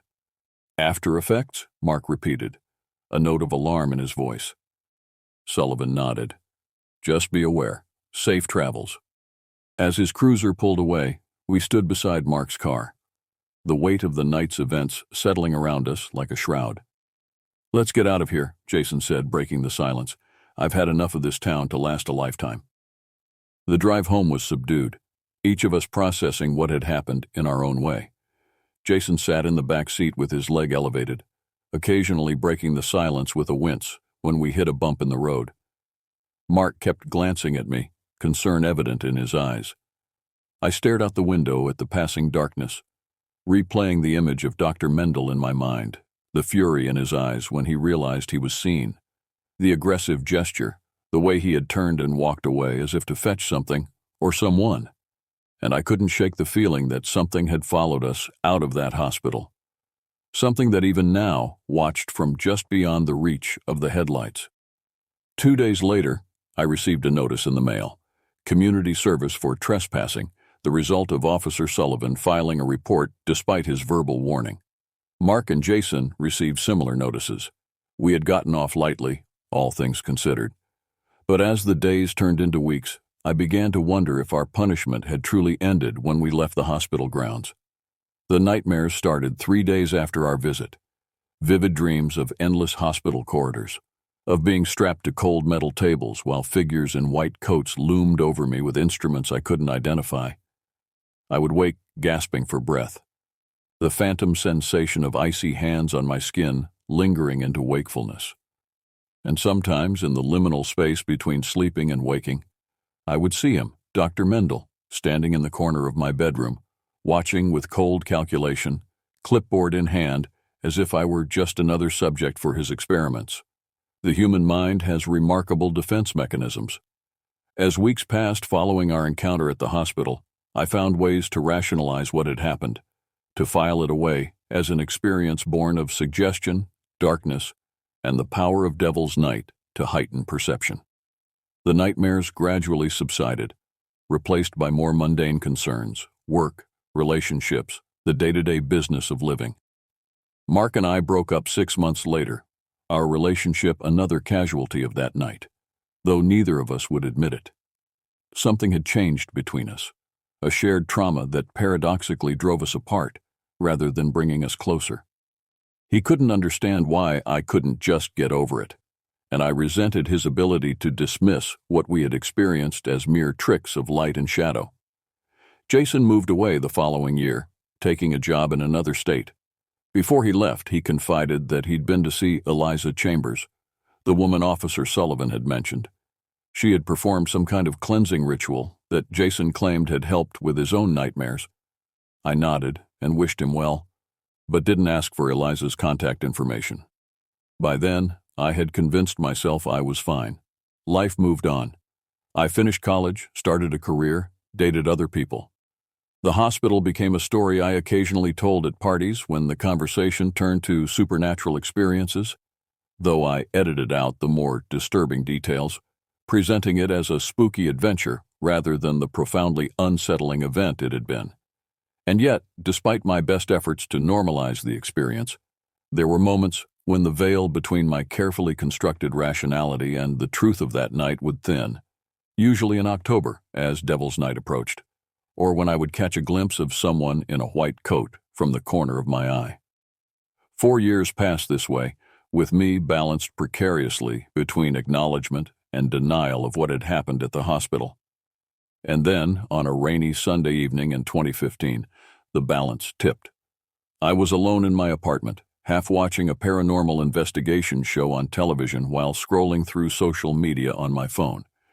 It was the kind of program I usually avoided, too many staged reactions and questionable evidence for my taste, but nothing else was on, and the background noise kept the silence at bay. I wasn't paying full attention until I heard the host mention a location that made me freeze. Tonight, we're investigating one of America's most haunted abandoned hospitals, the former Riverview State Psychiatric Hospital. My head snapped up, phone forgotten as footage of the familiar Gothic facade filled the screen. It looked exactly as I remembered it, perhaps even more dilapidated after the additional years of neglect. Originally built in the 1920s as a tuberculosis sanatorium, the narrator continued, this imposing structure later served as a state psychiatric facility until its closure in 1983, amid allegations of patient abuse and controversial treatment methods. The camera panned across the hospital grounds, then cut to interior shots taken with night vision equipment. I recognized the reception area where we had entered, the long corridor of patient rooms, even the treatment areas with their ominous equipment still in place. Our investigation begins in the basement, the host explained, an area former staff members claim was used for the most extreme treatments and where current paranormal activity is reportedly most intense. I watched, transfixed, as the team made their way through the basement corridors, capturing strange noises and unexplained temperature fluctuations on their equipment. It was theatrical and over-dramatized, yet I couldn't look away, knowing what might await them. Then it happened. As one investigator stood alone in a basement corridor, his camera captured a figure moving across the hallway behind him.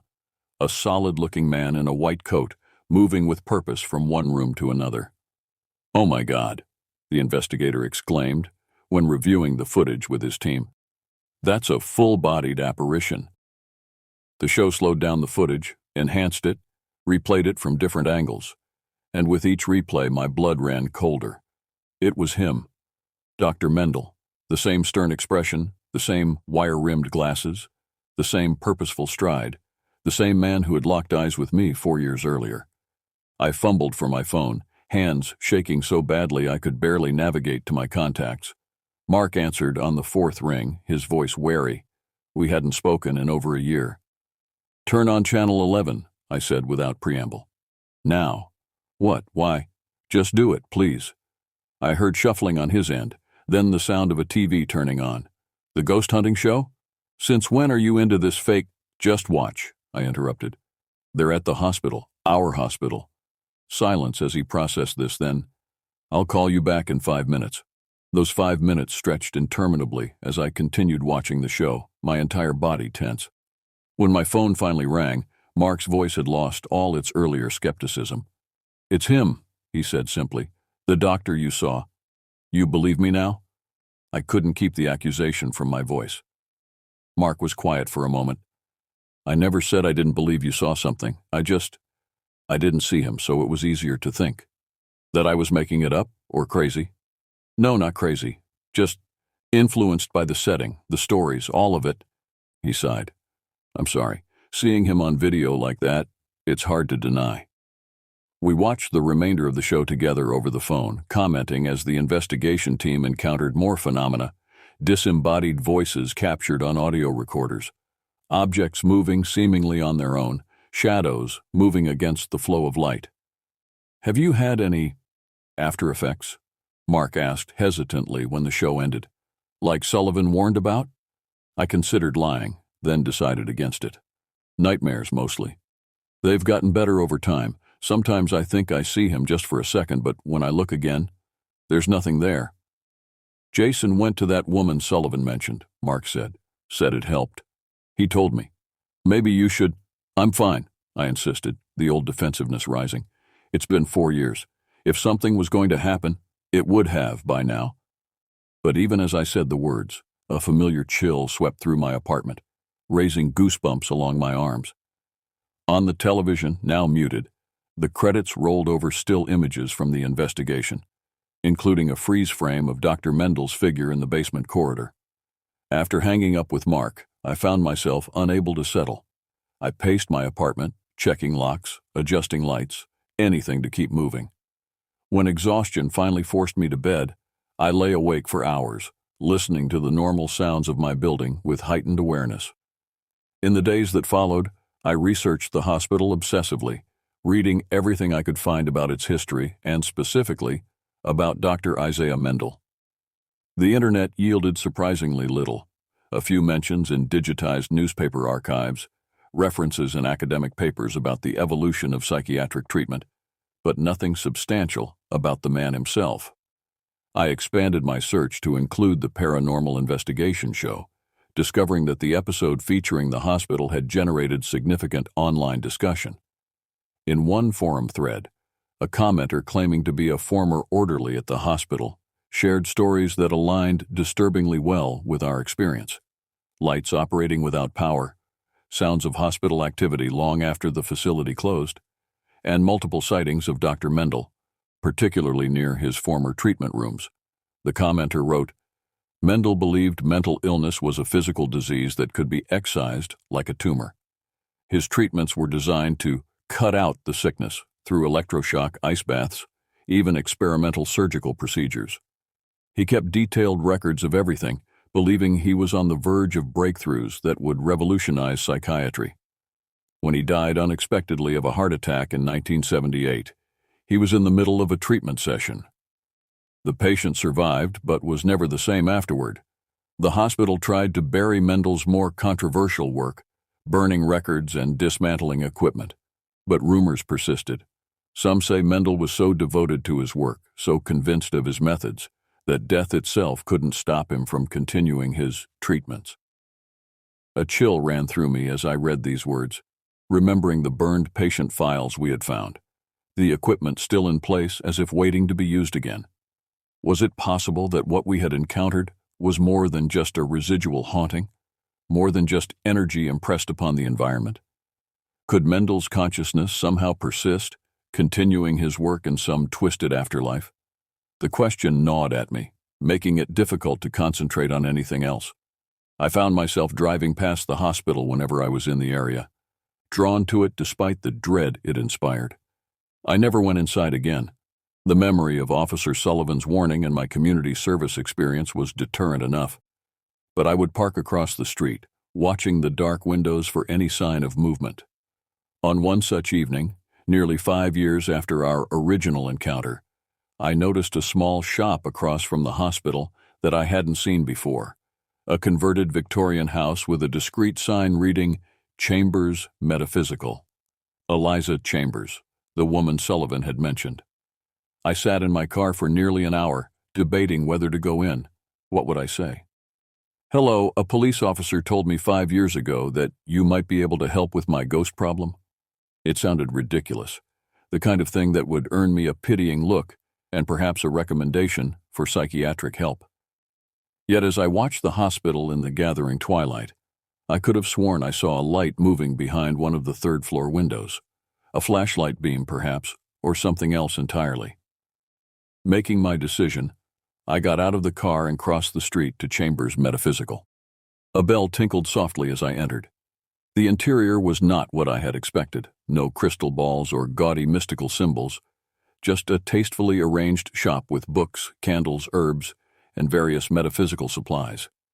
A woman looked up from behind the counter, her silver-streaked hair pulled back in a simple braid, her eyes sharp and assessing. "Can I help you?" she asked, her voice carrying a slight accent I couldn't place. "Are you Eliza Chambers?" When she nodded, I continued hesitantly.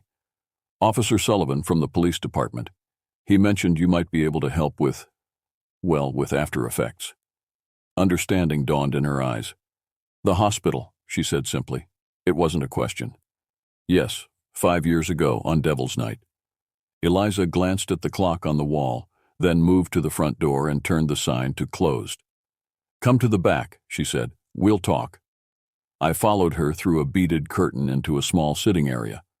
Comfortable chairs, a low table, shelves lined with books and curious objects I couldn't identify. She gestured for me to sit, then took the chair opposite mine.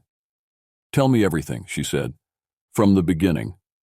And I did, the story pouring out of me with a detail and emotional immediacy that surprised even me.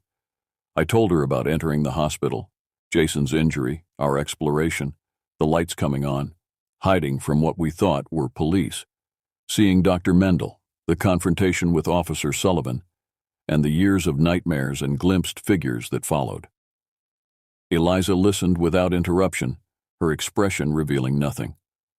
When I finished, she sat in silence for a long moment, her eyes focused somewhere beyond me.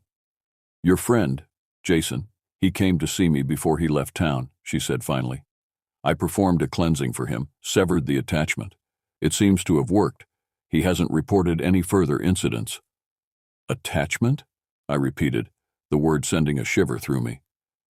"Dr. Mendel is what we call a collector," Eliza explained. "In life, he collected patients, subjects for his experiments.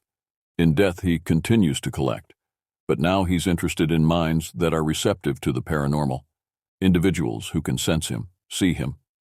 "Like me," I whispered. Eliza nodded. "When you wrote your name on that chalkboard, you did more than leave graffiti. You announced yourself to the energies in that place. You made yourself known to him. And now he's... what? Following me, haunting me. Studying you," she corrected, as he studied his patients. The nightmares, the glimpses, these are his observations, his notes being taken.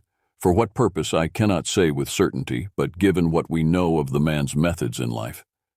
She let the implication hang in the air between us, unspoken but understood. Dr. Mendel had been a man of extreme treatments, of pushing boundaries regardless of the cost to his subjects. If he was indeed studying me from beyond death, what would the culmination of that study look like? "Can you help me?" I asked, my voice small in the quiet room. "Like you helped Jason?" "I can try," Eliza replied. "But you must understand, this attachment has persisted for 5 years. It has had time to strengthen, to intertwine with your energy. Breaking it will not be easy, and it may not be complete." "I'll take whatever help you can offer," I said, desperation edging into my voice. Eliza nodded and rose, moving to the shelves to gather various items: candles, herbs, small bottles of liquids, a ceramic bowl. As she worked, she spoke softly, almost to herself.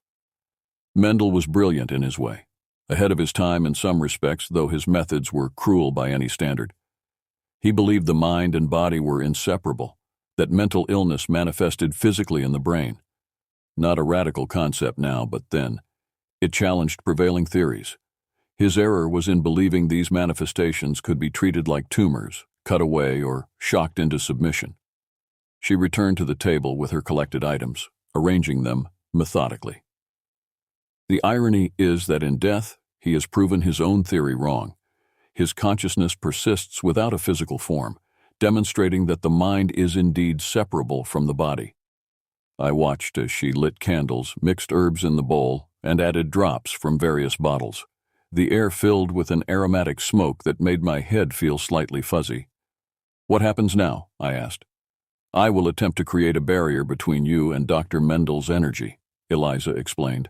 "It won't erase what has happened, nor will it completely prevent him from reaching you if his will is strong enough. But it should weaken the connection, reduce the frequency and intensity of the experiences." For the next hour, Eliza led me through a ritual that blended elements I recognized from various spiritual traditions with techniques that seemed entirely her own. She had me visualize protective barriers, speak affirmations of strength and autonomy, and participate in cleansing practices involving the smoke and specially prepared water. Throughout the process, I experienced a range of sensations: periods of intense cold, despite the warm room, pressure behind my eyes that built and then suddenly released, and at one point, a distinct feeling of anger that I somehow knew wasn't my own. When the ritual concluded, I felt lighter, as if something that had been clinging to me had been partially dislodged. Not completely removed, I could still sense a connection, thin but persistent, but weakened enough that I could believe in the possibility of eventually being free. "It's done," Eliza said, extinguishing the last candle. "How do you feel?" "Better," I admitted. "Not completely. Clear, but better." She nodded, unsurprised. "The connection remains, but it should continue to weaken over time, especially if you practice the visualization techniques I taught you. And there are additional steps we can take, if necessary." As I prepared to leave, reaching for my wallet, Eliza waved away my attempt to pay. "Officer Sullivan sends people to me for a reason," she said. "He understands what that place is, what it does to people. This is my way of balancing the scales in whatever small way I can." At the door, she placed a small fabric pouch in my hand, a charm of some kind, filled with herbs and other materials. "Keep this with you, especially when you sleep, and stay away from the hospital. Your presence there strengthens the connection." I promised I would heed her advice, thanked her, and stepped back into the night. Across the street, the hospital loomed against the darkened sky, its windows black and empty, or almost all of them. On the 3rd floor, a faint light moved behind one window, there and gone so quickly I might have imagined it. But I knew I hadn't. Years have passed since that night at Eliza's shop. The charm she gave me sits on my nightstand, replaced periodically when she sends me a new one. A service she provides without my asking, as if she knows when the previous one has lost its efficacy. The nightmares have largely subsided, and the glimpses of Dr. Mendel have become rare enough that I can go months without incident. I've moved forward with my life, building a career, forming new relationships, creating a normalcy that sometimes makes that devil's night in 2011 feel like something that happened to someone else. Until 2019, when I was browsing television channels and came across that paranormal investigation show, a different episode this time, but featuring the same team at a different location. I watched with mild interest, the production values and dramatic reactions as overblown as I remembered. And then they showed it, footage from their visit to the hospital years earlier, including the clip of Dr. Mendel walking through the basement corridor. The host explained that this remained one of their most compelling pieces of evidence, a full-bodied apparition captured clearly on camera. As the clip played in slow motion, I noticed something I hadn't seen before, a detail that sent ice through my veins, despite the charm sitting just feet away on my nightstand. In Dr. Mendel's hand, clearly visible as the enhanced footage played frame by frame, was a clipboard. And on that clipboard, just barely legible in the freeze frame, was a paper with what appeared to be a list of names. I paused the television and moved closer, my heart pounding as I struggled to make out the tiny text on the screen. Most of the names were too blurry to read, but at the bottom of the list, written clearly enough to be unmistakable, was my own name, the same name I had written on that chalkboard years ago. I still drive by the hospital occasionally, drawn by a morbid fascination I can't entirely explain. The building continues to decay, a planned demolition repeatedly delayed by budget constraints and preservationist concerns. Sometimes I see lights moving behind the windows, sometimes not. I've spoken with Mark a few times over the years, comparing notes on our experiences. He has had fewer lasting effects, perhaps because he never saw Dr. Mendel directly, never established that connection. Jason remains free of incidents, Eliza's intervention apparently successful in his case. He's built a new life in another state, married with children now, the hospital just a strange story from his youth.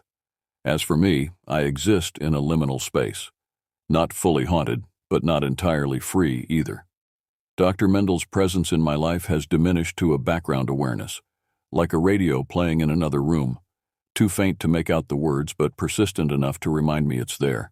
I still have questions that may never be answered. What does he want from those he collects?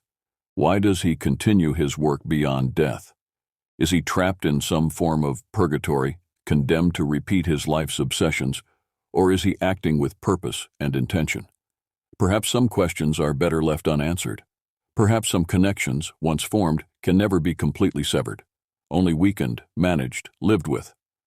On Devil's Night each year, I take extra precautions, burning the protective herbs Eliza has provided, reinforcing my visualized barriers, keeping lights on throughout the night.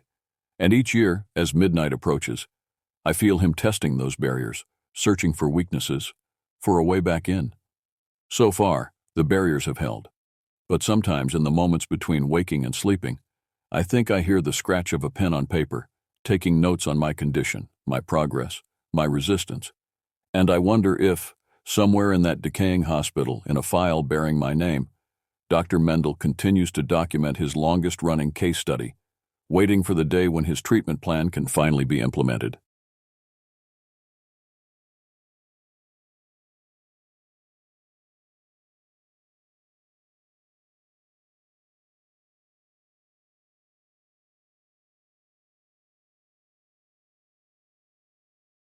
This happened about 2 years ago. My maternal grandmother, Eleanor, passed away 2 days before Christmas Eve in 2021. I remember the call came just after dinner on a Tuesday night. The hospital's number flashed on my phone, and I knew before I answered. Some part of you always knows. "She's gone," my mother said, her voice small and broken. "She went peacefully." Those words, "went peacefully," they're supposed to bring comfort, I think. But all I could picture was Eleanor lying alone in a sterile hospital room, her last breath escaping while machines beeped indifferently around her. There was nothing peaceful about loss. The days that followed blurred together. My mother moved through the house like a ghost, making phone calls, arranging funeral details, accepting casseroles from neighbors who didn't know what else to offer. My father tried his best, but grief was something he'd always kept at arm's length. He'd lost his own father young and had learned to compartmentalize pain in ways I never could. Eleanor wasn't just my grandmother. She was the cornerstone of our entire family. Her modest two-story house on Maple Street had been our sanctuary. The kitchen, with its perpetual smell of cinnamon and coffee, the sunroom where she'd sit with her crossword puzzles, pencil tucked behind her ear, the backyard with the tire swing that had survived 3 generations of children. "Remember when she caught us smoking behind the garage?" my cousin Thomas asked as we sat in my parents' living room the night before the funeral. The 4 of us, Thomas, Sarah, Lily, and myself, had gathered with a bottle of Eleanor's favorite bourbon. "A toast," we said, a wake of our own. "God, she was so mad," Sarah laughed, wiping at her eyes. "I thought she was going to tell our parents for sure." "But she didn't," I said, swirling the amber liquid in my glass. "She never did." Instead, Eleanor had sat us down at her kitchen table and talked to us like adults. She explained what cigarettes had done to her sister, our great-aunt June, who had died of lung cancer years before we were born. She didn't lecture or threaten. She just shared her pain and her fear of losing us the same way. None of us ever smoked again. That was Eleanor. She knew that shame and punishment didn't teach lessons. Love did. Understanding did.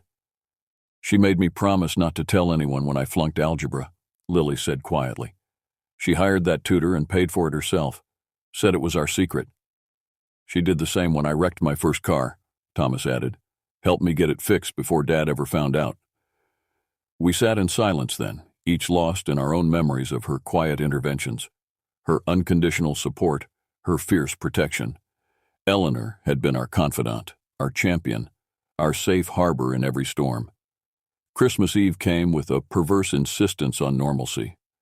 My mother had decided we would still gather, still exchange gifts, still eat the traditional ham and scalloped potatoes. "It's what she would have wanted," she kept saying, though her eyes remained distant, unfocused. I helped arrange chairs in the dining room, set the table with the good china, and folded napkins into perfect triangles, all the things Eleanor would have done. The house filled with relatives, their voices hushed, their hugs lingering a beat too long. No one mentioned the empty chair at the head of the table, though everyone's eyes drifted to it throughout the evening. After dinner, my Uncle David cleared his throat. "I'd like to say something," he began, raising his glass. "To my mother, who taught us all what it means to love without conditions, who showed us that family isn't just blood, it's choice, it's commitment, it's showing up even when it's hard." His voice cracked on the last word. "To Eleanor," we all murmured, glasses tilting toward the center of the table. I couldn't drink. The lump in my throat had grown too large, threatening to choke me. I excused myself and fled to the bathroom, locking the door behind me. The person in the mirror was a stranger, hollow-eyed, pale, with a brittle smile that threatened to shatter at any moment. I gripped the sink and tried to breathe through the tightness in my chest. "Get it together," I whispered to my reflection. "Just get through today." But I knew it wasn't just about getting through the day. It was about facing all the days that would follow, birthdays, holidays, ordinary Tuesdays, without Eleanor at their center. The funeral was worse. The chapel smelled of lilies and furniture polish, and the organ music seemed to scrape against my raw nerves. I sat between my mother and Sarah, clutching both their hands as the minister spoke of Eleanor's life, her faith, her devotion to family. Then came the eulogy. My Aunt Catherine stood at the podium, unfolding a piece of paper with shaking hands. "My mother wasn't perfect," she began, "but she was perfectly herself. She loved fiercely and without reservation. She forgave easily, but never forgot a birthday." A ripple of sad laughter moved through the congregation. In her final days, when the pain was at its worst, she didn't talk about herself. She talked about all of you, her grandchildren especially. Catherine looked directly at us then, her eyes shining with tears. She told me, "Tell them they were the best thing that ever happened to me. Tell them they were my greatest joy. Tell them I cared for them more deeply than anything else in my life." The words hit me like a physical blow. A sound escaped me, something between a gasp and a sob, and suddenly I was crying without restraint, my body shaking with the force of it. Sarah's arm came around my shoulders, but it offered no comfort. Nothing could touch the yawning emptiness that had opened inside me.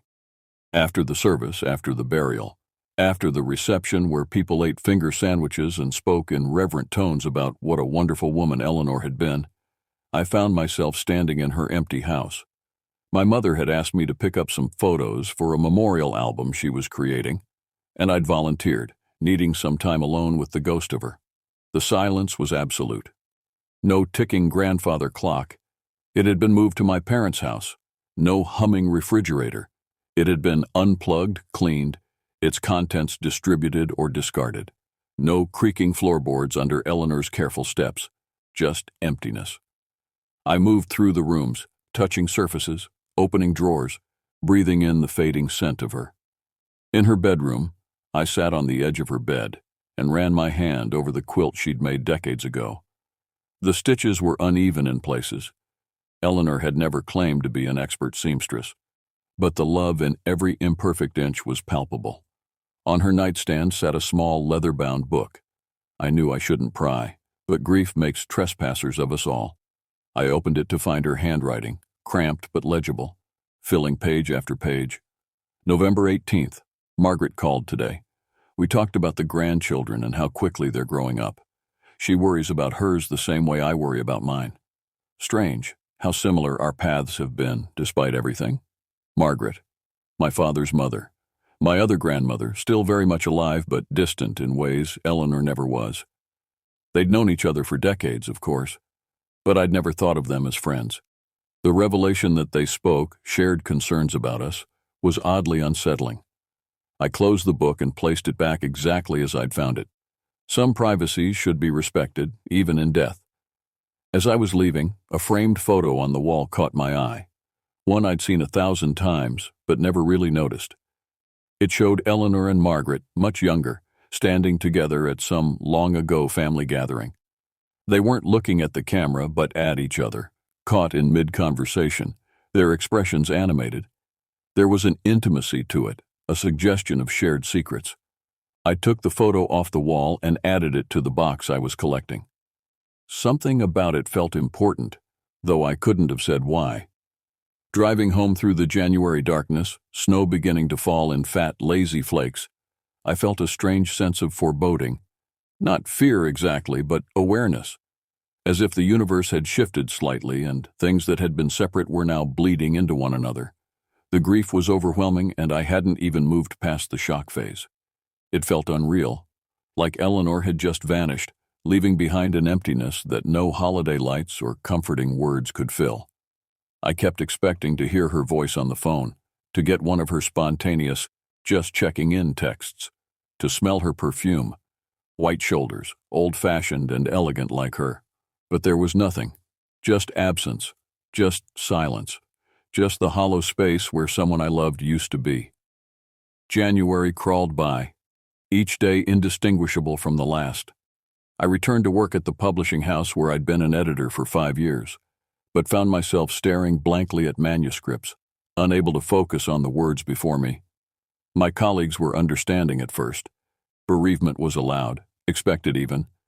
But as weeks passed, their patience began to wear thin. "You need to talk to someone," my friend Denise suggested over lunch one day. "A professional, I mean." I pushed my salad around the plate, appetite absent as it had been since the funeral. "I'm fine." "You're not fine. You barely speak, you've lost weight, and yesterday I found you crying in the supply closet." I had no defense against the truth. I had been in the supply closet, clutching a package of Post-it notes to my chest, sobbing silently because they were the exact shade of yellow as Eleanor's kitchen curtains. "I'll think about it," I promised, though I had no intention of doing so. The idea of explaining my grief to a stranger seemed impossible. How could I articulate the specific ache of missing someone whose love had been the foundation of my entire life? The first strange occurrence happened on a Tuesday, exactly 1 month after Eleanor's death. I was at home, trying to focus on a manuscript that was already late for its deadline, when the lights flickered. Once, twice, then steadied. Power surges weren't unusual in winter, so I thought nothing of it until I heard the music. Faint at first, barely perceptible. Piano notes, delicate and familiar, drifting from somewhere in my apartment. I lived alone in a one-bedroom unit, with no roommates and certainly no piano. I set down my pen and listened, trying to place the melody. Debussy, Clair de Lune, Eleanor's favorite piece, the one she'd play on her old record player on Sunday afternoons while she baked. I rose from my desk and moved through the apartment, following the sound. It seemed to be coming from the kitchen, but when I entered, the room was empty and silent. The music had stopped. "Hello?" I called, feeling foolish but unsettled. No response, of course. I checked every room, opening closets and even looking under the bed, though what I expected to find I couldn't say. Nothing was out of place. No one was there. Just my imagination, I told myself. Grief playing tricks on my tired mind. But the next day, it happened again. This time, the smell of cinnamon and apples filled my apartment for several minutes before dissipating. Eleanor's signature pie, the one she made every fall and winter, the recipe she had promised to teach me, but never had the chance. I called my mother, trying to keep my voice steady. "Have you noticed anything unusual since Grandma died?" I asked carefully. "What do you mean, unusual?" Her voice was guarded. "I don't know. Strange things. Things you can't explain." A long pause. "Like what?" I couldn't bring myself to tell her. It sounded too much like madness, like desperate wishful thinking. "Never mind. I'm just tired, I guess." "You should come for dinner this weekend," she said, changing the subject. "Your father misses you." I agreed, though the thought of their house, now filled with Eleanor's things, distributed among family members like relics, made my chest tight. That night I dreamed of Eleanor's house. In the dream I was walking through the familiar rooms, but they were empty of furniture, echoing with my footsteps. I called out for her, my voice bouncing off bare walls. When I reached the kitchen, I found not Eleanor but Margaret, my father's mother, sitting at the table. "She's trying to reach you," Margaret said, her eyes fixed on something over my shoulder. "She's worried." I turned to look, but there was only darkness behind me, a void that seemed to pulse with a life of its own. "Who's worried?" I asked, turning back to Margaret. "Eleanor?" But Margaret was gone, and the table with her. I stood alone in the empty kitchen as the darkness began to seep in through the windows, thick as tar. I woke with a gasp, sheets twisted around my legs, my nightshirt damp with sweat. The digital clock on my nightstand read 3:20 a.m., the exact time I would later realize that Eleanor had died in her hospital bed. The rest of the week brought more inexplicable moments. Objects moved when I wasn't looking. A book that had been on the coffee table appearing on my bedside table. My keys hanging on their hook when I was certain I'd left them in my coat pocket. The television turned itself on twice, always to the Food Network, which Eleanor had watched religiously. I began to wonder if I was losing my mind. The dinner at my parents' house that weekend was a strained affair. My father made awkward attempts at conversation, while my mother watched me with worried eyes, noting how little I ate, how often I checked my phone as if expecting a call.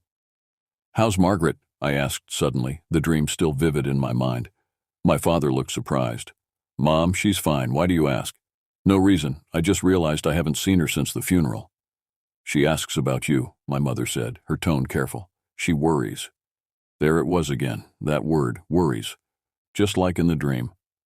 "Maybe I should visit her," I suggested, though Margaret and I had never been particularly close. She lived on the other side of the city, in a retirement community that always smelled faintly of disinfectant and overcooked vegetables. "I'm sure she'd like that," my father said, looking pleased. "She gets lonely, especially since—" He trailed off, but I knew what he meant. Since Eleanor died. The two women had been friends, after all. I remembered the photo I'd found, the one that suggested a deeper connection than I'd realized. After dinner, while my father watched television, my mother pulled me into the kitchen on the pretense of helping with dessert. "What's really going on with you?" she asked, her voice low. "And don't tell me nothing. I know you too well." I leaned against the counter, suddenly exhausted.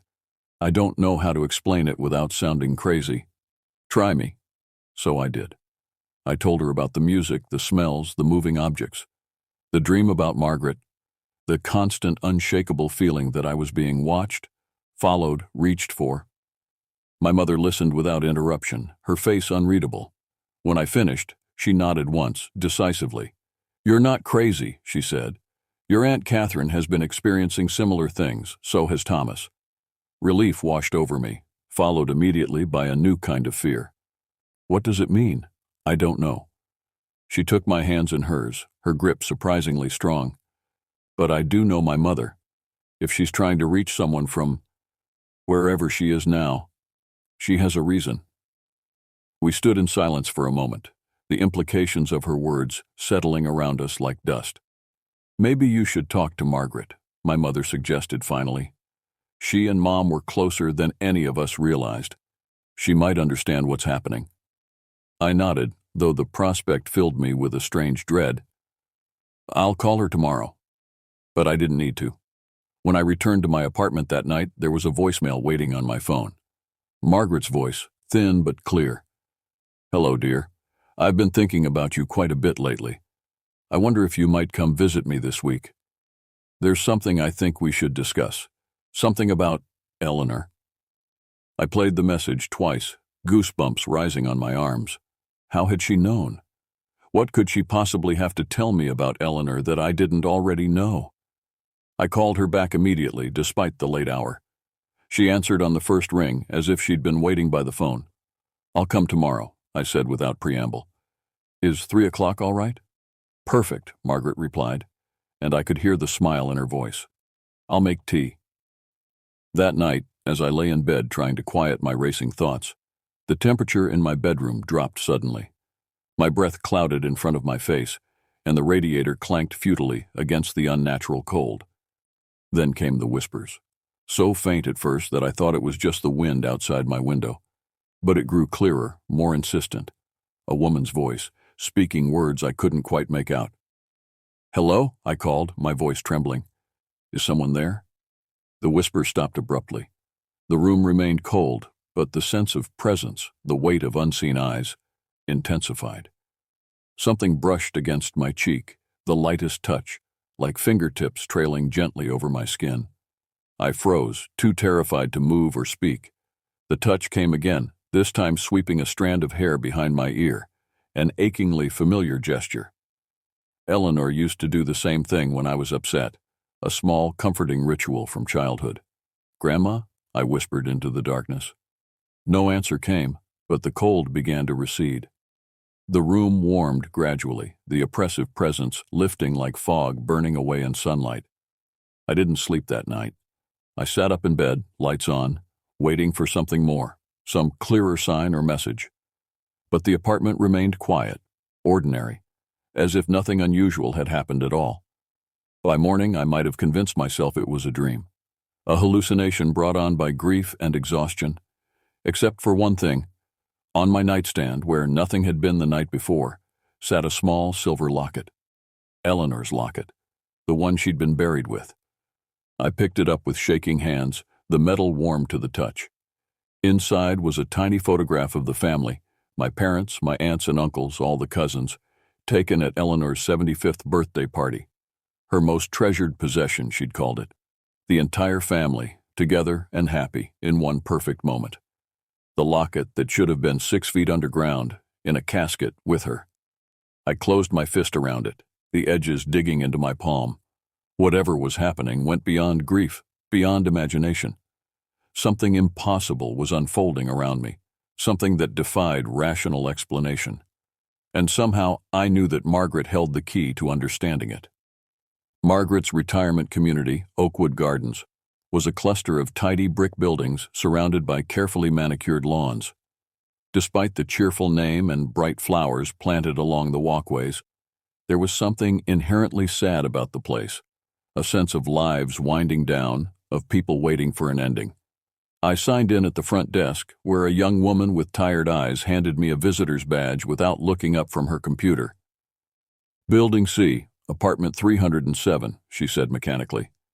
The hallways smelled of industrial cleaner and cafeteria food. I passed a common room where elderly residents sat in a circle, half-heartedly participating in what appeared to be a trivia game. One woman caught my eye as I walked by, her gaze sharp and knowing, as if she recognized me. I hurried past, uncomfortable under her scrutiny. Margaret's door was decorated with a wreath of artificial autumn leaves, despite it being the dead of winter. I knocked, adjusting the strap of my bag where Eleanor's locket now resided. I couldn't bring myself to wear it, but neither could I leave it behind. The door opened almost immediately, as if she'd been standing just on the other side, waiting. "There you are," Margaret said, her smile warm but her eyes assessing. "Right on time." My paternal grandmother had always been a striking woman, tall and elegant, even in her advanced years. At 84, her hair was silver white but still thick, pulled back in a neat chignon. She wore a deep blue sweater that brought out the color of her eyes, the same eyes my father had, the same eyes I saw in the mirror every morning. Come in," she urged, stepping aside. "The tea is ready." Her apartment was small but immaculate, decorated in shades of blue and cream. Photos lined the walls and shelves. My father as a child, my parents' wedding, my high school graduation, and I noticed with surprise several of Eleanor. The two women together at various family functions, arms linked, laughing into the camera. "You're noticing the photos," Margaret said, following my gaze. "Eleanor and I were great friends, you know. More than friends, really." She gestured for me to sit on the sofa while she poured tea from a delicate porcelain pot. The cups matched, pale blue with gold rims, elegant and old-fashioned. "I didn't realize you were so close," I admitted, accepting the cup she offered. "I mean, I knew you knew each other, obviously, but you thought we were just connected through the family?" Margaret smiled slightly. "No, our relationship went much deeper than that. We met long before your parents did, in college, actually. We were roommates my freshman year, her sophomore year. This was entirely new information. I'd never heard either grandmother mention knowing each other before my parents' marriage. Eleanor never told me that. No, she wouldn't have." Margaret took a small sip of her tea, her eyes distant with memory. "It was complicated, our friendship. There were gaps, times when we didn't speak, but we always found our way back to each other. Always." She set down her cup and leaned forward, her gaze suddenly intense. "But that's not why I asked you here. You've been experiencing things, haven't you, since she passed?" The directness of the question caught me off guard. "How did you know?" "Because I have too." Her voice was matter-of-fact, devoid of the fear or uncertainty I felt. "She's reaching out, trying to communicate something. But why? And why to us specifically?" The questions that had been tormenting me spilled out. "And why does she seem so restless? I thought she died peacefully." Margaret's expression softened. "Death isn't always the end of a story, dear. Sometimes it's just a comma in a very long sentence." She rose and crossed to a small writing desk in the corner of the room. From a drawer, she withdrew a leather-bound journal similar to the one I'd found in Eleanor's bedroom. "Your grandmother and I had a pact," she explained, returning to her seat. "We promised that whoever went first would try to send a message back, if such a thing was possible. A confirmation, if you will, that consciousness continues." "A message?" I repeated, struggling to reconcile this metaphysical pact with the practical, no-nonsense women I'd known my grandmothers to be. Eleanor was always more open to these possibilities than me. She had experiences as a young woman that convinced her there was more to reality than what we can see and touch. Margaret tapped the journal. She documented some of them here. She handed me the book, which fell open to a page marked with a silk ribbon. The handwriting was Eleanor's, dated just 3 months before her death. I dreamt of the in-between place again last night. That space where the living and the dead can almost touch, separated by the thinnest of veils. I was trying to reach someone. I couldn't see who. But my hands kept passing through them as if they were smoke. Margaret says I've become obsessed with these dreams, but how can I not be when the end draws closer? If there's a way to bridge that gap, to reach back after I'm gone, I need to find it. For them, for all of them. I looked up from the page, my heart racing. What does this mean? What was she trying to do? Eleanor believed that love was stronger than death, Margaret said simply. That with enough will, enough intention, the barrier could be crossed. Not to return to life, she wasn't fool enough to believe that, but to communicate, to finish whatever remained unfinished. And you think that's what's happening now? She's trying to communicate? I know it is. The question is why. What message is so important that she's expending such energy to deliver it? I reached into my bag and withdrew the locket, holding it out on my palm. This appeared on my nightstand last night. It was buried with her. Margaret went very still, her eyes fixed on the silver oval. "May I?" she asked, her voice barely above a whisper. I nodded, and she took it carefully, examining it as if it were a precious artifact, which, in a way, it was. A physical object that had somehow traversed the boundary between worlds. "This changes everything," she murmured. "This isn't just communication. This is a manipulation of physical matter. She's stronger than I imagined." A chill ran through me at her words. "Is that normal?" Margaret gave a short, humorless laugh. "None of this is normal, dear, but it is significant." She handed the locket back to me. "She chose you specifically to receive this. You must be central to whatever message she's trying to convey." The responsibility of that selection felt suddenly overwhelming. But why me? Why not my mother or one of her other children? That's what we need to discover. Margaret set her teacup down with a decisive clink. "I think it's time we tried to speak to her directly." My stomach lurched. "You mean like a seance?" "Nothing so theatrical. Just an opening of awareness, an invitation. Eleanor and I researched these methods extensively in our later years. We were preparing, you see." The casual way she spoke of communicating with the dead, as if it were as ordinary as making a phone call, left me speechless. These were my grandmothers, women who had baked cookies and knitted Christmas sweaters, women I'd thought I knew completely. Yet here was this whole other dimension to their relationship, their beliefs, their lives that had been entirely hidden from me. "When?" I asked finally. "Tonight would be best. The barrier is thinnest in the early morning hours, around 3:20 actually. The time on my clock when I'd awakened to the cold room, the whispers, the touch, the time of Eleanor's death." "How did you know that was when she died?" I asked, suspicion suddenly flaring. "The family was told it happened sometime during the night. The exact time wasn't shared." Margaret's smile was enigmatic. "Eleanor and I had no secrets from each other, at least not in the end." She rose again, this time moving to a cabinet where she withdrew a small, wooden box. "Take this home with you. Inside is everything we'll need. I'll come to your apartment at midnight. That will give us time to prepare." I accepted the box, which was heavier than it looked, carved with intricate symbols I didn't recognize. "Margaret, I'm not sure about this. What if something goes wrong?" Her expression softened, and for a moment I saw the grandmother I was more familiar with, the one who had brought presents at Christmas and taught me to play gin rummy.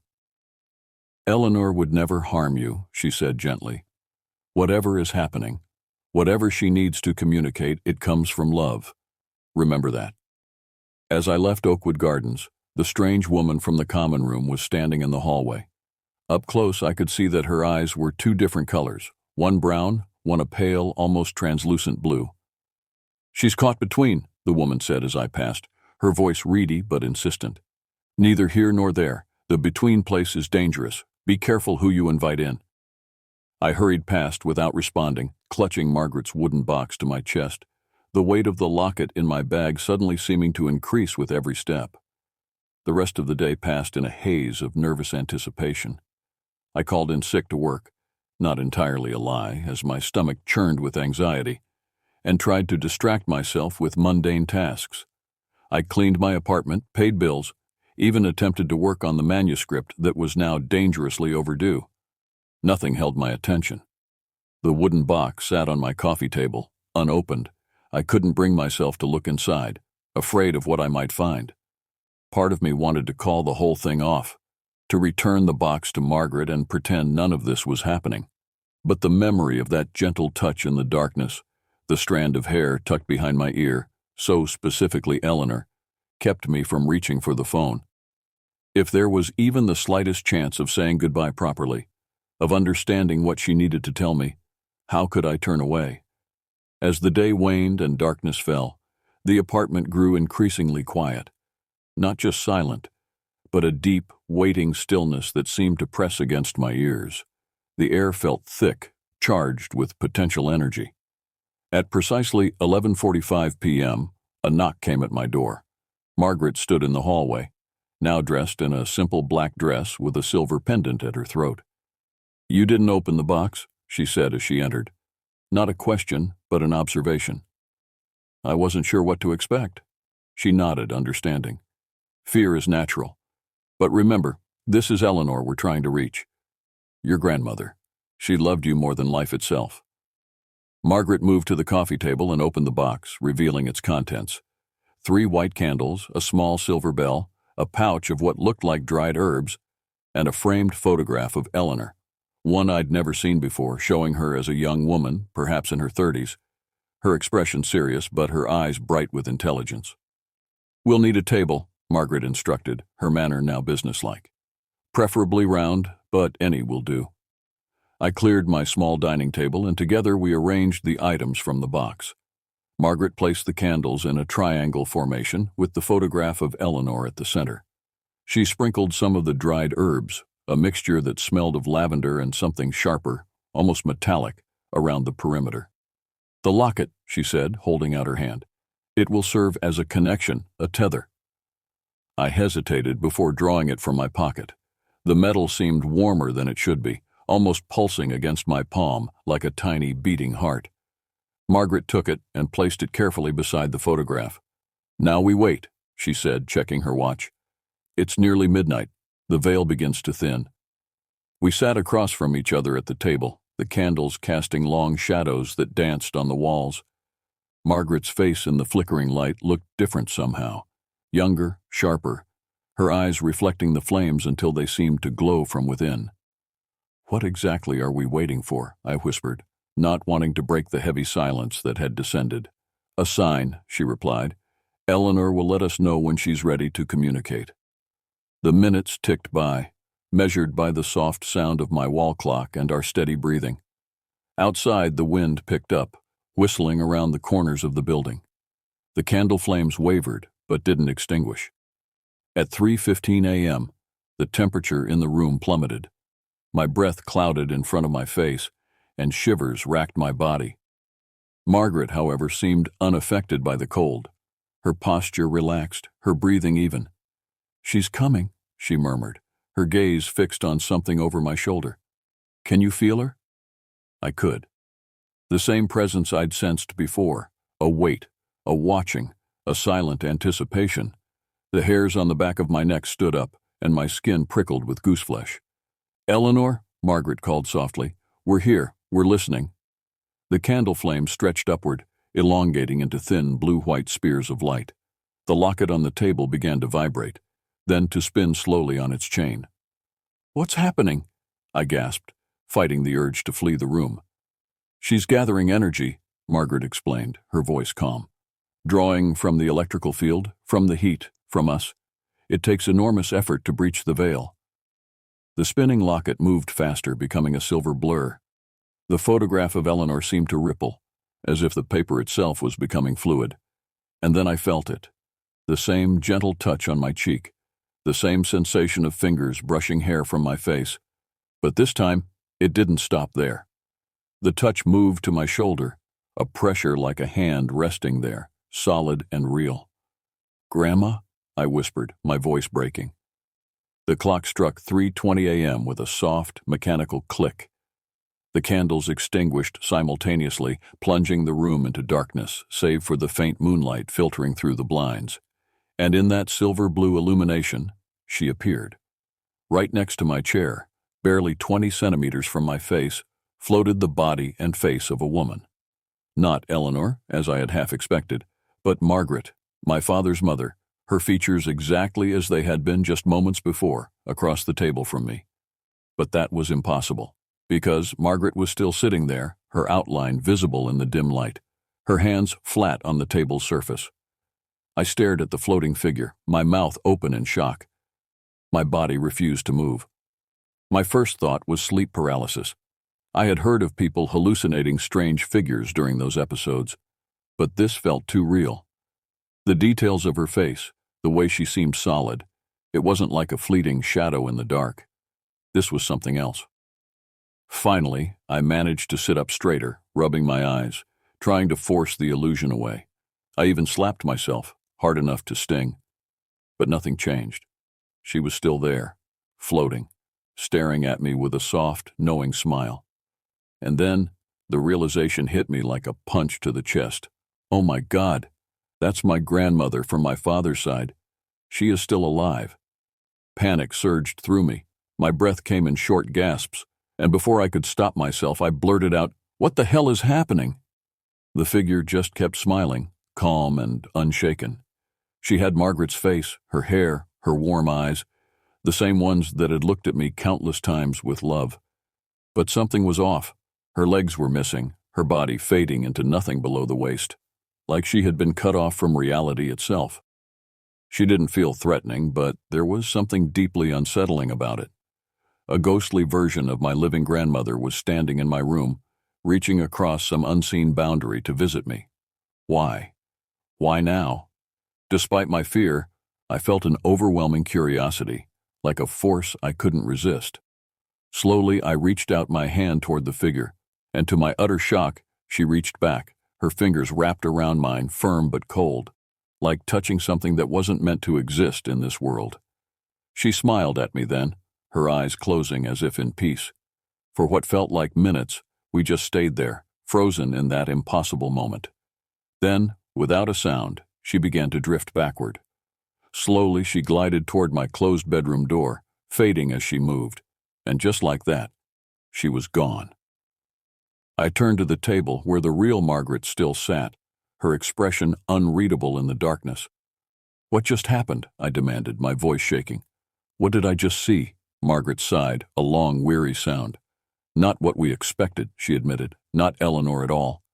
"It was you," I said. "But you're right here. How is that possible?" She reached out and relit one of the candles with a match from her pocket. In the renewed glow, I could see that her face had changed, aged somehow in the space of minutes. New lines etched around her eyes and mouth, and her hair seemed duller, less vibrant.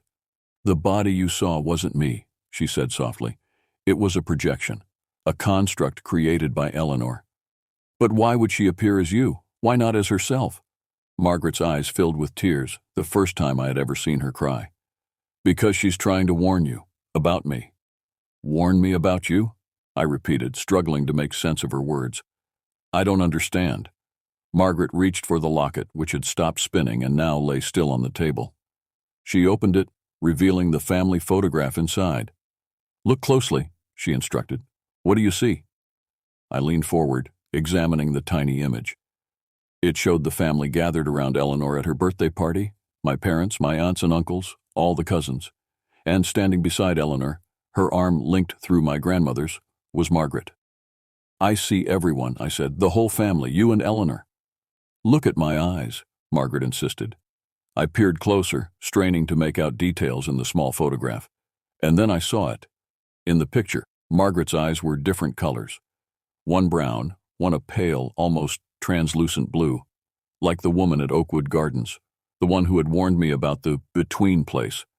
I jerked back, the realization hitting me with physical force. "Who are you?" I demanded. "If you're not Margaret—" "I am Margaret," she interrupted, her voice gentle but firm. "Just not the Margaret you think you know." She took a deep breath as if gathering courage. "Eleanor and I met in college, as I told you. We became very close, more than friends. We fell in love." The admission hung in the air between us, recontextualizing everything I thought I knew about my grandmothers. I remained silent, waiting for her to continue. It was 1958. Such relationships weren't accepted, weren't even spoken of. We kept our love secret for years, but eventually, the pressure became too much. I broke things off, married your grandfather, had your father. Eleanor married too, had her children. We lived the lives that were expected of us. She touched the photograph in the locket with trembling fingers. But we never stopped loving each other. After both our husbands passed, we reconnected. These past 15 years we've been together, not openly. We still kept that private, but together in all the ways that mattered. "Why didn't you tell anyone?" I asked, though I thought I already knew the answer. The generation they came from, the small town they lived in, the conservative families they belonged to. "We were going to," Margaret said, a sad smile playing at her lips. "After all these years, we'd finally decided it was time. Eleanor wanted to tell the family at Christmas, that last Christmas she didn't live to see." My mind raced, putting pieces together. "So the warning, the apparition—" "Eleanor knew she was dying," Margaret explained. "Long before she went into the hospital that final time, she made me promise that if she didn't get the chance to tell everyone the truth, I would do it for her." She looked down at her hands, which I now noticed were trembling. "But I was a coward. At the funeral, at the Christmas gathering, I couldn't bring myself to speak up, to reveal what we'd hidden for so long. I told myself it didn't matter anymore, that the truth could die with her." "But she doesn't want it to," I said slowly, understanding dawning. "She wants you to fulfill your promise." Margaret nodded, tears now flowing freely down her lined face. "She's caught between, not fully at peace because of this unfinished business. The woman you saw at Oakwood wasn't a resident. No one else could see her. She was another message, another warning." The realization left me breathless. All this time, the strange occurrences, the sense of presence, the impossible apparition. It wasn't just Eleanor reaching out from beyond. It was Eleanor trying to ensure that their love story wasn't buried with her. "The projection you saw tonight," Margaret continued, "was Eleanor showing you what's to come. What will happen to me if I don't fulfill my promise?" "What do you mean?" "I'm dying," she said simply. "Cancer. I've known for months, but I haven't told anyone, not even your father. The doctors give me weeks, perhaps a month." Eleanor knew. She was the only one I told. "She's afraid I'll take our secret to my grave as well, that we'll both be caught in that in-between place, unable to move on." The shock of this new revelation left me momentarily speechless. Another grandmother slipping away, another loss looming on the horizon. "So what will you do?" I asked finally. Margaret straightened her shoulders, a new resolve visible in her posture. "I'll tell them, all of them, the truth about Eleanor and me, about what we meant to each other, but I'll need your help." "My help?" "You were closest to Eleanor. Of all the grandchildren, you were the one she confided in most. If you stand with me, accept our truth, the others will follow your lead." I thought about Eleanor, the grandmother who had been my safe harbor, my confidant, my champion, the woman who had taught me that love was the most important force in the universe. How could I do anything but honor her final wish? "Of course I'll help you," I said, reaching across the table to take her hand. It felt fragile in mine, the bones prominent beneath paper-thin skin. "We'll tell them together." Margaret's relief was palpable, her entire body seeming to lighten. "Thank you," she whispered. "Eleanor knew you would understand. She always said you had the biggest heart of anyone she'd ever known."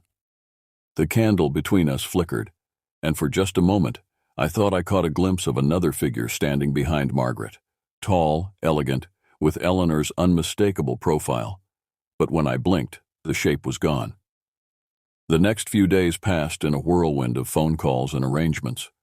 Margaret moved in with my parents temporarily, a development that surprised my father, but that he accepted with characteristic pragmatism.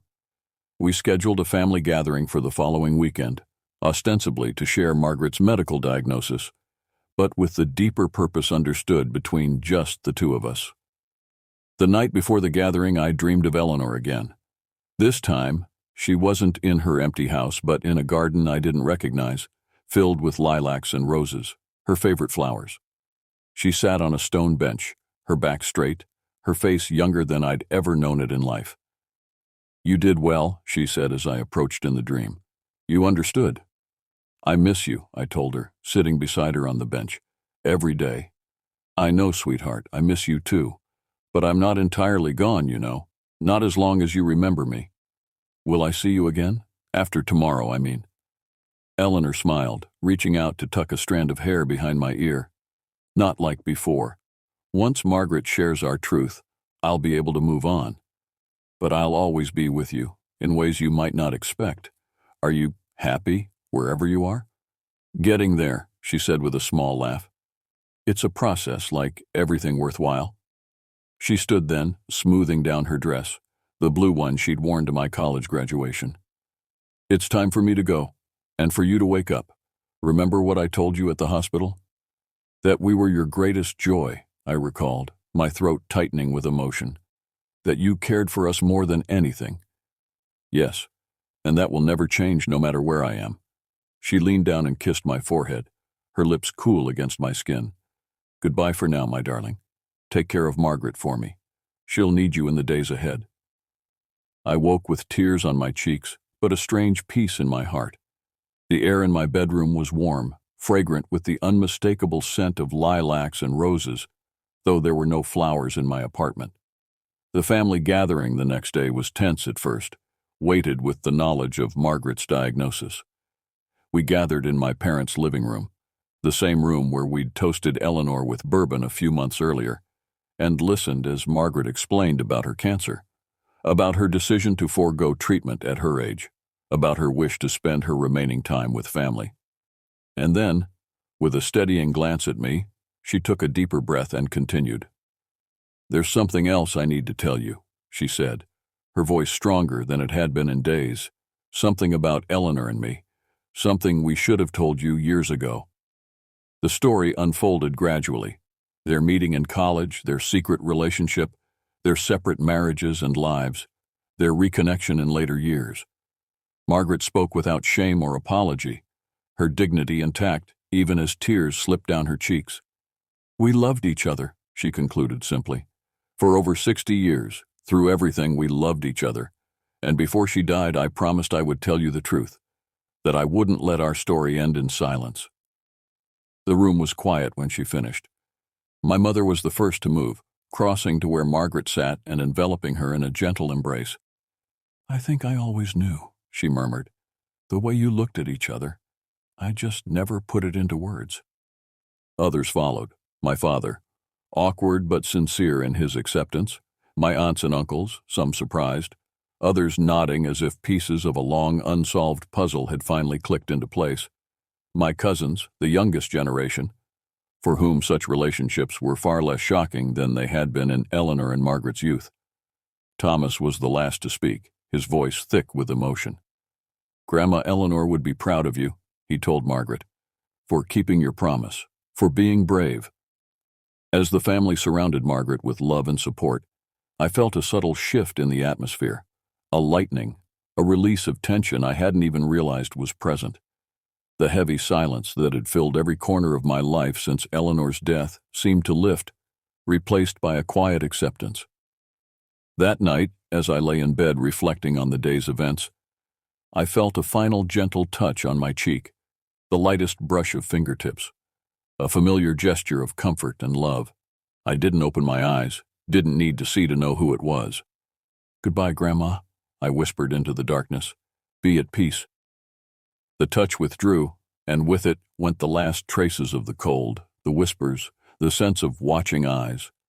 Eleanor had finished what she needed to do. Her story was complete.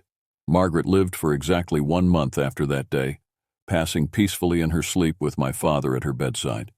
We buried her next to Eleanor, as she had requested, with a shared headstone that bore no dates, no relationships, just their names and a simple inscription: "Love endures all things." The locket remained with me, a tangible reminder of a love that had transcended conventional boundaries, that had reached across the veil between life and death to ensure its truth was known. Sometimes, in the quiet hours before dawn, I still find myself reaching for it, running my fingers over its smooth surface, remembering, not with fear or unease, but with gratitude for the lesson Eleanor and Margaret taught us all, that love, in its purest form, cannot be confined by society's expectations, by time, or even by death itself. It endures, it persists, it finds a way to make itself known, and in the end, that's all that remains.